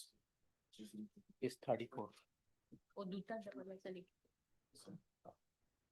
আচ্ছা, In well, this regard, he has exhibited the disability certificate as exhibit 4. The claimant has also Is this a case for enhancement yes, or enhancement of the? enhancement. Okay. Yes, The- please read. Yes. The claimant has also tendered the evidence of the doctors of PW3, Dr. So-and-so, has evidence that he was one of the members who had given the certificate and said that the disability was 40% based on the previous injury reports and on physical examination. However, on perusal of the exhibit 4, it is seen that the same was given on 25/6/2019 and the accident had occurred on 16/4/2017. If there was no fresh assessment, then the assessment of the injuries based on previous report cannot be taken to be a valid assessment. Moreover, there is no assessment by the board as to whether the disabilities will affect the quality of the life of the claimant or his earnings capacity. As such, this tribunal hold that the claimant has not suffered any permanent disability. That is the findings. That findings has been challenged basically in this. Where you sustained your injuries? Now, lordship kindly What see- injuries? Yes, certificate, my lord, we have annex. My lord, PW3, my lord. Page 28, 27, my lord. Page 27. Yes. Basically, my lord, paragraph 3. On 25/6/2019, a meeting of the said board was held and I along with the other board members were present, and after scrutining all the medical documents of the injured Amiruzzaman, so-and-so, had come to conclusion that his disability is permanent and it is 40%. Then, my lord, cross portion lordship will find at page 28. Page 28, my lord. Exhibit 4 disability certificates does not reflect the word disability. I have not brought the issue register and also medical guideline. I have examined the patient on that day, but I have not suggested any treatment for his injuries. The fact that the injury was due to the accident was narrated by the claimant. However, the same has not been reflected in the disability certificate. The disability certificate was issued on the basis of the previous injury report and physical examination of the injured. It is not a fact that 40% disability is excessive considering the nature of the injury sustained. That was the. Where was the injury? Leg, hands? It is a limb, a thigh, my lord. Okay.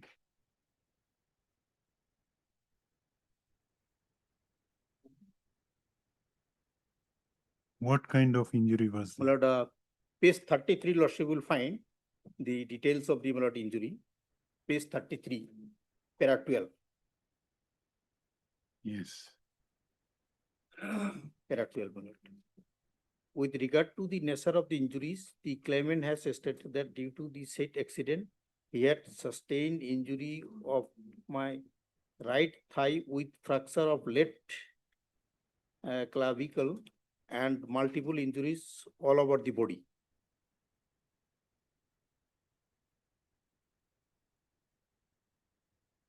He has further stated in his claim petition that soon after the accident, he was taken to Golpara Civil Hospital, but on the same day, considering the seriousness of the injury, he was referred to GMC Guwahati for better treatment. He was admitted in- Clavicle is this bone. Yes. Right thigh Thigh. with fracture left clavicle.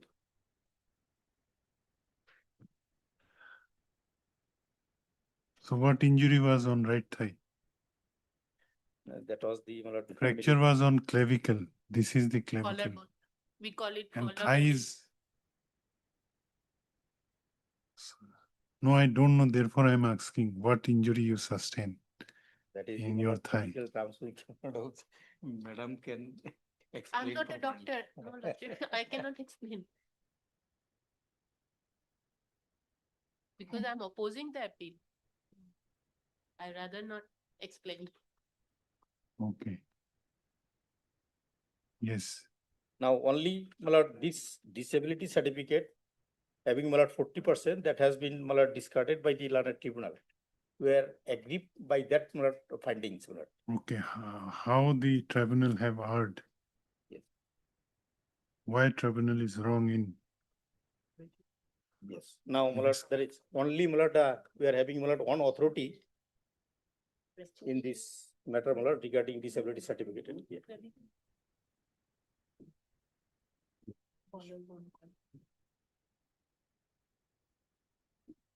citation. Like to ask about my Lordship will find there para 23.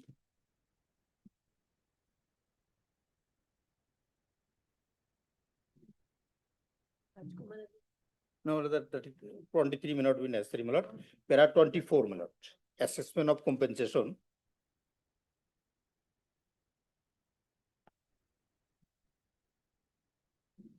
Yes. May I read, my lord? In this case, the tribunal acted on the disability certificate. But the High Court had a reservation about this accessibility, as it found that the injured had been treated in the government medical college, government hospital in Delhi, whereas the disability certificate was issued by the district hospital in the state of Uttar Pradesh. The reason given by the High Court for rejection may not be sound for two reasons. Firstly, though the accident occurred in Delhi and the injured claimant was treated in Delhi hospital after accident, as he hailed from Chori Mondi in the neighboring district of Ghaziabad in Uttar Pradesh, situated on the outskirts of Delhi, he might have continued to treatment in the place where he resided. Secondly, the certificate has been issued by the Chief Medical Officer Ghaziabad on the assessment made by the medical board, who is also considered of an orthopedic surgeon. We are therefore view that the High Court ought not to have rejected the said disability certificate. Next, Paragraph 25. The tribunal has proceeded on the basis that the permanent disability certificate injured claimant of 45% and loss of his future earning capacity was also 45%. The tribunal overlooked the fact that the disability certificate referred to 45 disability with reference to the left lower limb and not in regard to the entire body. The said extent of the permanent disability of the limb could not be considered to be a functional disability of the body, nor could it assume to result in a corresponding extent to loss of earning capacity, as the disability would not have prevented from him from carrying on his avocation as a cheese vendor, though it might impede his smooth functioning. Normally, the absence of the clear and sufficient evidences would have necessitated remand of the case for further evidence on this aspect. However, instead of remanding the matter for a finding on this issue at this distance of time, after nearly 2 decades, on the facts and circumstances to do complete justice, we propose to assess the permanent functional disability of the body as 25% and loss of future earning capacity as 20%. No, what you want to emphasize? That is, the my permanent disability certificate has been discarded by the tribunal. The tribunal, I think, has not properly considered. No, it has reasoned. It has stated that the disability certificate was given in the year 2019, whereas accident occurred on 2017. 17. During that period, yes. Where is the disability certificate? Page number? Page 49, LCR. They have not annexed it. You have not annexed. Yes, disability certificate not in so not a case 49. No. LCR Malad we have said.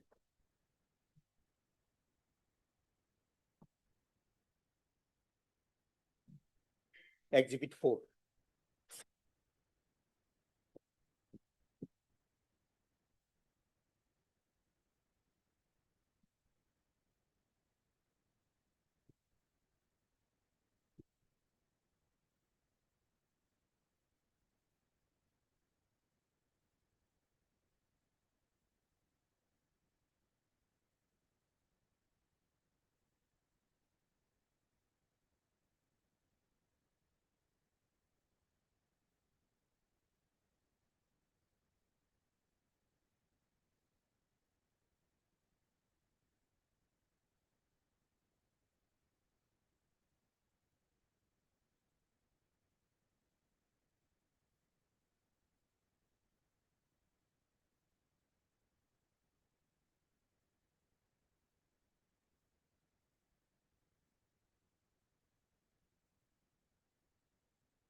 Yes, you have a copy of Exhibit 4 with you. No. Then, I have verified the Malad exhibit 4 okay, from then the LCR. why court was wrong? Because Malad the evidences led by the doctor and the certificate are Malad consistent. Now tribunal, while Malad discussing the Malad No, what was the injury sustained? that has been reflected in the certificate itself. Tell me what you go through in.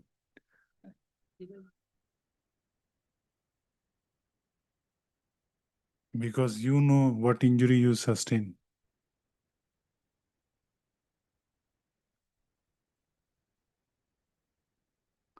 What was the injury sustained on your?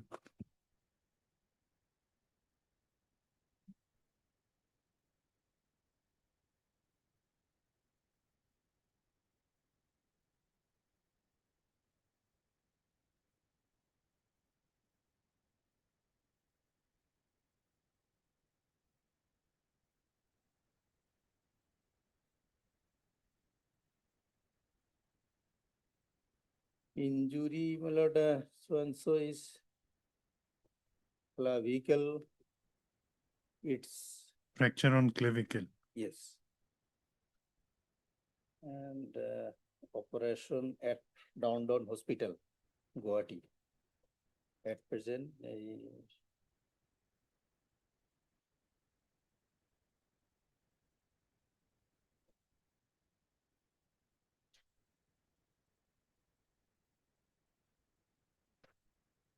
finally, it is a smaller grievous, injurious grievous, permanent disability of 40% is given.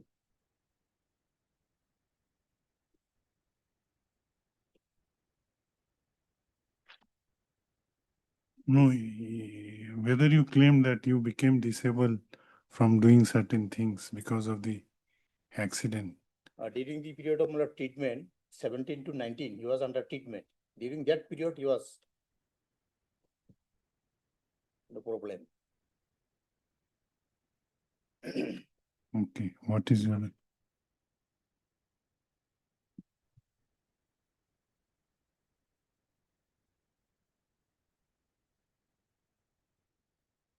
So you don't know what injury you suffered on your thigh? That you don't know. That is Malad, as reported in the Malad medical report, fracture and Malad the term. Fracture on clavicle only. Yes, that is the. On your thigh? What was the injury? That as That you don't know. that as reflected in the medical Okay. certificate, Malad. We cannot say Malad beyond this certificate. Okay. only Anything- that person, Yes. Anything else? that must, right? Yes. Lordship, clavicle, Lordship already concluded this. And disability, Lordship Rajkumar Ajay Kumar, he has shown, he has read the paragraph which relates to that particular case. But the law laid down in Rajkumar Ajay Kumar, that has not been shown by him. Yes. Lordship, same Rajkumar Ajay Kumar, paragraph 12, my, Para 27. no, 12, Lordship, in my SCC vicinity. एक minute अपना copy कर दिया उसमें circular दिया Which is the starting paragraph. The tribunal should also act with caution because after 12 Lordship 13 the summarization of what 16, para 16. para 16 No. The tribunal should not be. the silent spectator, yes, those are also there Lordship, those are before and assessment effort of that way I'll have to read earlier paragraphs also Lordship if it is okay. No, on which para you are relying? I'm relying on the paragraph that para 18 Lordship, but 16 is also important that the tribunal should not be silent spectator when medical evidence is tendered in regard to the injuries and their effect, in particular the extent of permanent disability. Sections 168 and 169 of the Act make it evident that the tribunal does not function as a neutral umpire as in a civil suit, but as an active explorer and seeker of truth which is required to hold an inquiry into the claim for determining the just compensation. The tribunal should therefore take an active role to ascertain the true and correct position so that it can assess the just compensation while dealing with personal injury case. The tribunal should preferably equip itself with medical dictionary and a handbook of evaluation of permanent physical impairment. And Lordship, if we read this paragraph and how the tribunal acted in our particular case, Lordship, it totally covers that. Manual for evaluation permanent physical impairment for orthopedic surgeon prepared by American Academy of Orthopedic Surgeon and its Indian equivalent and other authorized texts. For understanding the medical evidence and assessing the physical and functional disabilities, the tribunal may also keep in view the first schedule of the Workmen's Compensation Act 1923, which gives some indication about the extent of permanent disability in different types of injury in the case of workmen. If a doctor giving evidence uses technical medical terms, the tribunal should instruct him to state in addition in simple non-medical terms the nature and the effect of the injury. If a doctor gives evidence about percentage of permanent disability, the tribunal has to seek clarification as to whether such percentage of disability is the functional disability with reference to the whole body or whether it is only with reference to a limb.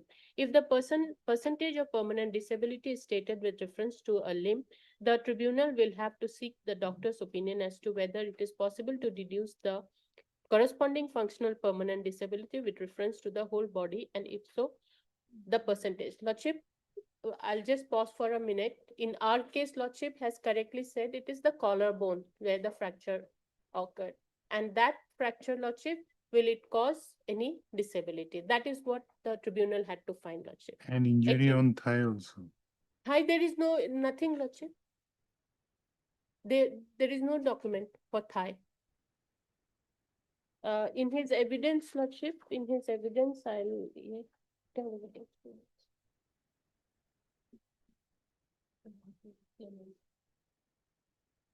It's 20 each.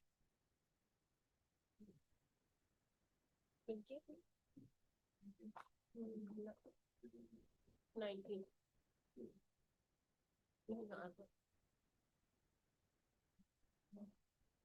In his evidence also, Lordship, he has not said anything about his thigh injury, Lordship. It was repaired. That is what he said.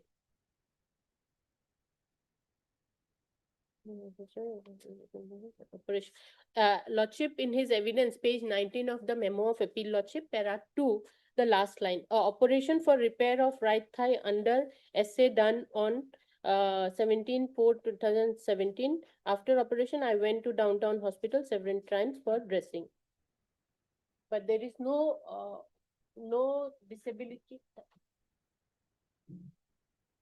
For the thigh, Lordship, there is no document that there was any disability. Had there been, Lordship, then I understand that, okay, hand, leg, those disabilities are here. But collarbone fracture, Lordship, it is even, Lordship, rib bone fracture is not a disability because it repairs itself, Lordship. That there is no no plaster put on rib bone or collarbone, Lordship. We do not find that it repairs in its own if we go by medical jurisprudence, Lordship. In rib bone also, no plaster is put. Only a bandage is put and rest is given. And for collarbone also, no plaster is put. Only bandage and rest.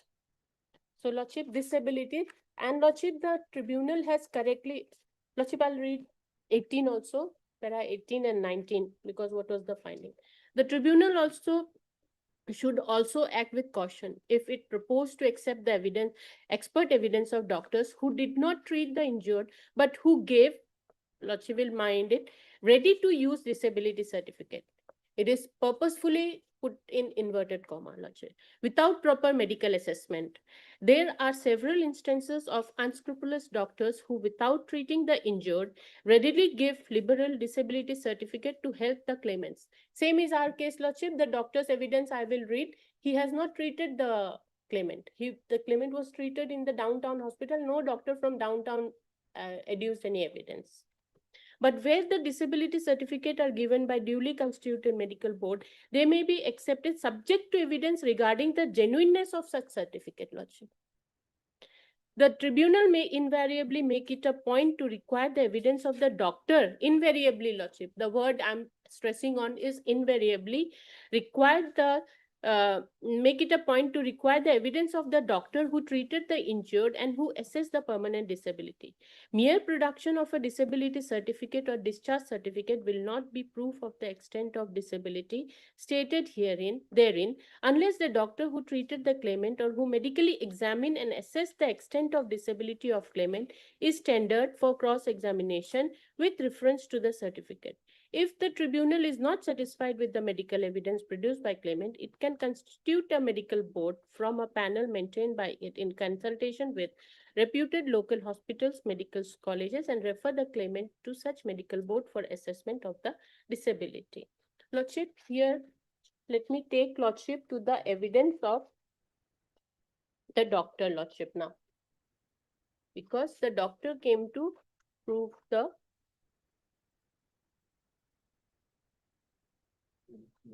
page 27, Lordship, of the memo. Yes.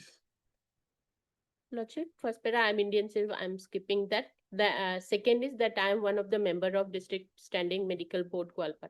That on 25/6/2019, a meeting, Lordship, of said board was held, and I, along with other board members, were present. And after scrutiny of all the medical documents of injured, scrutiny of the documents, Lordship, and Supreme Court has in Rajkumar Ajay Kumar, which is also relied on by the appellant, Lordship, it is clearly mentioned that it cannot be just a scrutiny of document. It has to be they have to examine the person to give a disability certificate. Amiruz Jaman, son of Mohar Ali, resident of so-and-so, had come to conclusion that his disability is permanent and is 40%. Based on what, Lordship? This disability and this percentage? Based on what injury? Then, Lordship, let's go to his cross-examination, Lordship. Next page. Exhibit 4 disability certificate does not reflect the word disability. I have not, spelling mistake, Lordship, may be brought, the issue register and also the medical guidelines. I have examined the patient on day, but I have not suggested any treatment for his injuries. The fact that the injury was due to accident was narrated by the claimant. So, Lordship, maybe it is not related to the accident. That is why the learned tribunal did not accept it. That is why the observation was made that the injury was in 2017 at para 12 of the judgment, Lordship. Accident occurred on 16/4/2017, and the disability certificate exhibit 4 was given on 25/6/2019. No, certificate may be given on after 2 years also, but after examination of the injured. Hmm. Because at that point of time, what is the disability unless you assess the disability? Correct. However, the same has not been reflected in the decide. The disability certificate was issued. Now, this is important on the basis of previous injury report and physical examination of the injured, Lordship. On previous document, it is not a, then he is denying that it is not a fact that the 40% disability is excess considering the nature of injury sustained. Based on the documents, a disability certificate is issued, and that is why the tribunal has correctly rejected that document, Lordship. There is no harm. In fact, I have two judgments from our High Court, Jagatnath or something. In those two cases also, Lordship, this Honorable High Court did not enhance anything. Before Lordship passes the judgment, I'll give those two judgments, Lordship. Because, Lordship, if we look at the evidence of doctor, we look at the evidence of claimant, we look at how the Honorable Supreme Court has asked a disability case is to be looked into, we find that the learned tribunal has not done anything wrong. And this appeal, Lordship, deserves to be dismissed because there is no scope for enhancement in the case. By just reading Rajkumar Ajay Kumar, what happened in that Rajkumar Ajay Kumar case is not going to help the appellant, Lordship. He has to prove his own case on its own merit. And those things are not there in the case, Lordship. And my learned friend also could not show, Lordship, when Lordship asks that what is wrong in the judgment, Lordship, he could not show what is the wrong in that observation of the learned tribunal, that of rejecting Exhibit 4. He could not show a reason. He's just saying that it is not correct. But why not correct? That has to be, and he has given Rajkumar Ajay Kumar. I have read the relevant paragraph, Lordship, of Rajkumar Ajay Kumar, where the apex court has said that just someone giving a certificate does not suffice. Either the person who has treated the claimant has to adduce evidence so that he can be cross-examined, and this doctor who had given evidence in his chief as well as in his cross-examination, his total disability certificate is made null and void. Yes. Now, one other more, Lordship, kindly see page 19. Reply to my friends. Cross-examination. No, page 19, the PW 1. Page 19. Yes. Only one paragraph, paragraph 2. Page 19, paragraph 2. That I was returning from Golpura to my house at so-and-so, vehicle number so-and-so. The driver of the vehicle number so-and-so, driving so rash and negligent manner, collided with my vehicle from opposite direction. As a result, I sustained devolving injury of right thigh with fracture left clavicle and multiple injuries all over the body. Immediately, I was shifted to Civil Hospital, Golpura on the same day, and on the same day, the doctor of the state hospital referred to me, JMC, for better treatment. And thereafter, seeing the seriousness, I was admitted to Downtown Hospital, Guwahati, for 3 days. A operation for repair of thigh, right thigh under SA done on 17/4/2017. After operation, I went Downtown Hospital several times for dressing. Now, since 2017 to 19, he was under treatment.